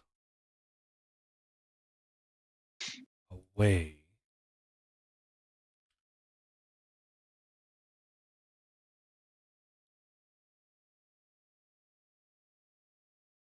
Heating frame.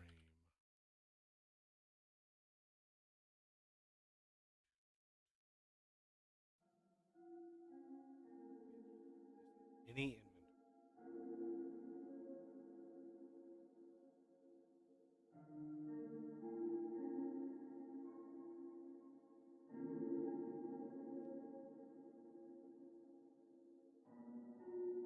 I remember automating this in times past. Automating the production of the plastic. But I can't remember how I did it. What inventory I used. Because you need to be able to move the fluid in. Did I have some weird convoluted system of like mechanical users that had buckets? I bet you I did. But we don't have. I don't know what mod added the mechanical user, but we don't have it. too many different weird. Hey, Buggy, would you be able to use mechanism? Or not mechanism, AE. Export the liquid. And then import the item. Do what now? Say that again. Use AE. Okay. Have the plastic being imported to the AE system. And have the creation plane, or whatever the thing's called, exported onto the ground as an object, an item. It'll Yeah, I mean, auto-cool. you could do that. It's not as efficient as when you use the cooling or the heat, the frame to cool it, where you could double your output. You could definitely do it. And you just reminded me.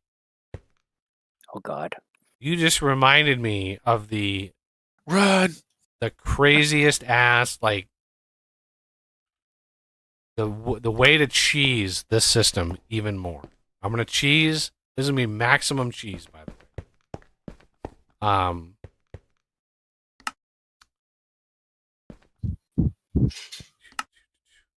Come on. Really? I don't have tin ingots set up? Clear. Do this. Tin.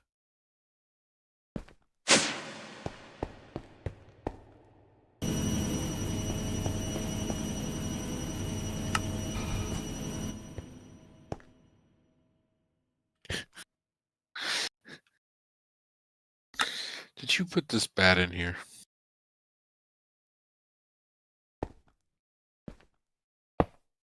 What bat? Where? What? In your elevator? No, they spawned down there in the tunnel before I lit it up.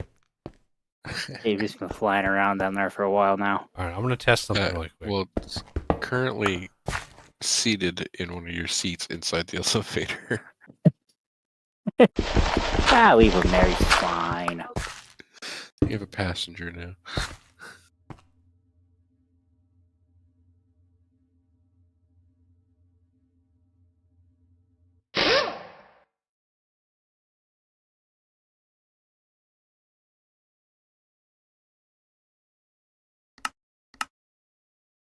All right, yeah, I just finished checking the whole chunk, and unless it's hidden under another piece of bedrock, I can't find it. Okay, so used to be where I could come in here and do like.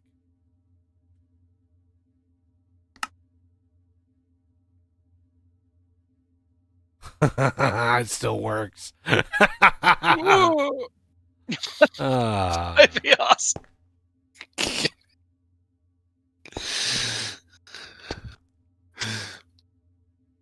It's kind of disappointing that you lose momentum as soon as you're off these things. Otherwise, that'd be a lot of fun.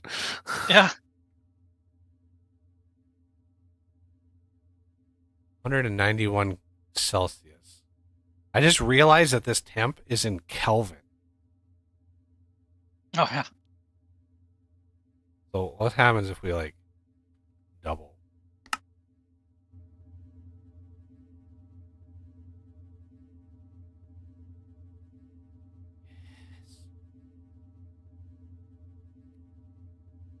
So is this, somebody wants to Google convert. What does 393.21 Kelvin translate into in Celsius?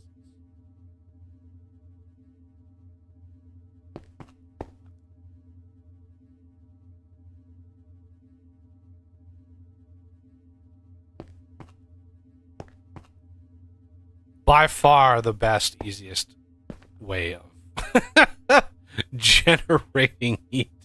Okay, I think that's just like 120 degrees. I'm gonna move it Okay, over so that's a this one. fallback plan, right? Well, yeah, I wanted to see if the oh, there's that. I'm gonna use it on this one instead. In here. Come on.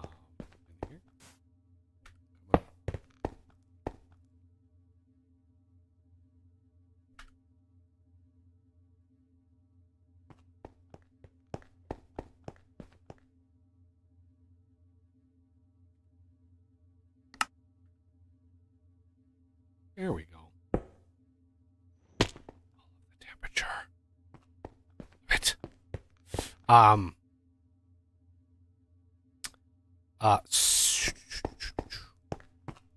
Mm, This is getting spicy.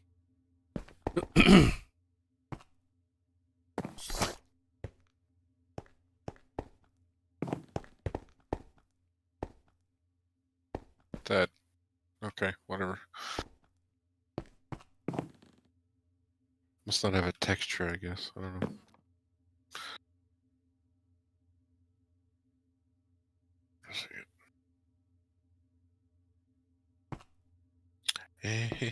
I see. Eh, I'll let Renegade fix it if he cares. Oh, what'd you do? Yeah, go look in your cafe. You might find what I did. God, what'd you do now? 5 o'clock. Must be around. Yep. Yeah. I got a picture of a... What did you do? People know when it's lunchtime. All right, fair enough.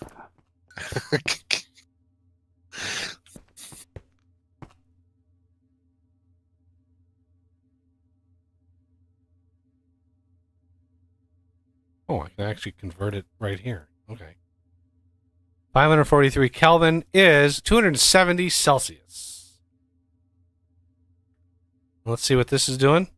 It's 508 Celsius. So, a little bit off by 2x ish, roughly. But that's fine. I'm not going to.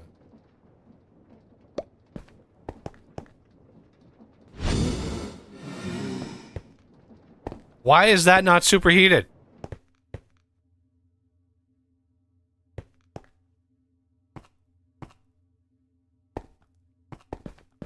Diesel.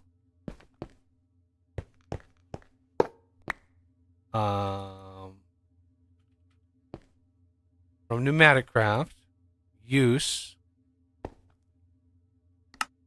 Blaze burning. Superheated. 40 minutes.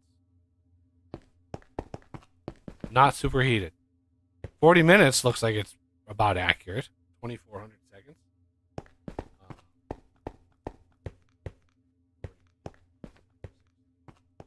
Yeah, 2,400. Oh, it's actually a little over.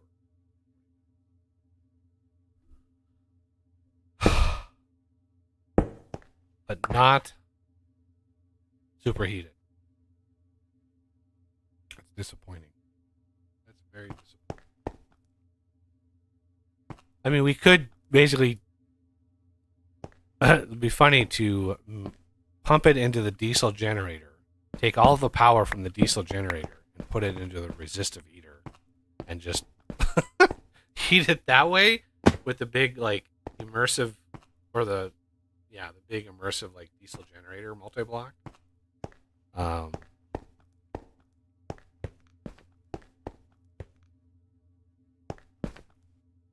But yeah, that's why would it report superheating and then not superheating? What the? Oh.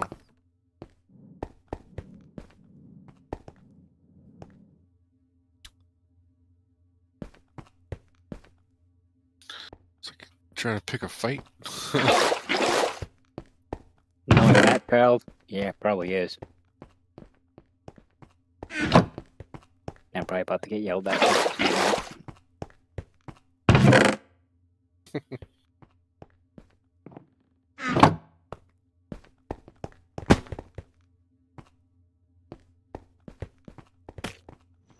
Oh yeah, let's go see what our status over here is. Etch success chance. Put this over here.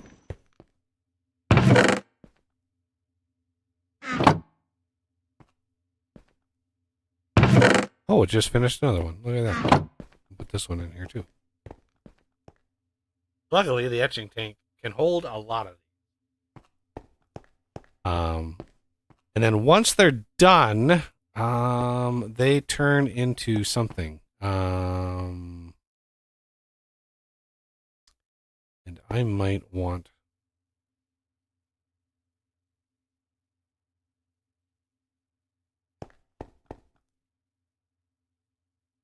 So I just spotted them. PCB is the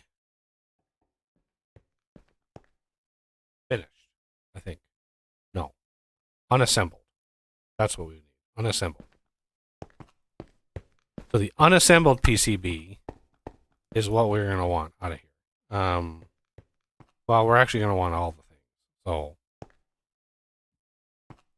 but we want this and a filter and an extract. Oh. And we want a finished PCB. No, unassembled and a failed. We're going to extract. Yay! And then insert over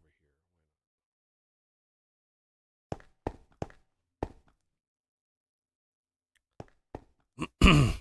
I wanted just to make sure. I filtered this because I didn't want it to pull these out. And I wasn't really sure. Yay!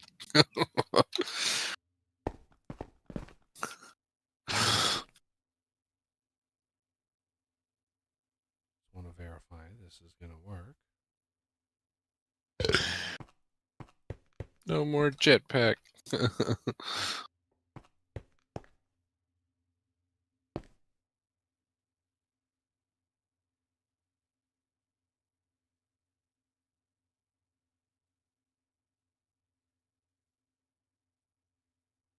Yes. One down. So, what you want to do with these, and I know this is like a tutorial, but like the worst ever. Because stuff in this mod it's not fast. Let me just put it that way. But once you have a tiny amount of PCBs, right? Once you have a tiny amount of PCBs, the very first thing you want, and I think you need like 7. Because what you want is, let's see if I can find it for you. You want an assembly unit import, an assembly unit export, an assembly laser, an assembly platform, an assembly controller. All of these very, like, the first like 7 or so of the PCBs take an intense amount of time to do. But once you do that, right, you can then move on to the assembly controller. And this can actually make the unassembled PCBs from the empty PCBs. No light, no etch at all needed. And you need the assembly platform, import and export, and then the laser. And you need the program, but this is a purchasable thing from the Amadron tablet. I don't even know. Yeah, it's you can only purchase it. But this literally is just like from boop to boop, and then it's done. Like you don't need to do the etching UV thing anymore. You can just create them. And the pressure chamber, right? Then plastic is really, really in need. And it is crafting the things and the stuff. But yeah, we could do a little janky molten plastic system here. Let me get an advanced collector.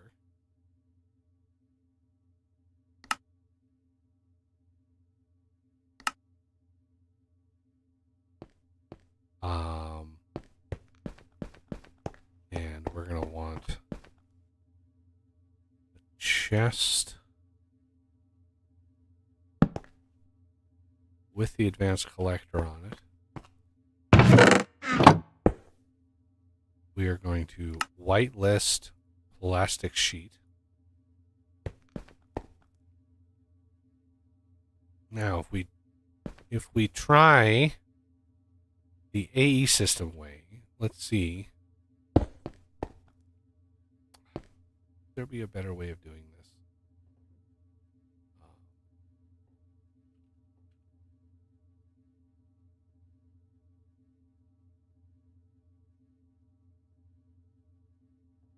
Yeah, let's, because if I do an AE thing over here, it would require an energy acceptor and all sorts of doobalackies. So if we do instead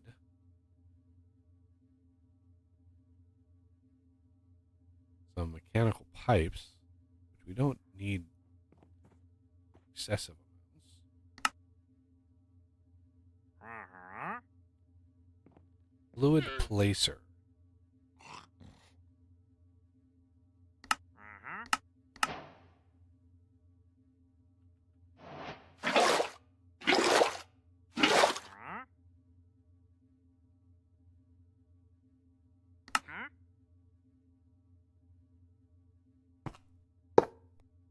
Really? Okay.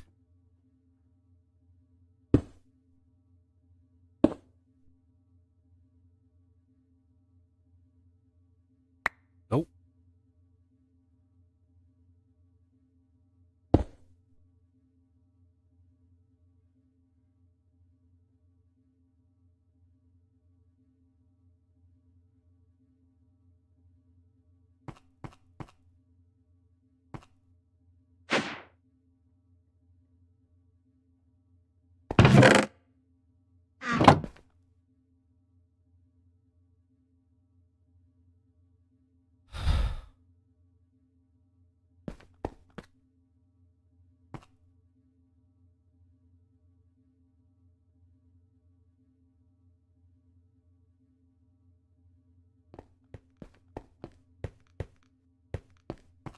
So this is pushing the fluid on the ground. It's turning into plastic, which the ion collector is picking up. That's how it's working. But I really want to see if a tank works in this situation.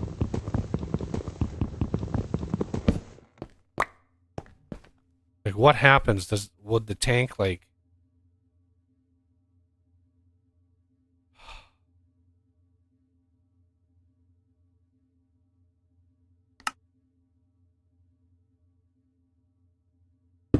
there? No, that doesn't work. How about the tank from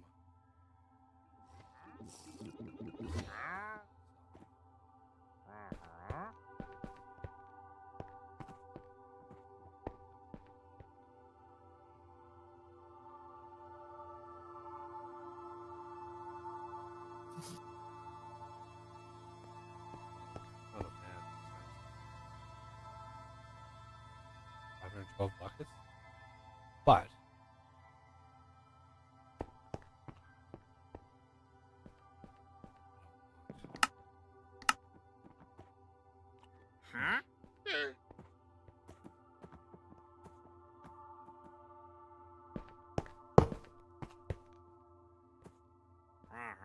nope.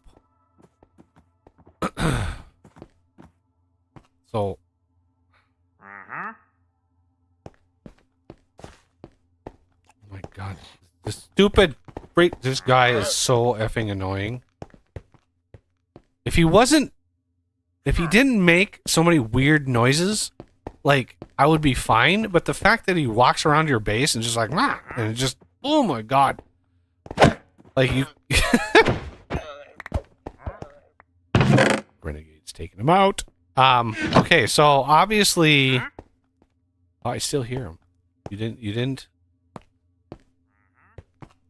Red room. And of course, it's raining again.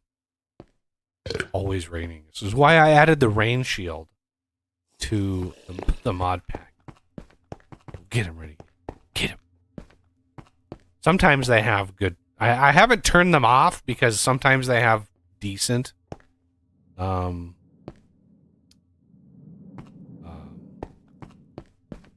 words, trades. Items. You know, sometimes they're trades like the axes that I have, like the bone splitter and the tree capitator. I actually bought these, so that's why these are just phenomenal. They were not cheap, but they were diamond axes, and I upgraded them nether, so or netherite. So Yeah, just see the pants I bought off them. oh, I literally don't have the inventory space.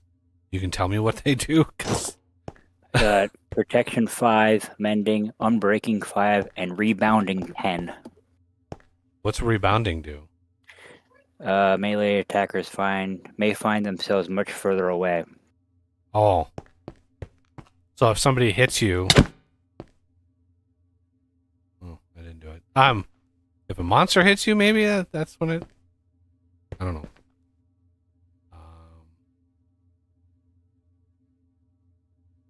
Man, whales do not like squid.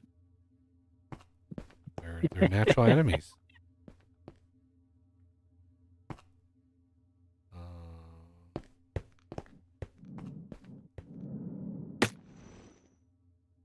Yeah, that's just unfortunate.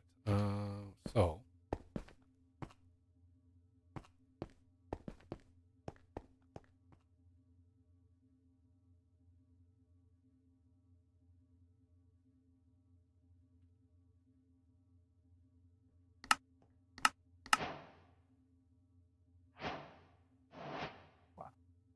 Well, if we ever needed ink sacs.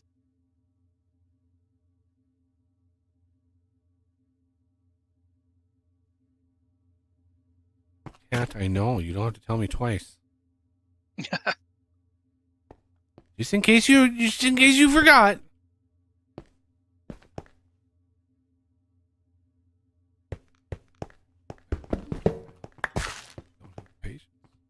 Don't have the patience.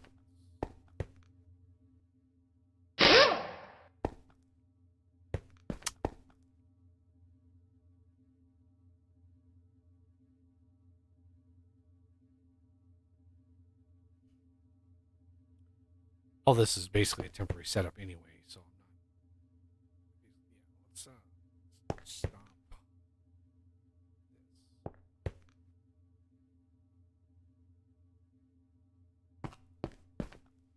Let this drain out. It's meant to be a temporary system anyway.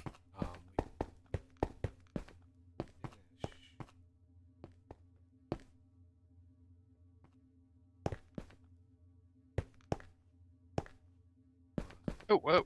That.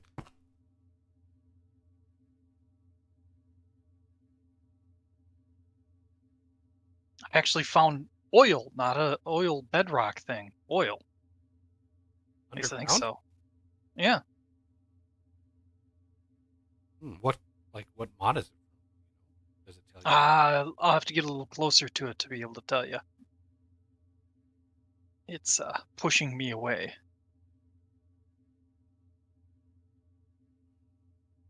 There we go. Factories must grow. Huh. I didn't know it spawned them underground.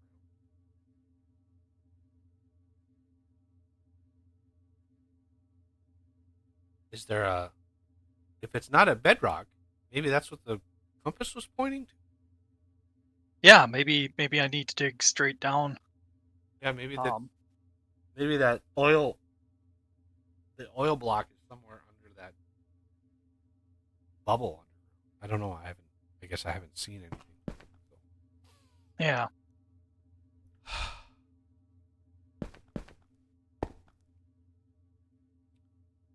The vortex tube is heating us up here. Let's do another one of these. Ready to go.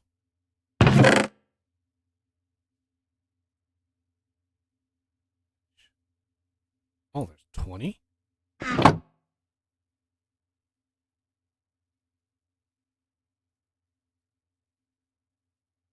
Wait.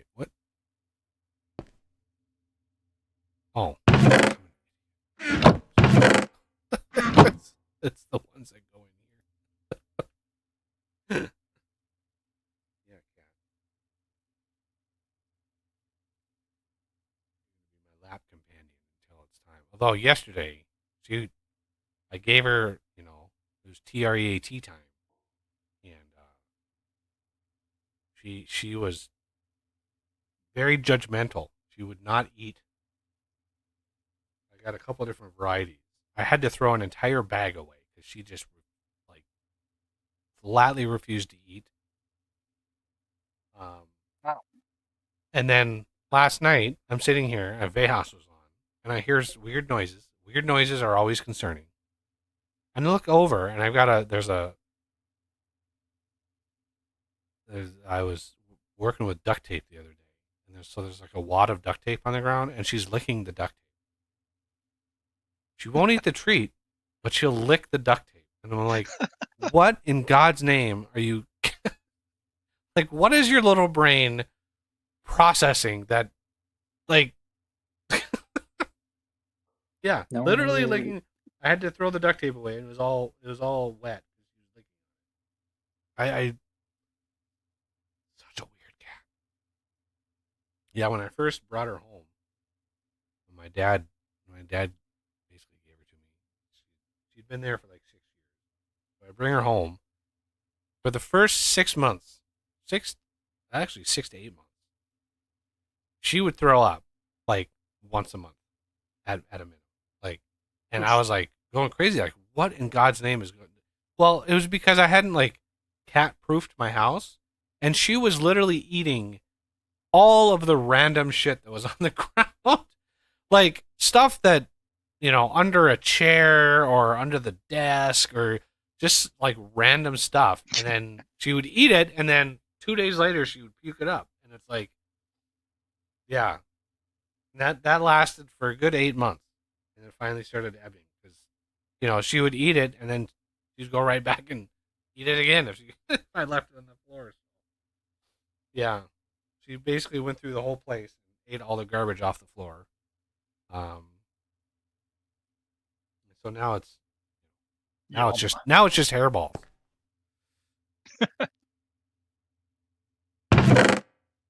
We're at 3. Oh my god, this is taking so long. And we're finally chewing through this. It sounds like my daughter when she was like 1.5. Oh yeah. Just pick up random things off the ground and put them in her mouth. It's like, stop it! Yeah. Oh yeah, that's kids. Yeah, their mouth is their primary interaction with the world for quite a few years. And parents have to be pretty diligent.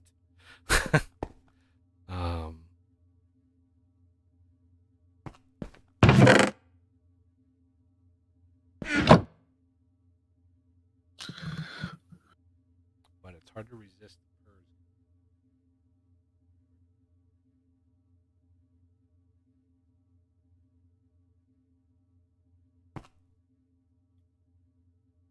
Let's do another. Just temporary.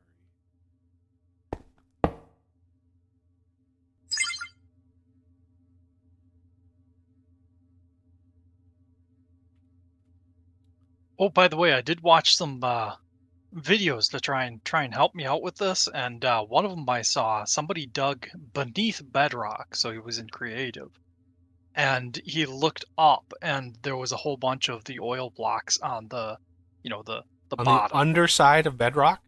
Yep. So the one that I located, it could just be like right below the like top one, or the one You right could try on to go the into spectator mode and drop it down. I don't know. I don't think spectator mode allows you to go below bedrock. I guess I've never really used spectator mode. Been playing Minecraft for many, many years. fossil stone. That's a good sign, I think.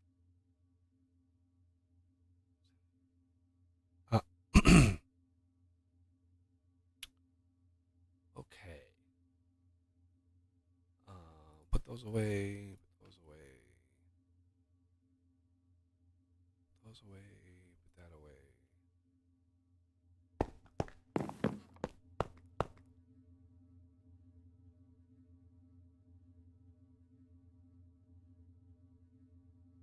I just want to see.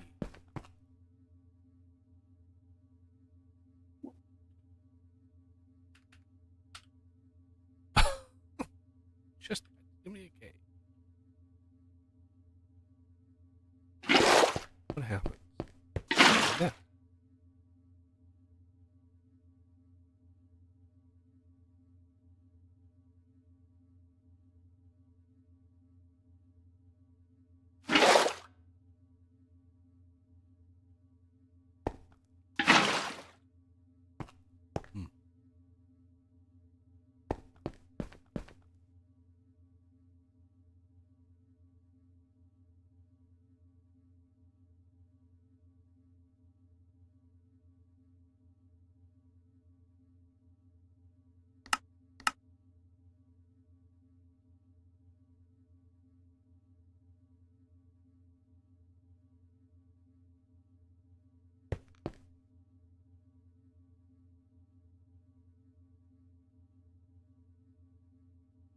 Oh, it's hot and cold. I'm trying to drain this all out.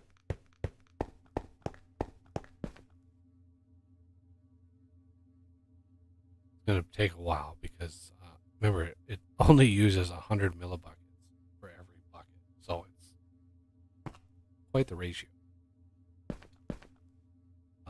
This is just about empty. If I raise this up to like 1200, it's going to get super hot.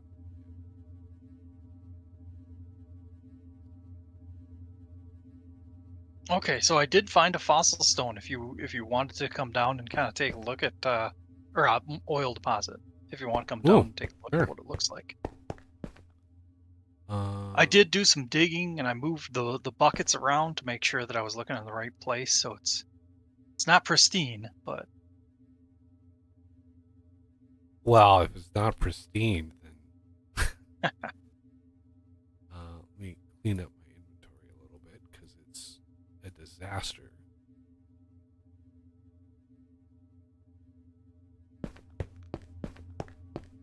be sure you got your jetpack and fueled up, because it's a suicide tunnel. I have an angel ring, maybe. Ah, that's right.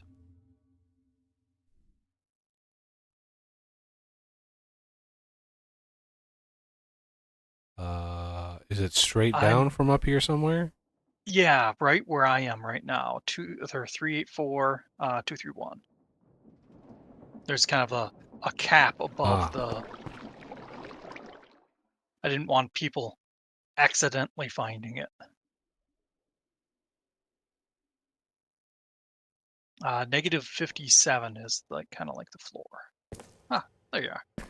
Yeah, right over here. There it is. Oil deposit. So yeah, there was a Fossils. bucket in those two blocks, and coming straight up along here, it was kind of just a vertical deposit of oil right above that thing. Very similar to how I did it in Vintage Engineering. So Vintage Engineering has a oil deposit block, and that is the thing that spawns the geyser bubble above the thing. Is when that spawns in the world, when the world places it, it calls back to the code, and I actually basically build the bubble above it. Kind of how all these mods work. Yeah, so I'm guessing the pump jack has to be placed exactly above that thing. Yeah. Should we build it on the surface? Yeah. Because I think we need to do pipes all the way up. Yeah. Yeah, do it legit at least just to see it in action. I know the pump jack is going to look really derpy, but I don't like how the pump jack works. I would much rather have it a single block, like a single machine.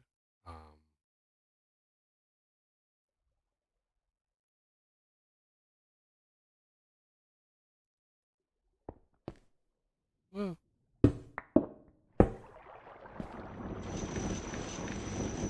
Huh.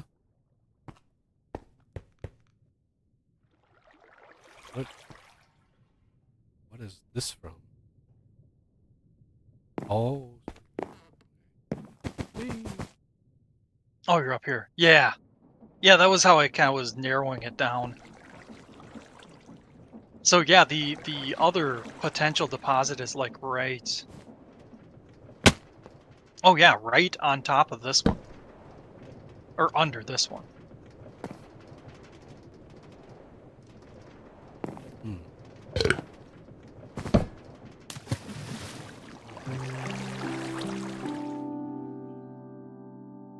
Well, over here, finish this up.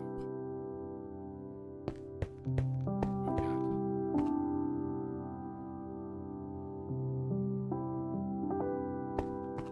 why does that say $1?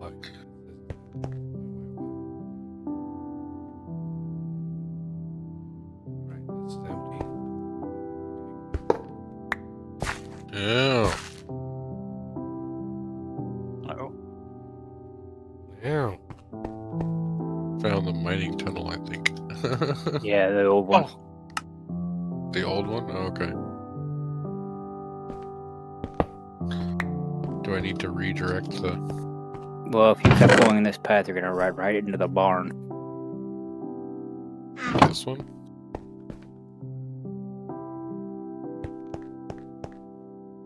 Well, the direction the mining tunnel's going. If you kept going up at that angle, you'll run right into the barn. Oh, him. Gotcha. ooh, I found earth slime So crystal. the train can keep going this way? Straight? Yeah. Okay. Are those of any use? Earth slime No. crystal blocks? No? Okay. Knew the amethyst was a little important, so I thought. So as this winds down. Oh, we still don't have. You're so slow.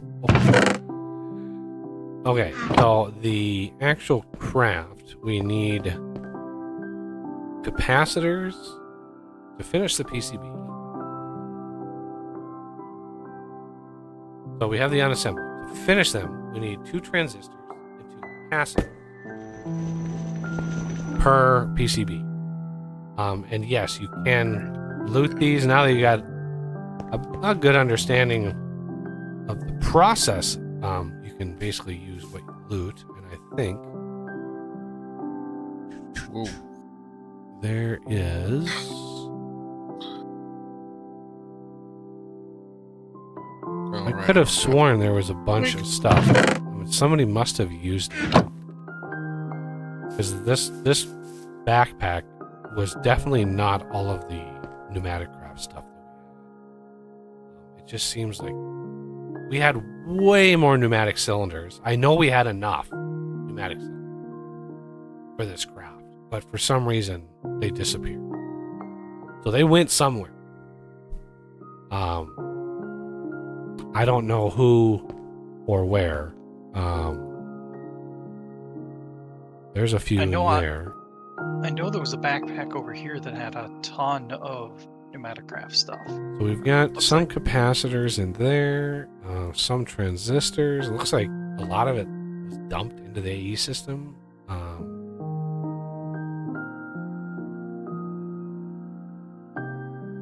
What item in specific were you looking for? That I found it. Okay. Take the plastic out.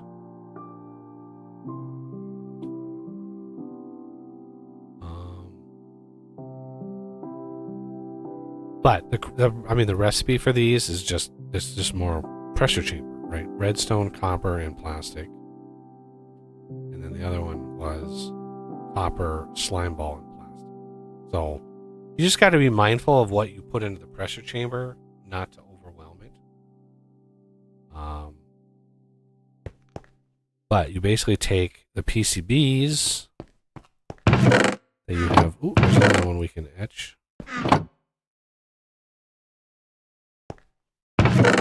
Take these unassembled. and then grab the recipe here.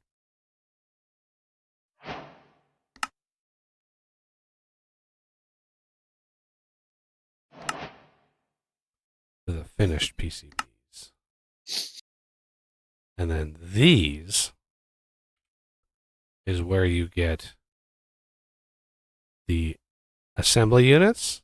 So this is why I wanted the cylinders. Because the cylinders, I mean, it just uses a bunch of plastic, some compressed iron, and cannon barrels. It is what it is. But if you can loot them, you can speed up the system.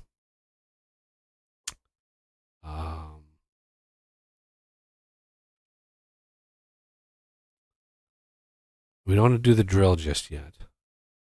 We want the import and export. I'm going to need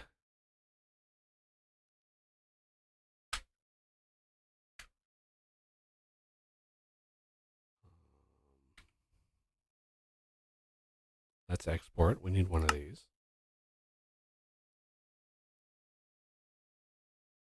Yeah, okay. Don't need the drill. I'd make the turn about 300 Veos. We need the platform. I need to turn it? Yeah, when we get to about 300. Okay. Turn it north. We need the laser. See that's Export platform. 4, 3, 2, 0. 300. Assembly laser. Oh, it's specifically red glass. Okay.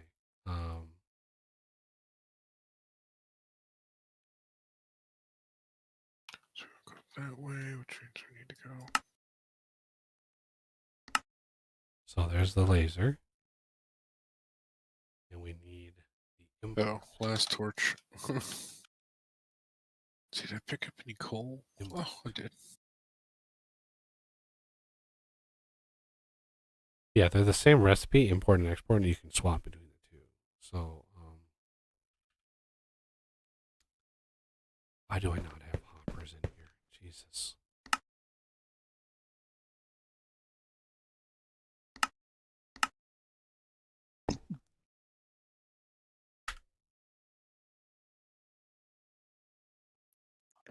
We Yeah. start heading up to the surface, Veos.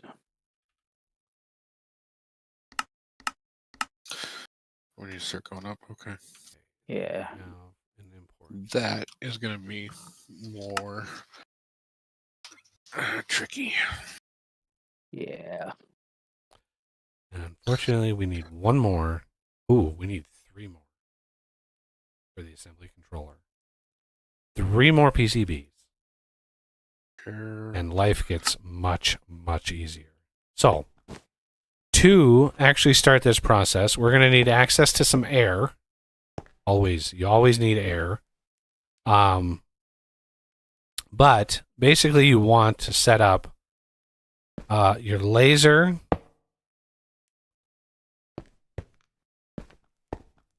Okay. You want to set up the import, which can access chests, right? Which is why I put it here. And we have this one almost done. We have this one done, so we need one more left. We need this one here, and then one more, and then we'll be able to build this system.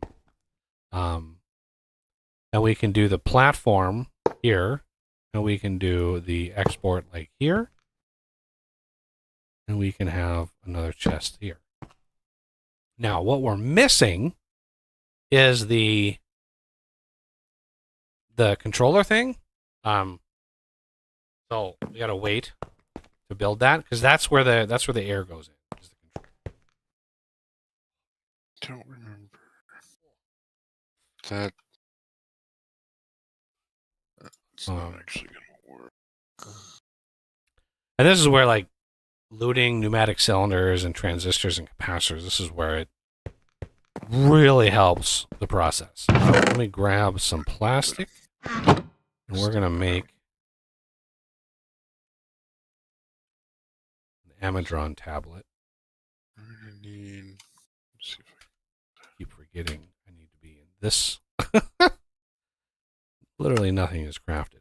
there. The GPS tool will come into play in a bit. So Amadron tablet, and believe it or not, this is not powered by electricity. It's powered by air, which is where you need this charging station. So this charging station, you put this baby down, and you can put the Amadron tablet in, and it will fill it up very slowly. Very, very slowly. And the charging station can take up to 20 bar. So this is where you start getting into the advanced level of stuff. The 5 bar for the pressure chamber is, unfortunately, I don't think there's an advanced pressure chamber. Weirdly enough. So the Amadron tablet, this is wait do you see this? This is the coolest thing ever. I'm going to put down a chest. I'm going to shift right click the chest. Okay, that highlights the chest. That tells the chest, or that basically binds everything. Right click a tank to allow it to ride. I don't need to provide fluids. Not right now. I think we're gonna need emeralds, and then we can do a use on the Amadron tablet. I think. What?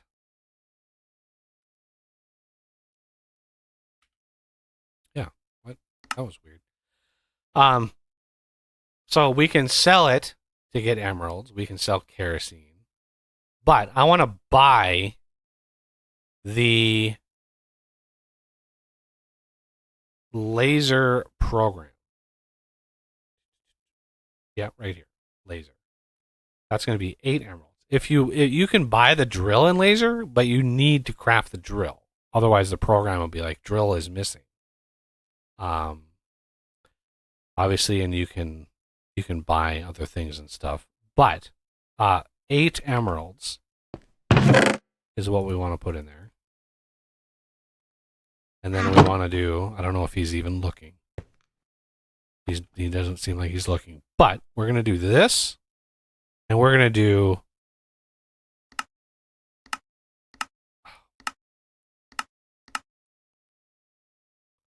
Where is it? Drill and laser, drill, laser. Place order. What? What am I missing?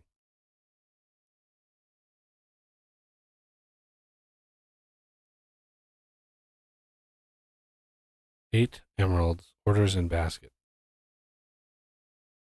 There it is. Place order. Order has been placed. There's the drone. It just delivered. Or it actually, no, it grabbed the emeralds out of there. And here comes the drone. And it delivers it. And there's our laser program. And those drones, by the way, you can craft and program yourself. And you can have them do all sorts of things. You can have them farm, mine, clear the land, place blocks. You can make a tree farm out of them. You can make a regular farm. I remember years ago when Pneumaticraft first came out, I literally started using them for my terraforming. I would program an area, basically, like the hill that's left over there. You can use GPS tools to mark your boundaries, like your upper and lower limit. And then in your programming tree, you can actually go through and using those GPS tools be like, in this, you can define the area and you can say, clear all the blocks. And then you can have another drone collect all of the blocks and then have a chest that it deposits them in. Like you can do the whole, it's amazing. The system is absolutely amazing. They did such a phenomenal job with it. All right, we are so close. I'm gonna take these out, and we're gonna remove. Yeah, we're gonna remove this. Put these back. I don't want any more coming in here. Right? I don't want any more. We're going to take this unassembled PC. We're going to make that.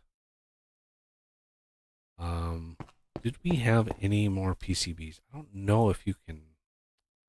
Yeah, the PCBs, this here is basically the base of the next level of goodies.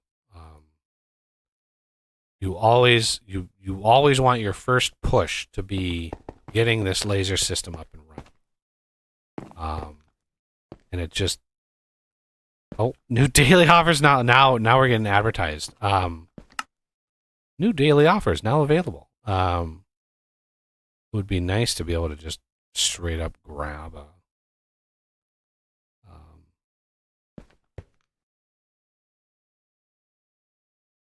PCB. I'd pay any price to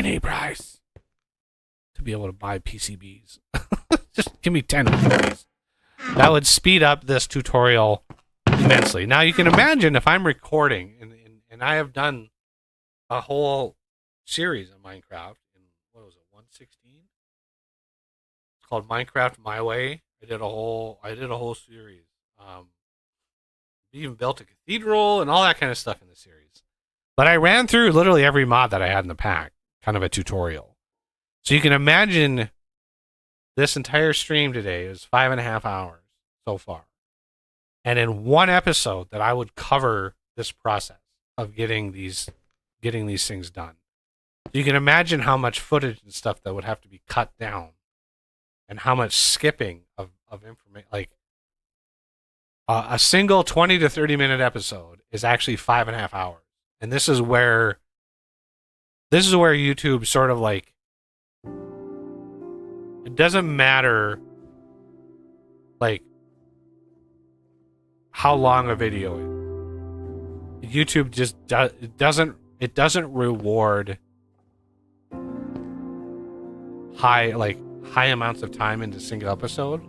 Quite like, you would think that, hey, you compress all of this information in an episode and it would be popular, right? A lot of people would watch it, but YouTube doesn't know how to sort out like those kinds of videos. So you'd have to literally search for it directly, like Minecraft pneumatic craft, tutorial or something, and then it might come up in the feed. But I wish there was a more direct way of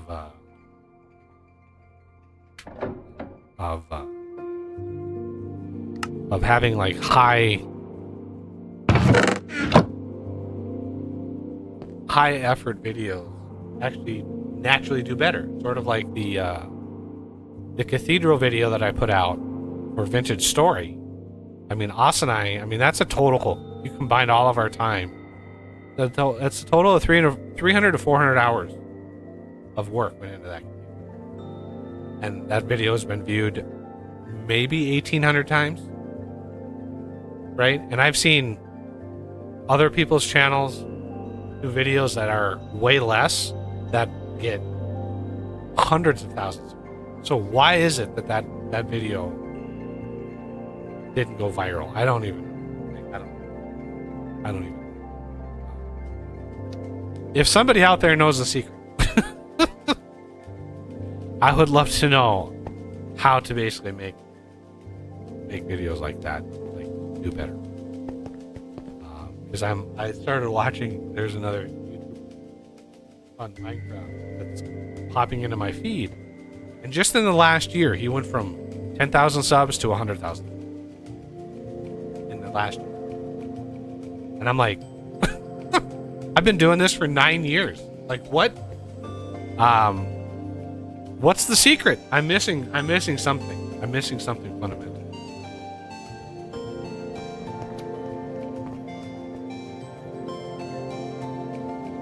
All right, if I take this one out now, etch success chance, say 85%.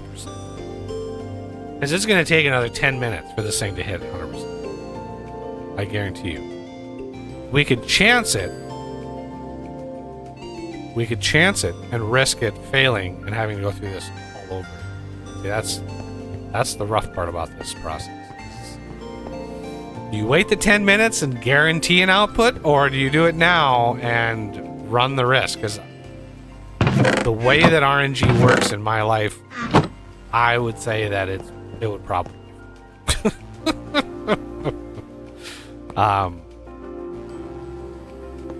Just saying. We could try it, but the odds are not in our favor.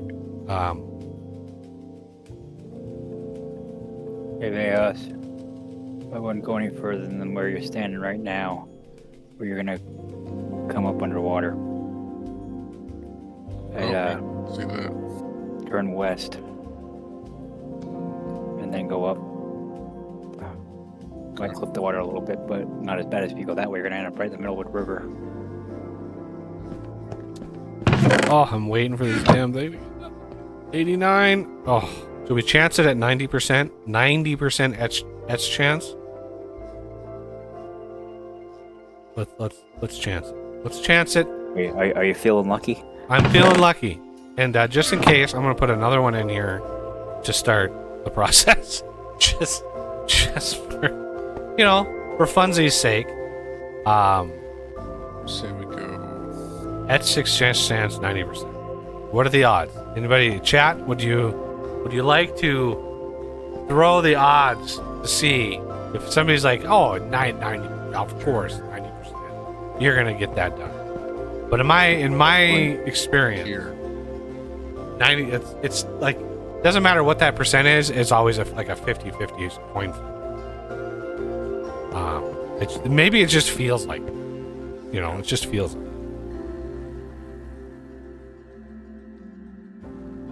Turn like that.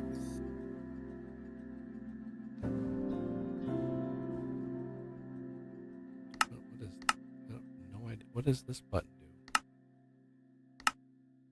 What's this do? That may actually not be far enough back now that I look at it. I don't know. I have to go get more rail before we can test it out. Yeah, the etching is actually pretty stable.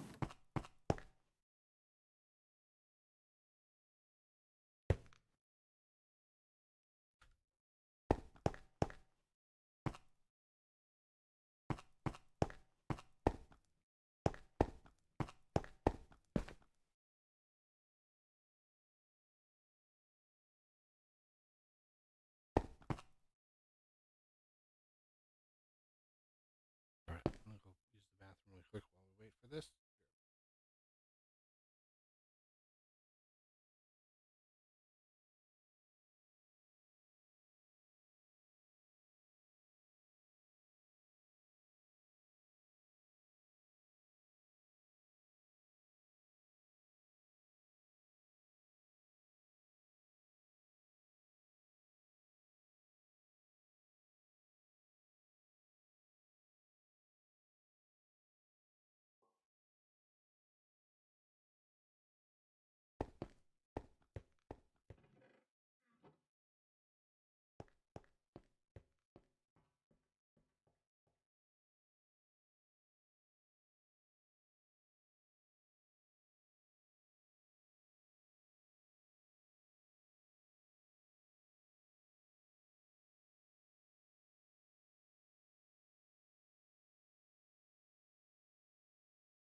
What happened? Oh, it worked. Thank God. Okay. Let's assemble this. Now we need the assembly controller. Oh. memory serves, we can do a pressure tube here. We need to insert the program.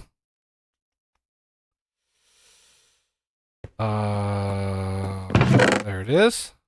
Forgot to take it out of the thing. Insert the program in here.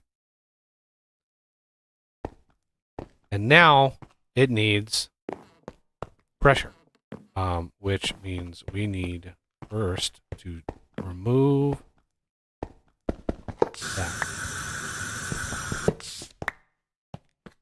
Okay. That vortex tube just, yeah, it's bad.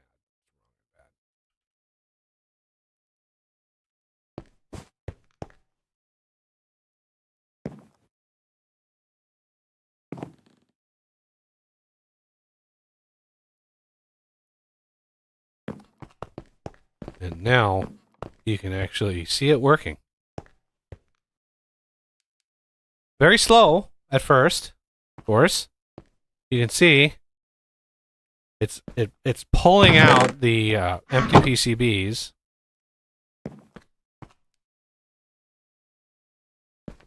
Mr. Laser.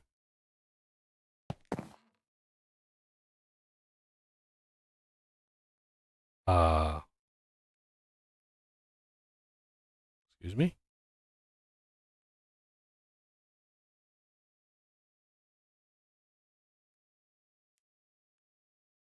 Is this?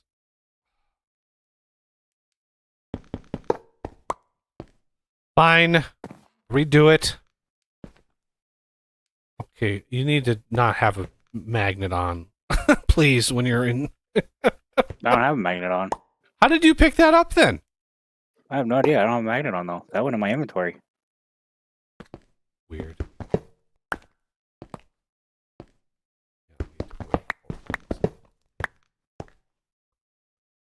Put this away.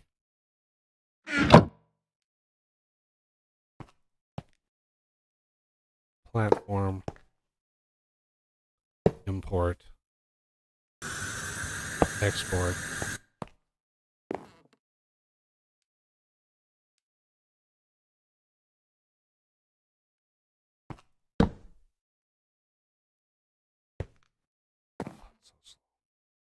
Yes, you can upgrade it eventually, but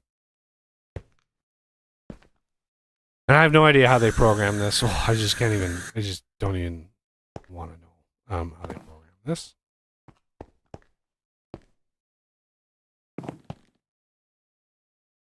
There's the laser. Yeah, and it had to be square on. That was my problem.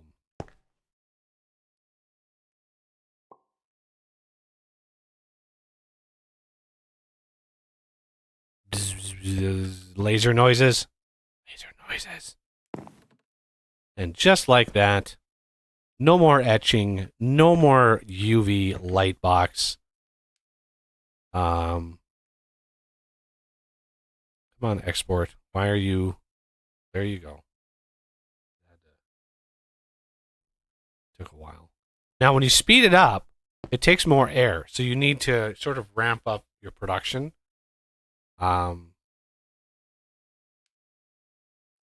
But what you work towards is the last piece of the puzzle, which is the drill. So with this, oh, it's gonna. There we go. Unassembled PCB. Let's make that into a finished PCB. Let's make that into an assembly drill. That can go right. You got to back up a little, Hunter. There you go. And now we take the Amadron tablet. We put some emeralds in there, and we say we want the assembly and drill, the program drill and laser, right? Place order.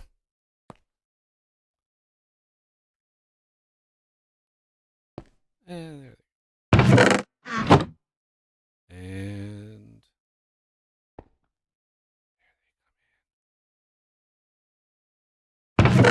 okay, so drill and laser now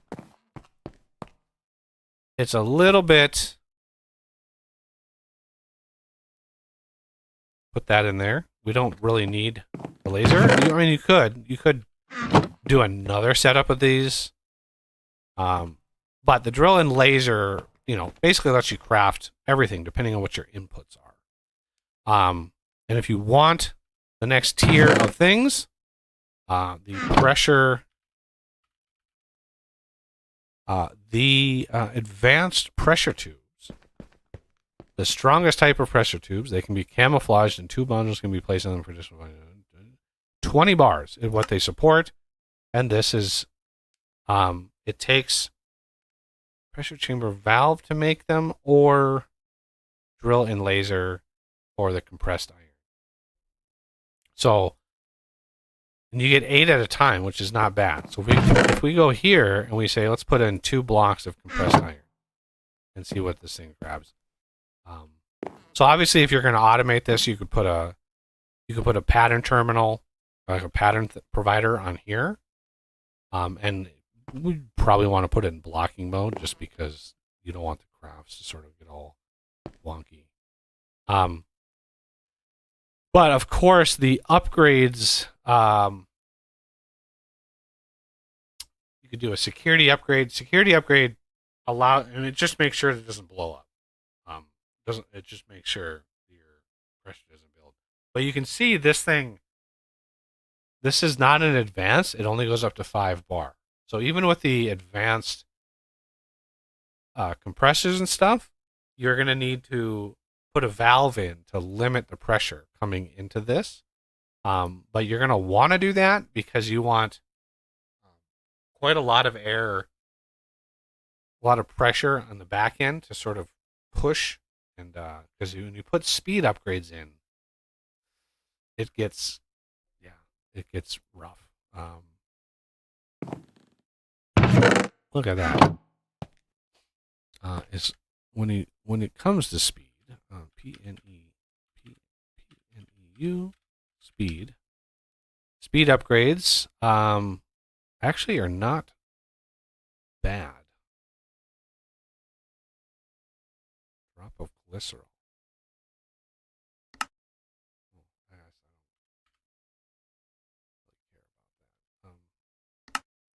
I'm gonna guess. Oh, these are actually.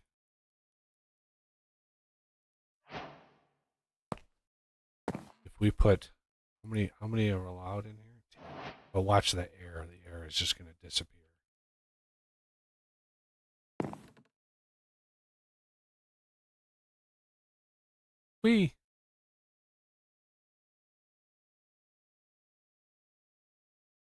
Very quickly, the air disappears. But the other thing, once you start spitting these things out fast, you can make yourself. Where is it?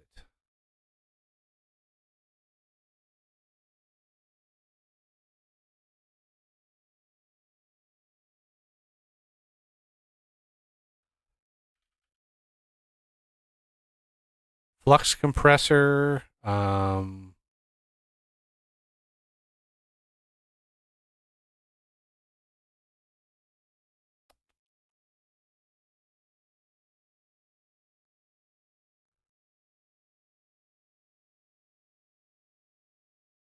40% base efficiency. Rough.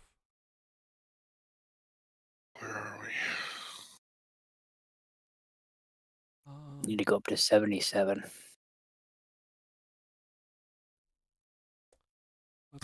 Wow. Ooh, this thing is spicy. That's gonna be a little. Look at that. 10 more assemble. Like crazy how fast this is.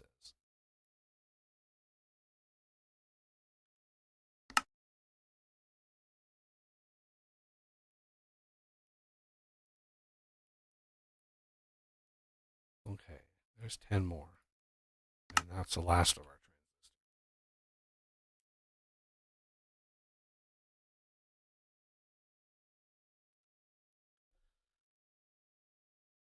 Okay, and then we have flux compressor. So this is going to be I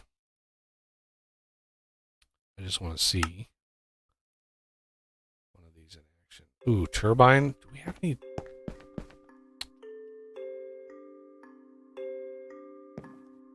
No, it doesn't look like it.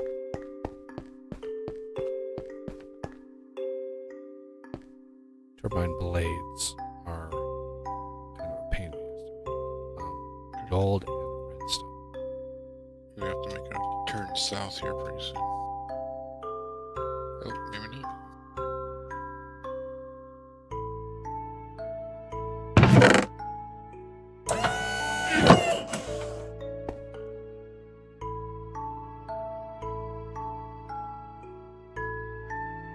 Ooh, that used a lot of air. Just a lot of air. Luckily,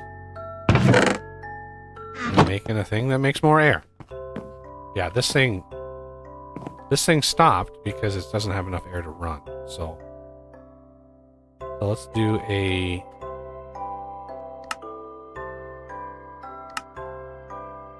Oh, we had a rotor in there. Oh, wow.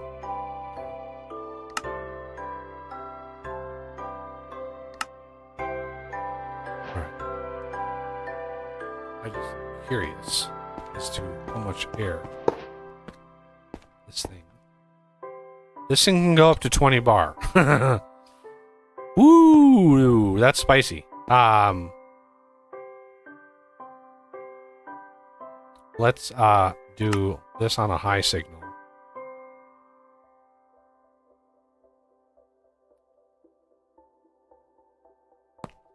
And I think what we can do with some of the PCBs I have is,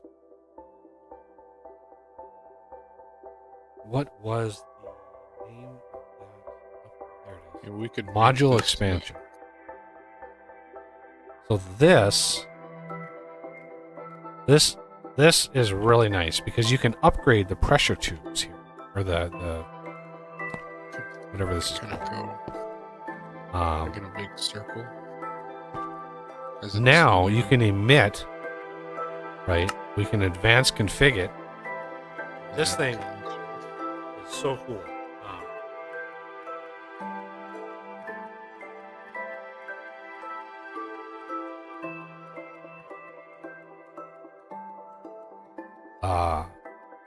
So now this, we can say,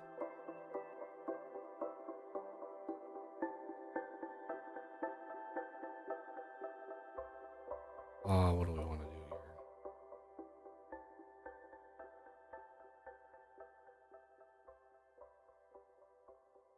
These can go up to 5, right? So 5.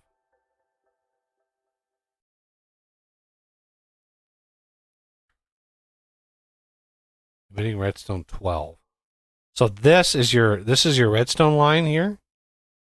And this is the bar. So you like, what level of redstone do you want at 5 bar, right? And then that allows you to basically stretch this out and say, okay, threshold bar, we want redstone to be 1, 2, 3, 4, 5, 6, 7, 8, 9, like 10.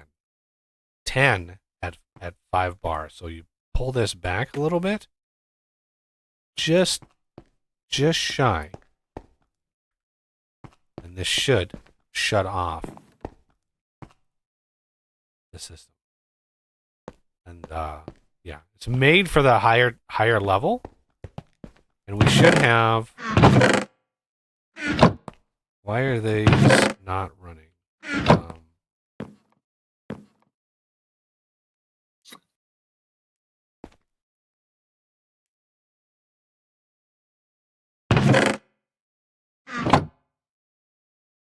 Block of compressed iron. Drill and laser.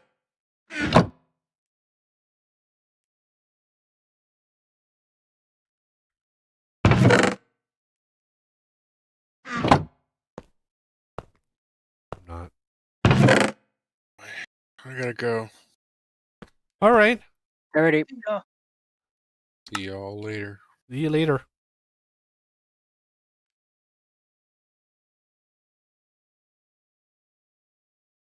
Okay, I found a glitch. I'm trying to make the pump jack parts, and the block of There we steel. The block of steel, it requires the specifically factory must grow version of block of steel, which also requires the factory must grow ingot to create, or just create it through a basin. And so we have to do the factory must grow version of the steel smelting, which is Well, painful. we can ore dictionary. You can ore dictionary that stuff. Oh, you can or So dictionary ingots. You can ore dictionary anything that has tags. Okay. Fluids is one of the exceptions. It's hard to do that. They used to have a fluid ore dictionary thing, but for some reason they removed it. I don't know if it was just problematic. Probably just got sick of updating it. Probably. But yeah, make yourself an ore dictionarifier.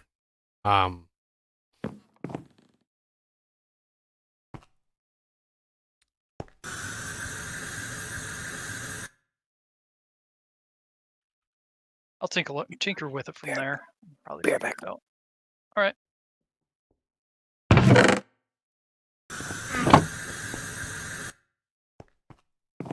Wow, that was loud. I'm letting these run dry. I'm gonna switch. I'm gonna switch it over to a beefier setup, which is gonna require the valve regulator tube module. This module limits the pressure allowed on its low side based on the redstone signal it receives. No signal equals 4.9 bar. A full signal equals 0 bar.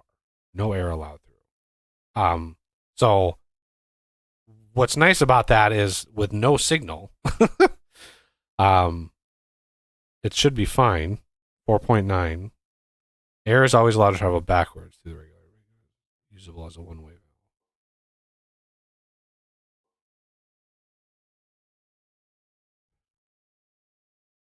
valve. So yeah, we want to try this. I'm always looking at stuff in the wrong menu. Lord, just all of the things I didn't have. I think I had those.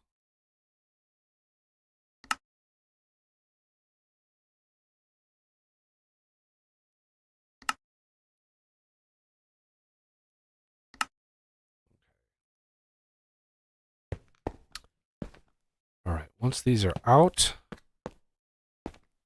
it's gonna get loud. It's gonna get loud. Just so you know, it's gonna get loud.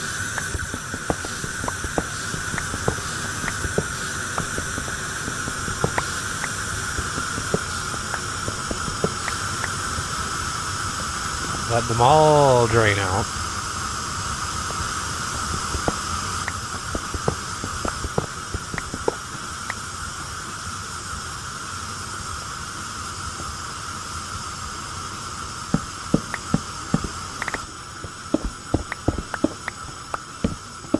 Now we're moving into advanced pressure production. So,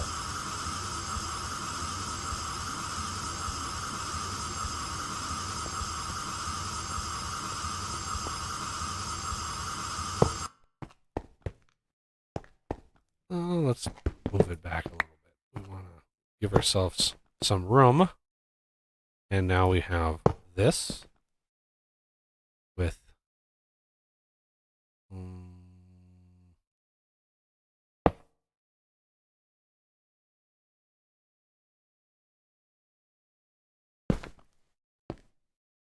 okay. Here. So this thing should only let 4.9 bar through. Should being the operative word. This thing automatically like converts threshold 19.9 bars. So just as a safety precaution. And then this thing here, we want to put this back. We want to reinstall that. And I think we want to do maybe this one over here. 4.9 bar. Yeah, that's fine. And this emit when less than, let's say 19.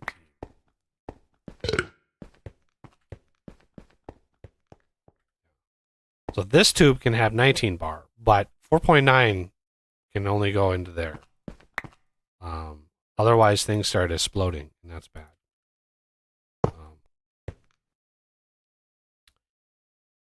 Okay. Now we can do upgrades. We can do more speed upgrades, all that kind of stuff. But you don't want to you want volume upgrades. You can put 25 volume upgrades in this thing.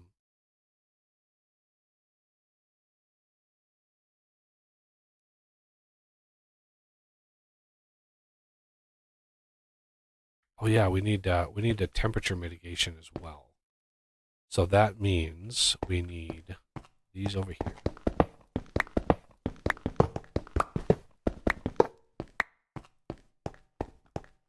We're gonna need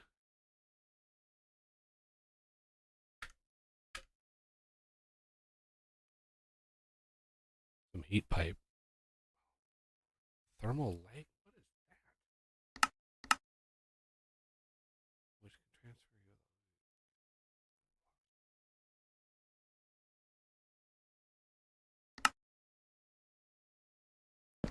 Interesting.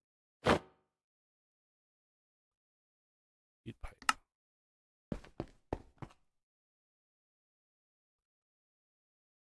So you can do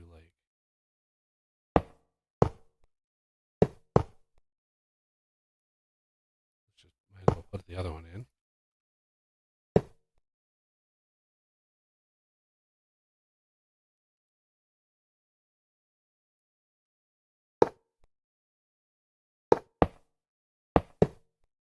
Those in there for now. Okay, so speed upgrade.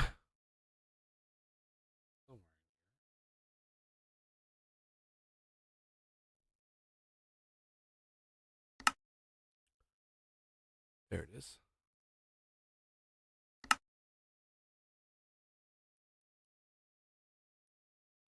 We need a volume upgrade.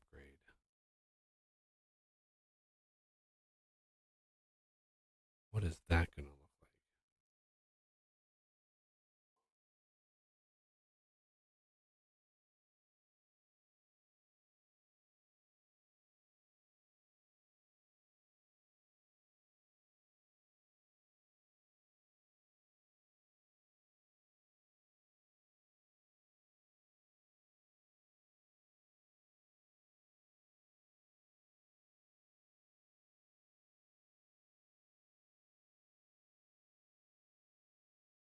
Now I'm back. Wow. Security, speed, standby, stomp, thumb, volume. Oh, it took a while.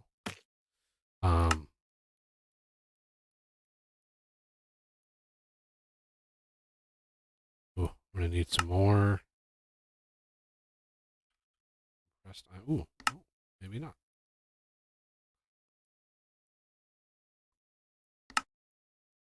Volume upgrade. So, first thing we want to do is put the volume upgrades in. That increases the volume that's inside, because as soon as you put the speed upgrade in, it's gonna yeah. Maximum energy usage 6,000 FE per tick. This little baby is a spicy little monster. So it's wanting a high signal, right? So it's wanting a signal coming from this guy. Emit when less than, let's do maybe 18 bar. just in case this gets a little spicy. Now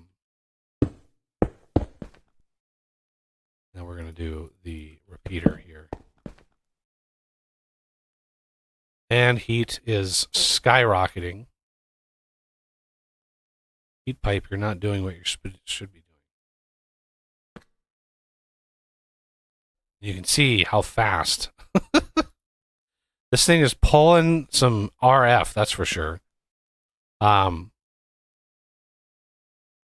the volume, I don't know where would the volume be at. Upgrades, no. Warnings, pressure, there it is. So base volume is 10,000. Yeah. So it's pushing a lot of air, but these obviously are fine because they're regulated. So the pressure, we have a huge volume behind the scenes. And this is where it helps to have major volume upgrades. And we can actually put even more in there. So 25 is the max. We can put 9 more volume upgrades in. I always do that. Here.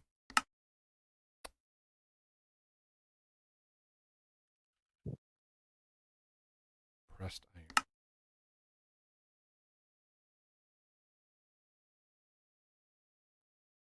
Volume. Let's do air canister. 9 of those. 31? How did I don't understand.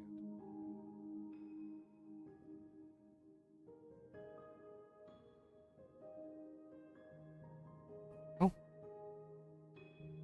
So now the pressure is 100,000 milliliters, which is great.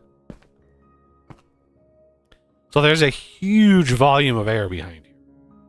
And that temperature is getting spicy, which means I need to redo this. I thought you could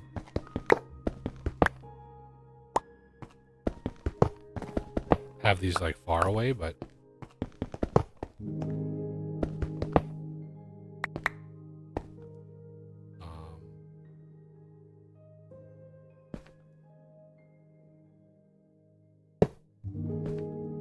can see the thing actually changes colors when it gets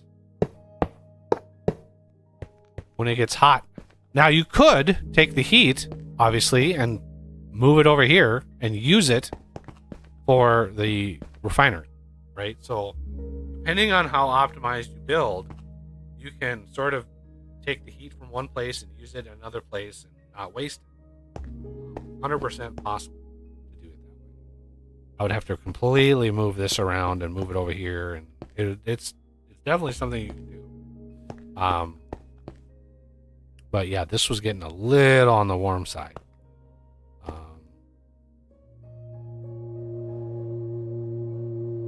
So let's take a couple more heat sinks. Yeah, it's hot. Don't, ow. It's a little warm. Here we go.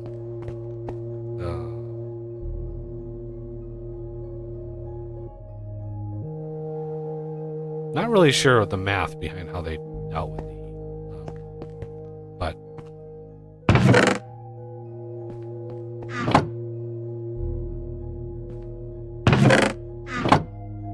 okay. So once this is etched, we're effectively done with that. We never ever have to think about that ever again, which is glorious. And this should shut off. Bingo, right there. Yep, this thing just turned off because it hit 18 bar. What's nice about the flux compressor is it's instant, right? It turns off, it turns off. It doesn't, like the coal one slowly drops, like it takes a while. So you got to make sure to have, keep a buffer around. But yeah, so this now is super fast. We don't need.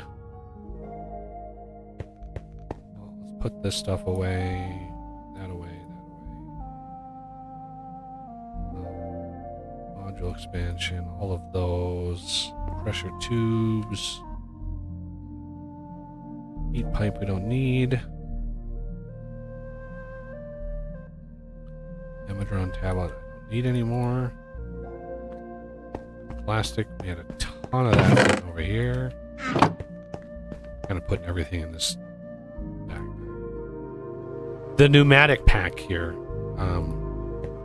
Yeah, from here it's like you can just craft whatever you want to craft from this. There's a few things I can't like.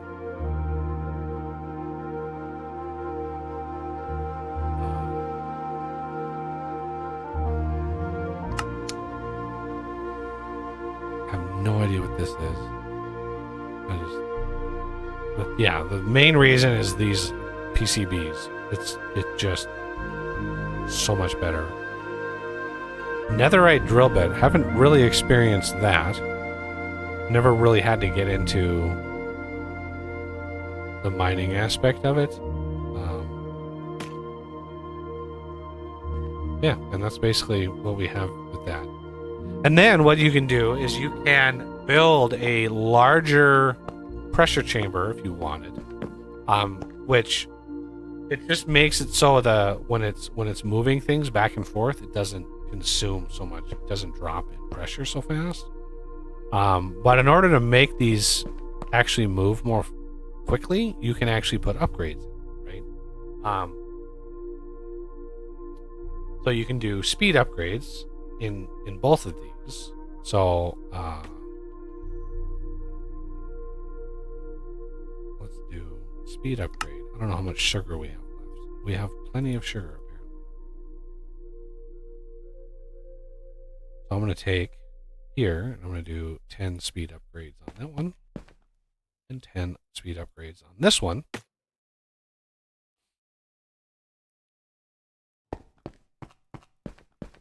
And now those are going to be much faster. Much faster. And the pressure chamber itself can put in upgrades. You can have volume upgrades in here as well. So we can go... well, I think I had a bunch of volume upgrades I'm not using. Didn't I craft a bunch of... Oh, maybe I put them over here. I did. I thought there were more of them than that.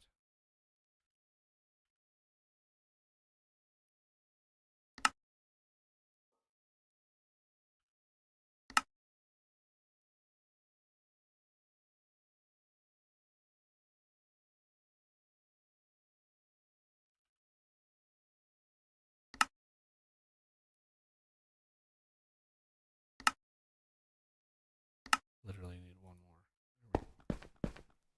And this, this is going to, we'll look at the pressure here.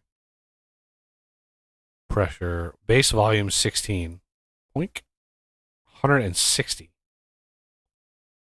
So now this is dropping, this turned back on, this is pulling another 6,000.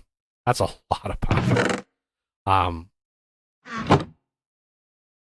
But now this is back up to 4.9, and now when we craft it, the pressure is not going to drop as much. But yeah, we can axe this. The unassembled, we don't need that anymore. We can grab the etching acid from here. We don't need that. This is done.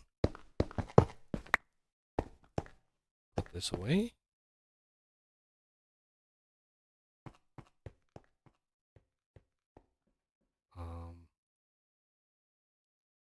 And then I can show off. Let's do I think we want a redstone. Slime. and some plastic.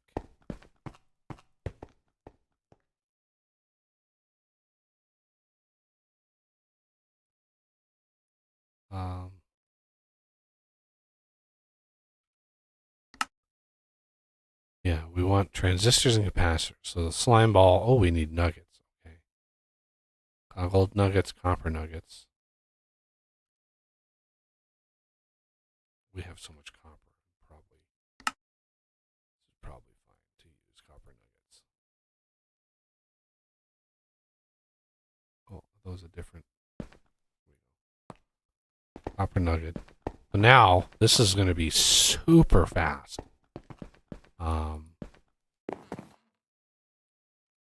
Just want to verify before I dump everything in here. Redstone or plastic. Okay, so just these three. Pop. That was it. It did all three.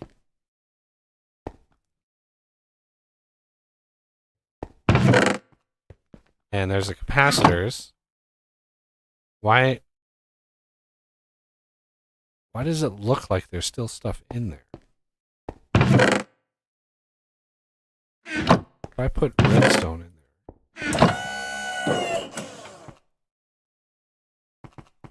No. Why does it look like there's something in there? Yeah, it looks like it to me. You see the same thing? Yeah. Redstone nuggets and plastic.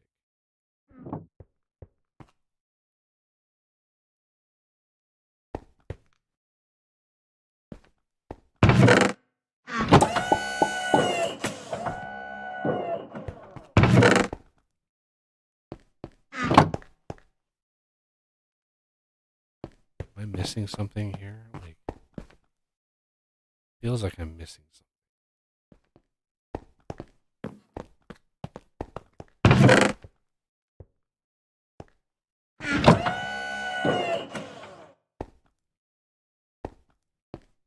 Okay.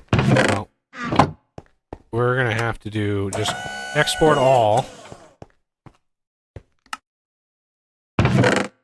Yeah, it literally like what?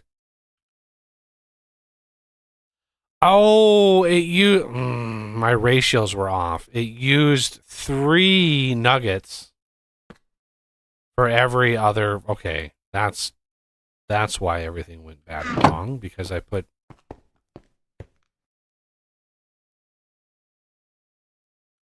Okay. So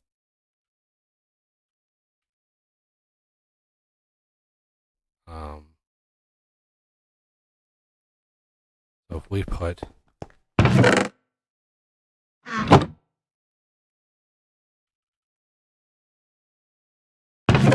slime, plastic, and 3 of those.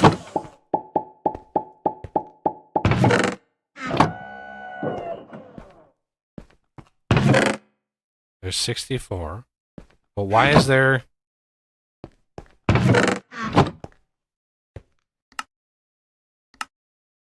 Did I...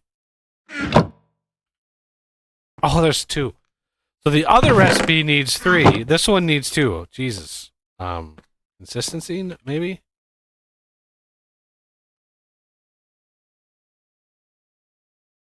So now, if we want the transistors, that's redstone nuggets and plastic. We will grab... Ah! Fizzle. Ouch.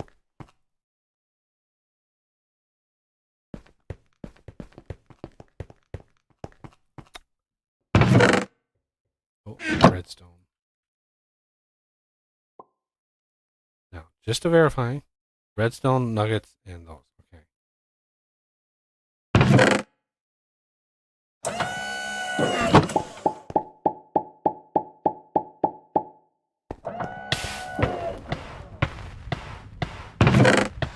There's 64 more of those. Excellent. Now this last acid etched unassembled PCB is now good to go.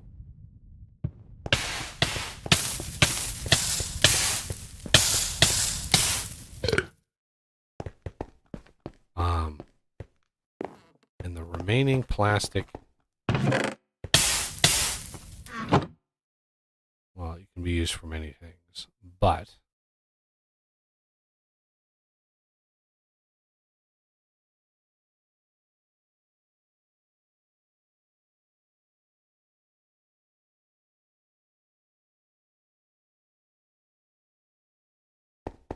programmer, yeah.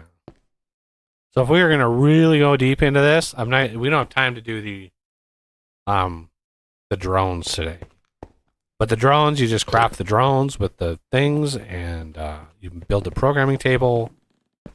We would need more plastic, which would mean we would have to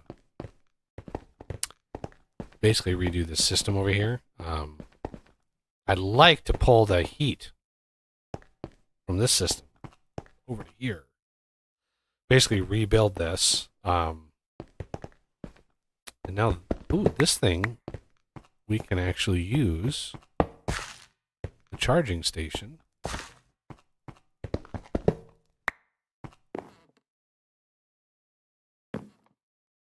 Here, because this thing can support way more pressure. Right, so you can pressurize more things and stuff. And the dispenser upgrade there, that allows the drones to automatically recharge. Right, so drones need the pressure to recharge.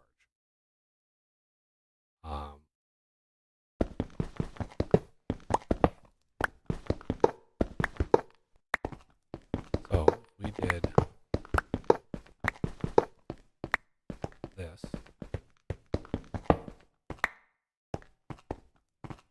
Does this go in there? It does.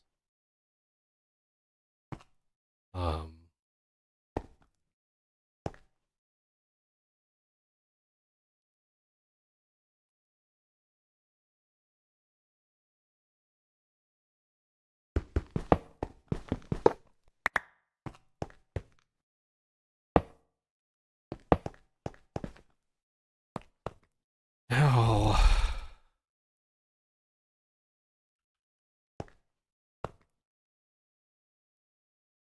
Thermal lag. Thin layer of insulation can be applied to surface. Not blocking interaction with. Oh, this is perfect. Yeah, you can actually use this.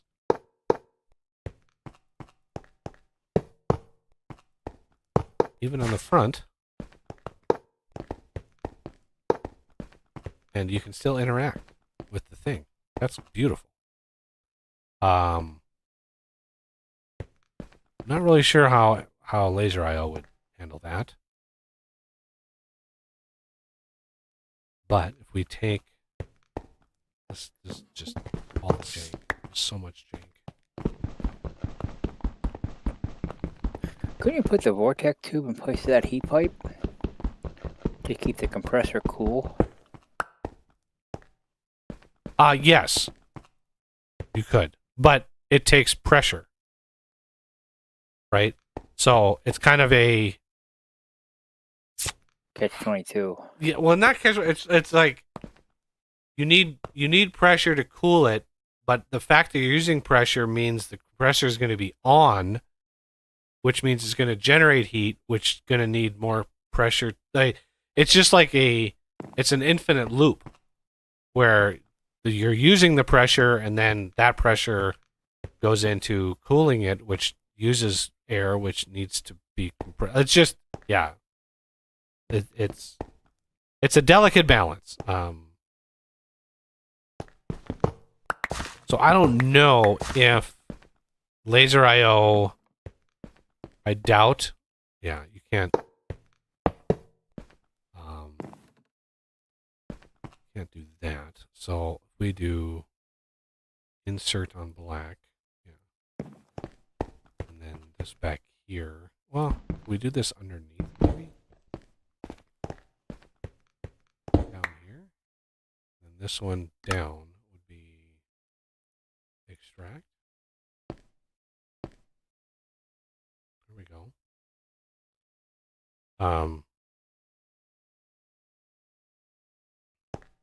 And then luckily, these actually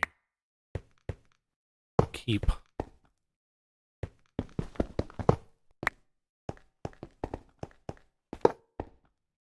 their things.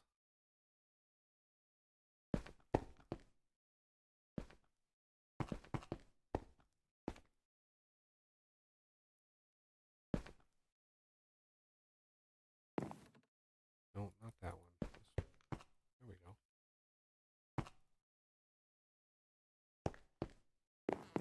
Right.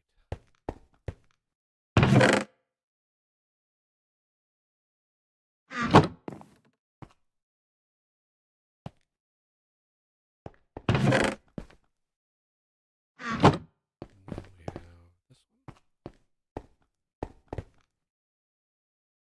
Insert.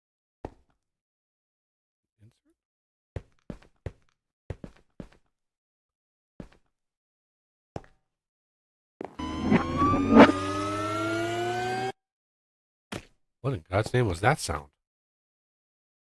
I have no idea. That was okay. um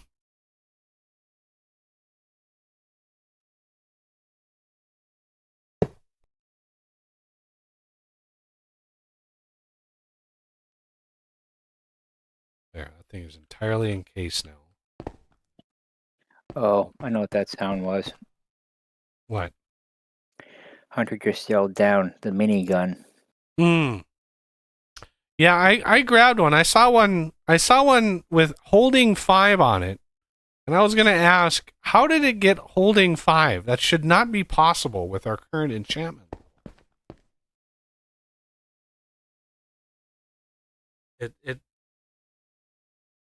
I'm curious on how holding 5 got onto this thing.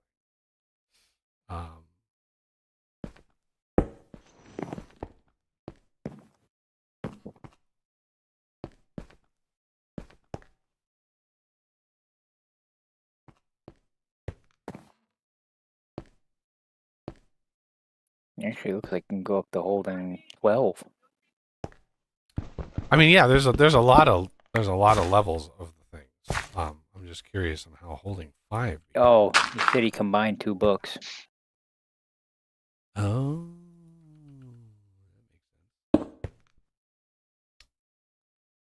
Yeah, I grabbed it just so it would remind me when I saw it. I just now thought of it. Yeah, it's a thing, but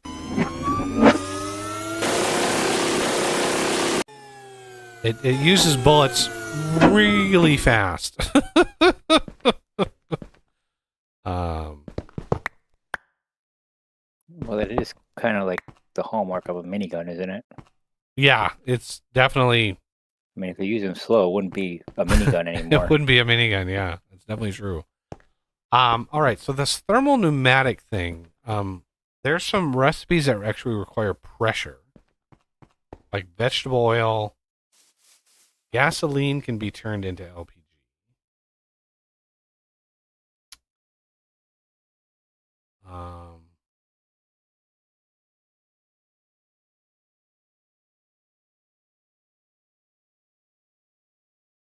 Makes ethanol, kerosene into gasoline.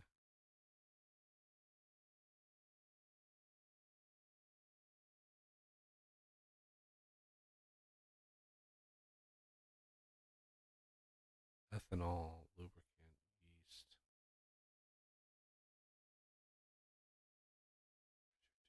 What is reinforced? Stronger version of the basic. Oh. They added an intermediate? Why would they do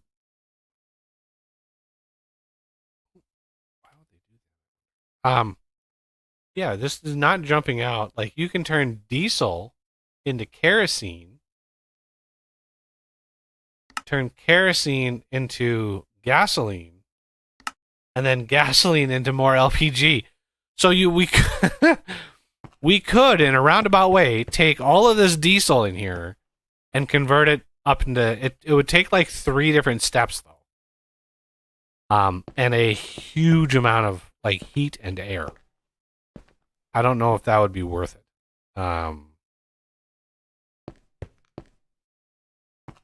or just basically burning the diesel.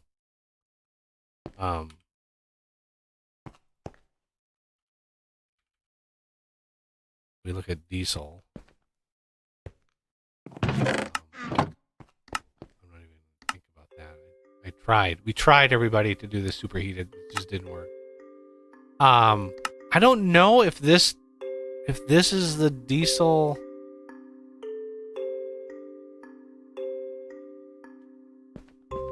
Right, so you got the TFMG diesel.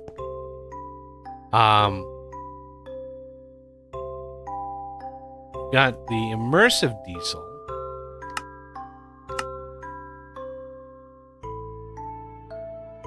The diesel generator here.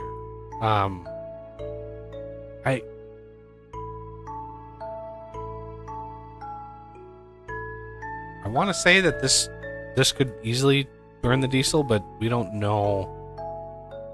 Usually you get a readout of the fuel value of something.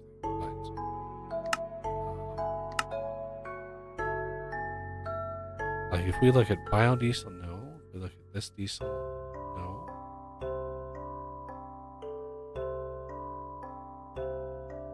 You can see the compression dynamo. Tree oil, creosote, refined fuel, and biodiesel.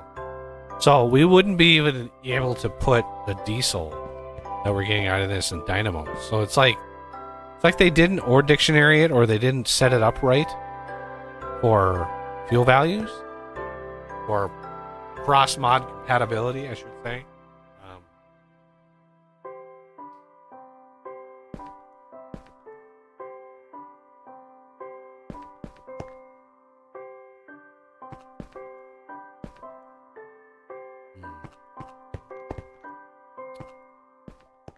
So ideally, we would maybe have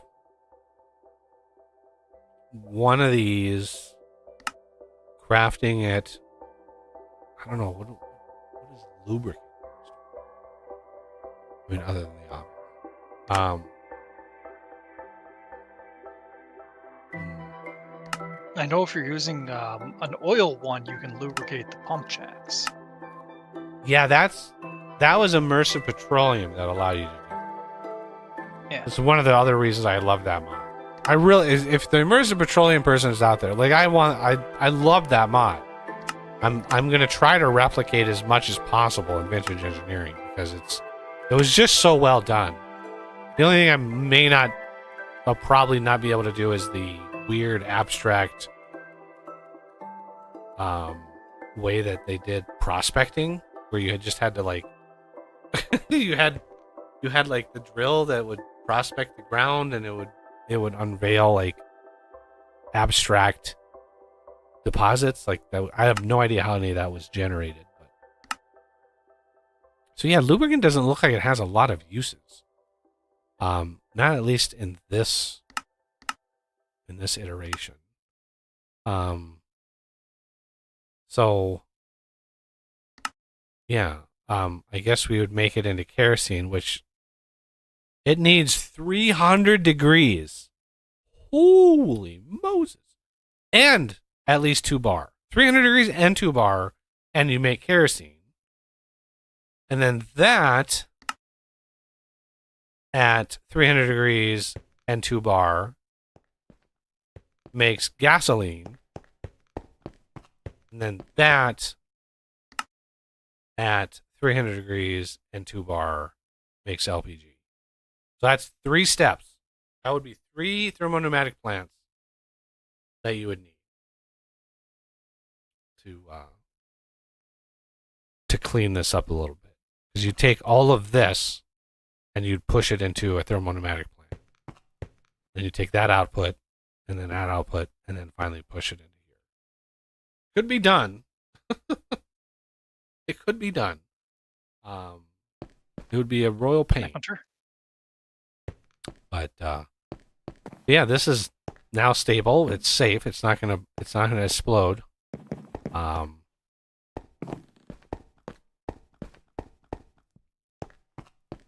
And just to ensure that you don't lose this, you can put a security upgrade in here. safety valve. Oh my god. Security upgrade.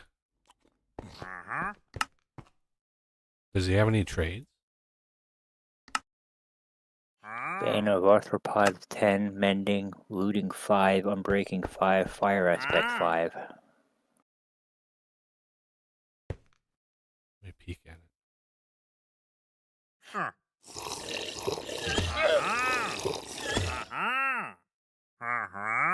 Bane of Arthropods. Wow. Not bad.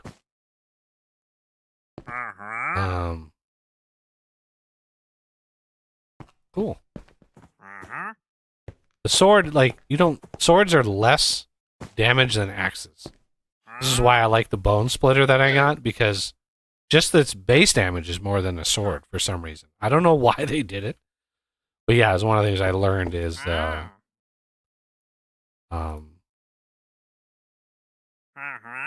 base damage of an axe is better than the sword.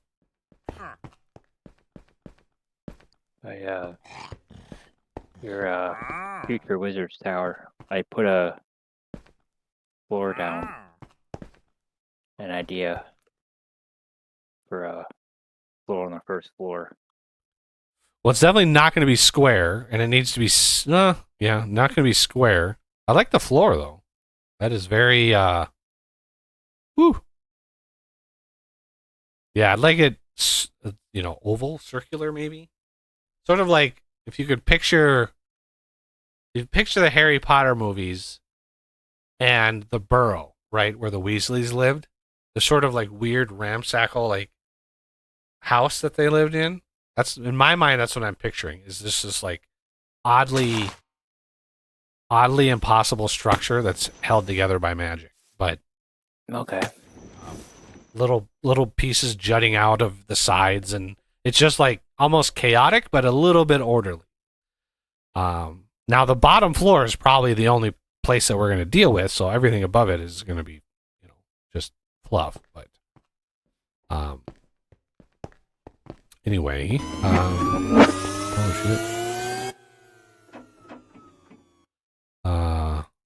I don't know why I have to hear that sound. I don't understand. I don't understand Minecraft sound systems. Why you can be 100 blocks away from me and I still hear the noise of something. It's just bizarre. Oh yeah, security upgrade. I'm gonna put that in here, and then we can do the last two speed upgrades.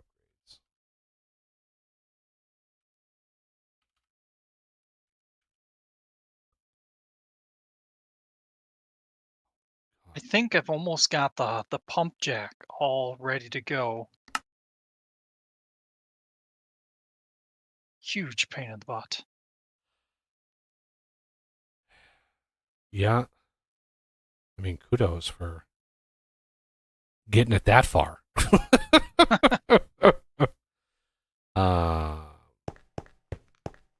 Was a pain. Yeah, all we gotta do is hook up one more shaft, and I might need to speed it up. I think I'm gonna work on doing that first.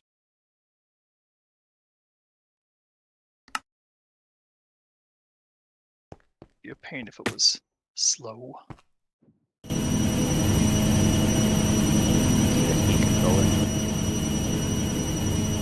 Okay. Yeah, No, that was a thing. yeah, speed controller. That's what you want.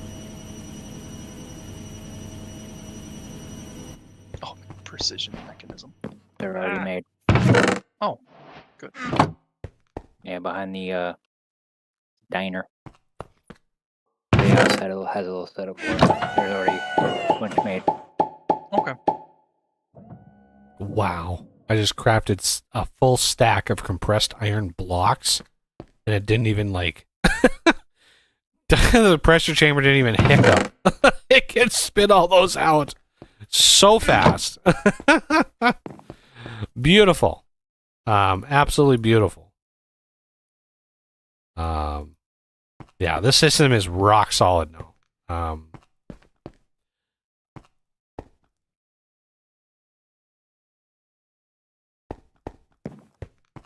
And we have a little bit of extra LPG that we can make. And This is where like it would be nice. You could probably using the Can you filter the mechanical arm from Create? Because if Yeah. you could filter that, you could have a container with that heat thing, that heat wrap on it, on a vortex tube to cool it. And then you could have the arm, like, fill the bucket with the spout, put the bucket in the chest, and then that would automatically craft the plastic, and you could take the bucket out and refill it. And you just keep that circular going around and around and around. Now, I don't know why they did it that way. I don't know why they didn't add a automated way of working with that, but you know, it is what it is.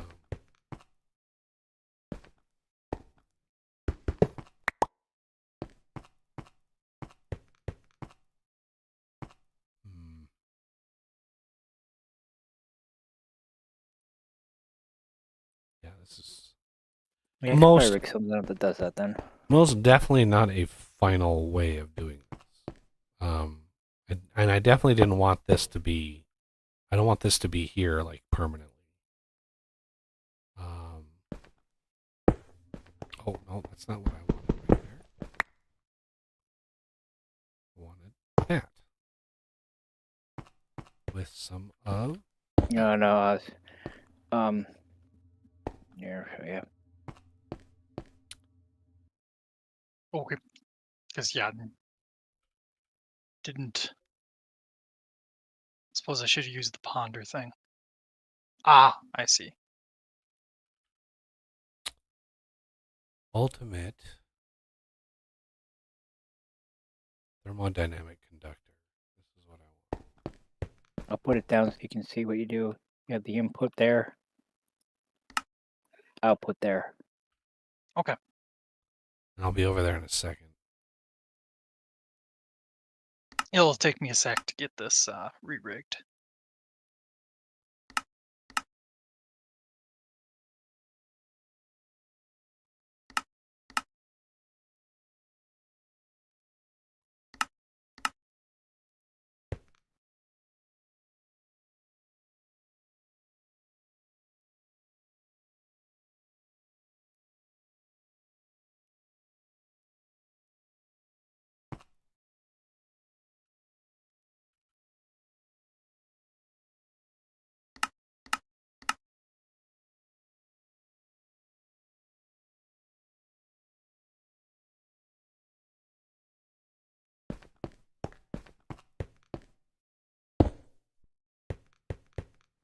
Should have just put down a couple of gears.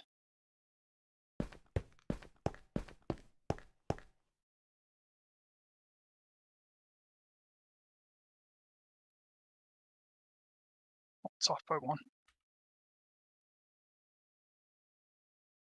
Tanks.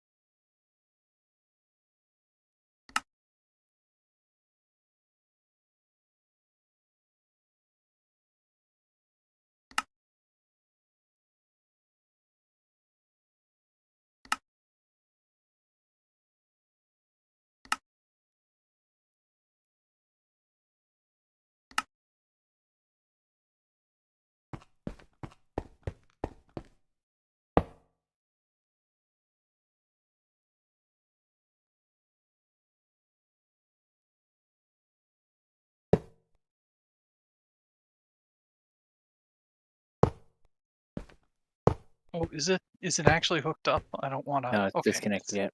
Good.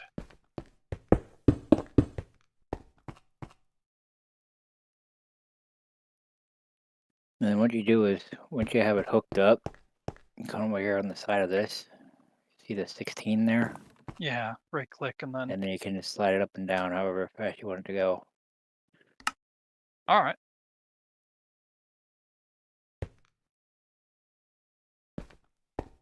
Okay, ready when you are then, Buggy. Hopefully it doesn't break everything.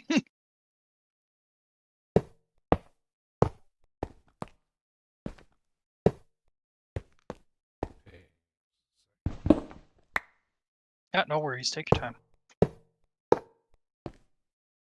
Oh, in that case.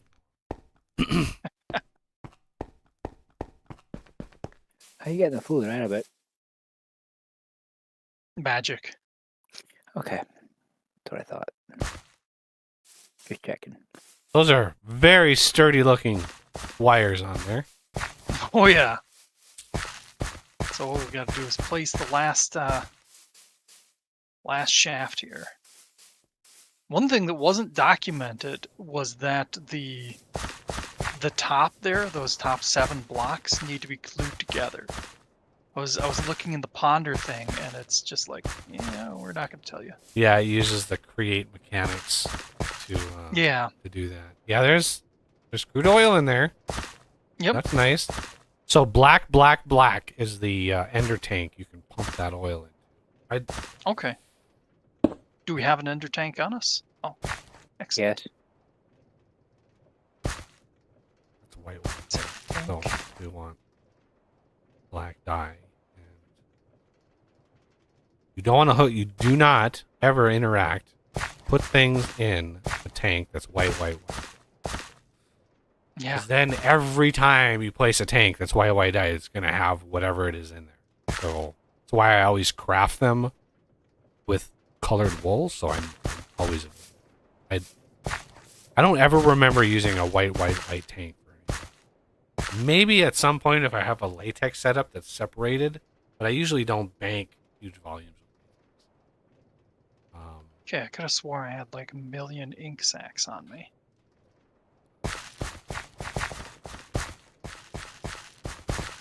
Oh, you got it. Now, can we just set it right next to it, or do we have to pump it in? I'd use I'd try a mechanism pipe. I have Cheaper. no idea. Do you have any on you? Nope. All right, I'll grab them quick.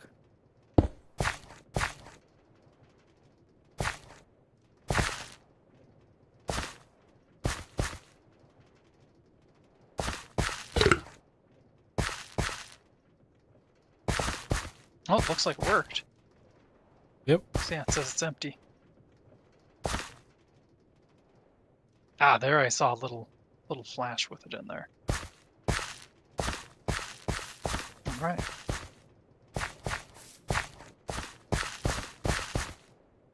Now I wonder, are these infinite or? I don't know. The amount of documentation for this mod is probably pretty on par with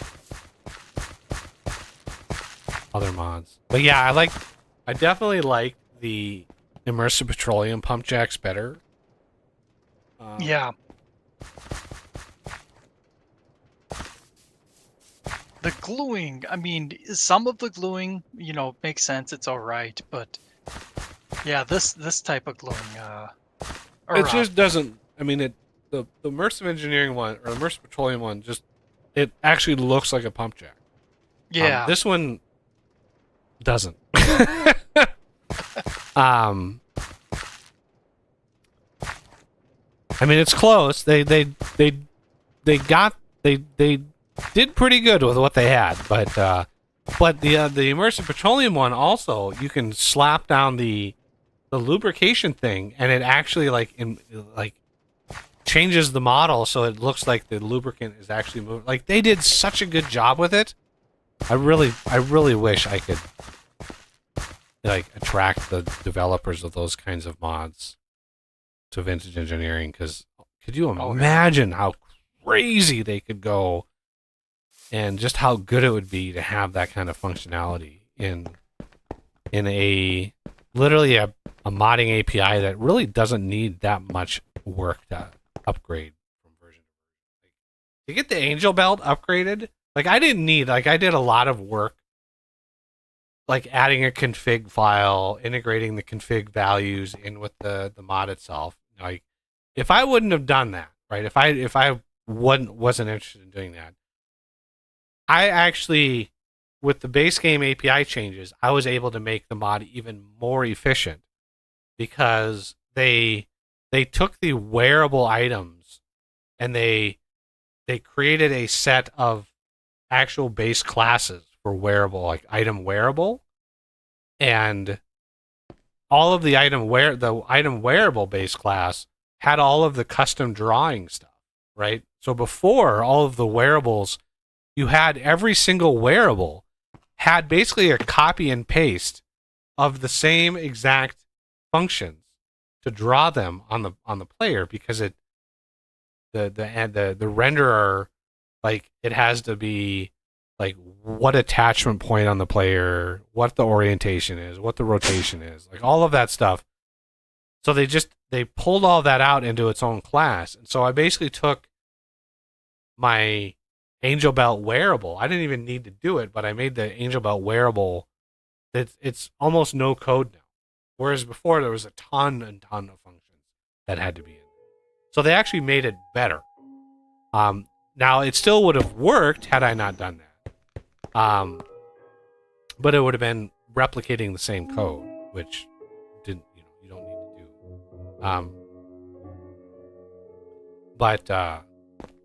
But yeah, all you really need to do most of the time for mods is, install the latest version, open up your project in like Visual Studio, recompile using the new DLLs, the new DLL API files, and repackaging upping the version, packaging it up, and putting it out. Like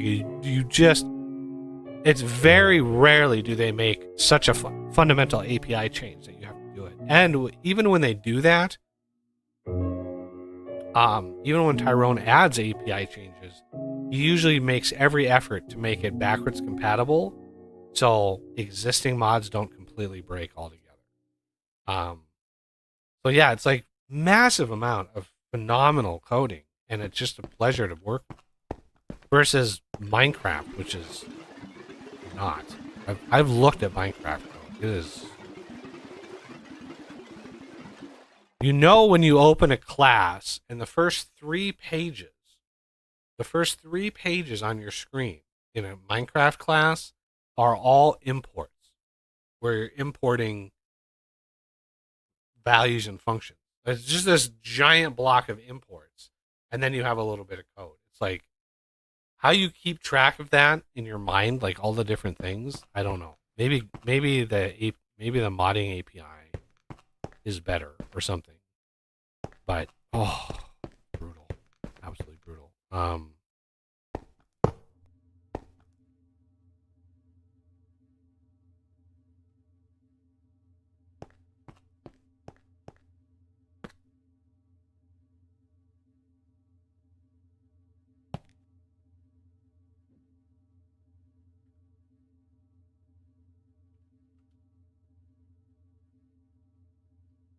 Whoa!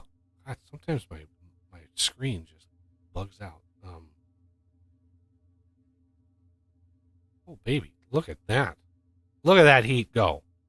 Now this needs to get to at least 300.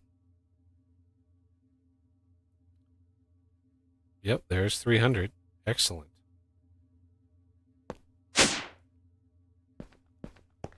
Beautiful. Now I think. Do they need pressure?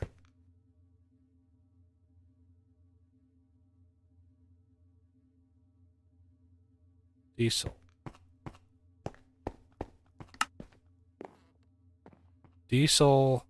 Yeah, they do need pressure.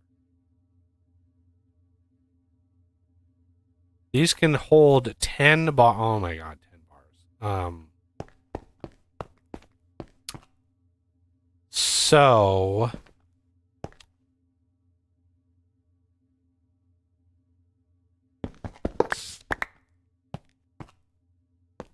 I'm gonna have to do.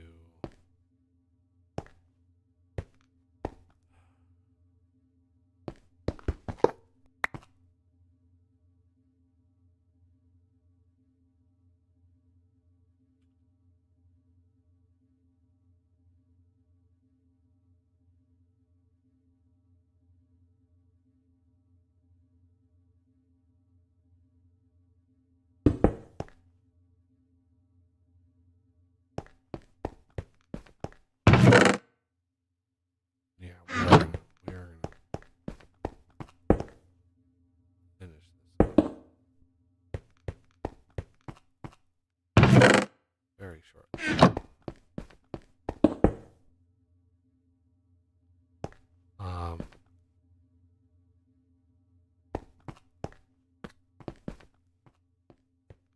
The advanced tubes. Oh, right, I didn't.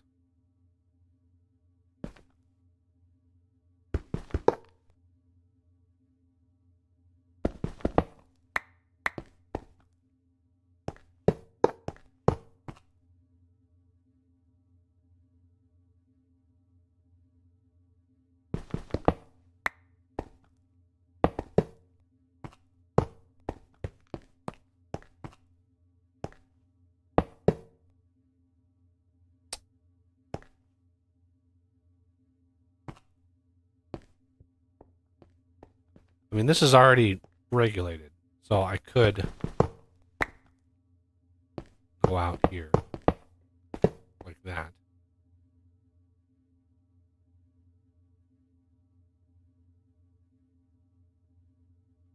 Because remember, this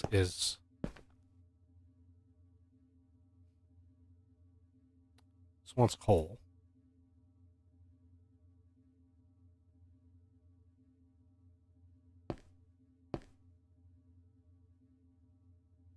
This is at 2,000 degrees.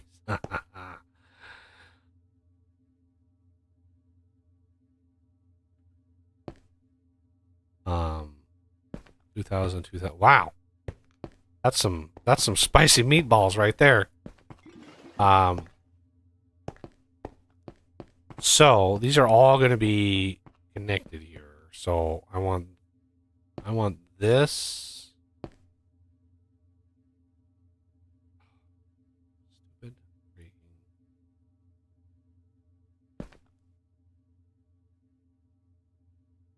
I need to reset all of these.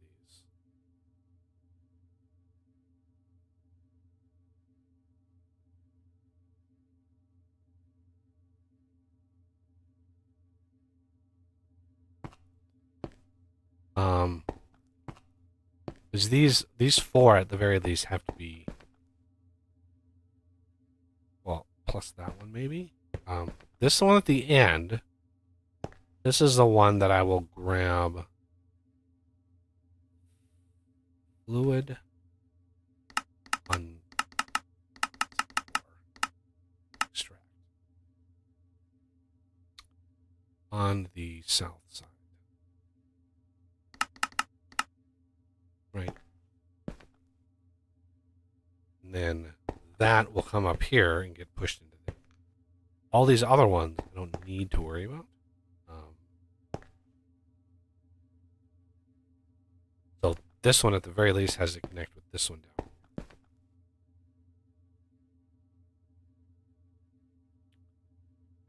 Of course, I'm going to need more cards. Of course, I didn't do that.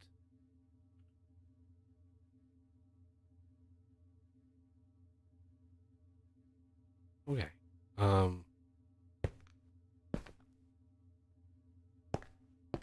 do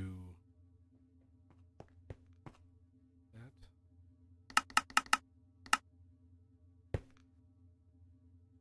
Into there.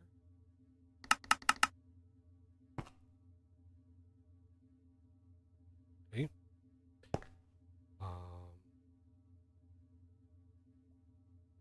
Can we connect this one to there? We can. All these other ones, they're not dependent on these. So this is the only one that's pulling that same color for over here. So these can be fluid, red, extract, and insert on red. I have no idea what this is going to do.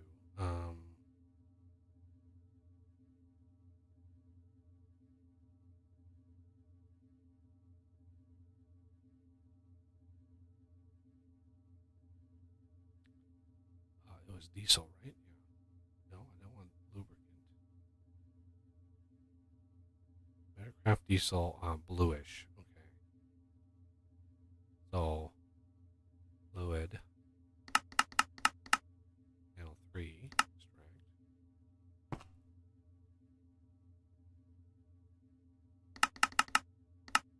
Channel 3.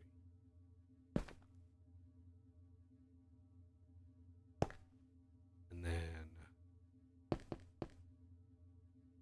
use.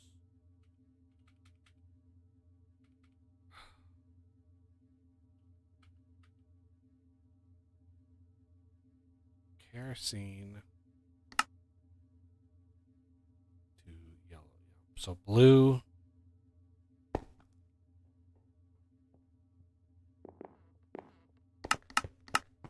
Extract.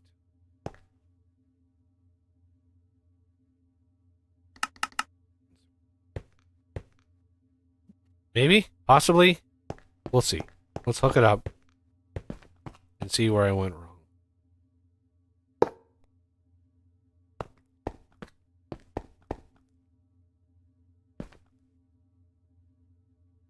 Kerosene, gasoline, LPG,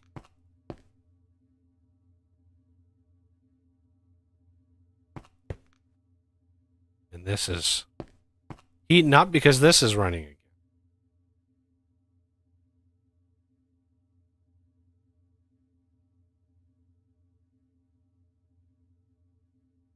And yeah, I could probably borrow a little bit of heat. I mean, we're at 2,000 degrees over here. I think we're doing okay. We might even like 250. Reduce that a little bit. See what happens.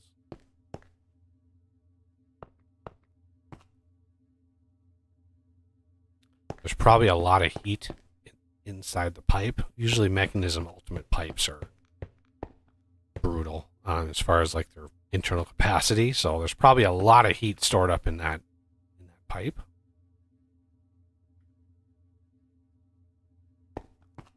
But you can see now we've got a decent amount of LPG coming in, and we're using up all of the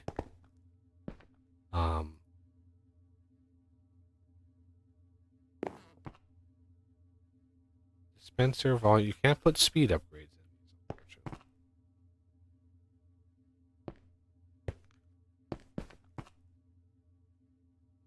Well, that's a long craft. Wow.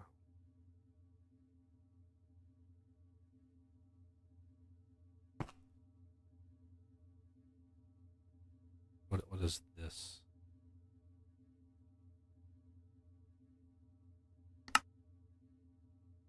No. Diesel.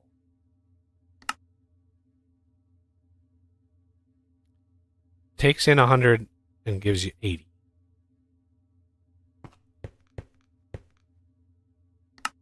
This takes in 100, gives you 80. This takes in 100 and gives you 80. So it's like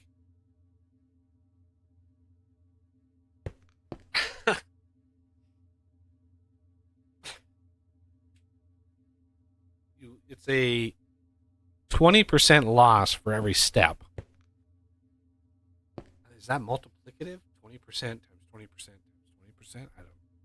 But by the time you get a full bucket of this stuff coming down, you probably get 40%, probably 400. You go from 1,000 to 400 millibuckets or something like that. It is what it is. At least you're not wasting it. I mean, it's being used up. We are dropping this amount, so slowly filling this up. But anyway, that is going to do it for the stream today, everybody. Come back Saturday where we're going to drive into the enchanting system, I think. I want to get into nuclear power, but I think doing a little exploration is in order. We've done several streams now in a row where we've basically like teched up, and now that I've got my sweet angel belt or angel ring now, I just, oops, Freudian slip. Now I can actually like work on building stuff and not be upset because it's a royal pain to try to build structures without being able to fly around. But yeah, I think we'll work on getting into apotheosis. We're gonna need to get in pretty deep. We'll probably go to the end, fight the dragon, because we're gonna need dragon's breath. We're gonna need a lot of dragon's breath. So I don't want to kill the dragon fast because we want to collect as much dragon's breath as possible. I'm pretty sure, given our current tech level, we would be able to do some damage to the dragon. So the dragon's not really a baddie. But the dragon's breath will allow us to get the max levels in apotheosis. That's kind of where a big limitation is for that. And yeah, we'll be able to get into apotheosis, get some good gear, and maybe go on an adventure or two. I'd like to go to the ancient city. I've never been there before. I've never experienced it. I've heard the warden is a beast. And as such, when we get into apotheosis, I'll show you the compare and contrast when we get there to apotheosis and how it works, and why I added the enchantment infuser mod. If anybody's not familiar with that, you don't have to use the enchantment infuser, but it just makes it so much better. And yeah, we'll be diving into all of that. And I got a lot of prep and a lot of building to do. So the next few days is going to be a lot of prep and building. But I hope everybody enjoyed themselves. Please hit that like button if you enjoyed yourself today. Subscribe if you're new to the channel, and consider being a patron or a channel member at the City Planner or above, and joining us on these lovely streams. Anyway, yeah, I hope everybody has a great rest of the week and stay warm.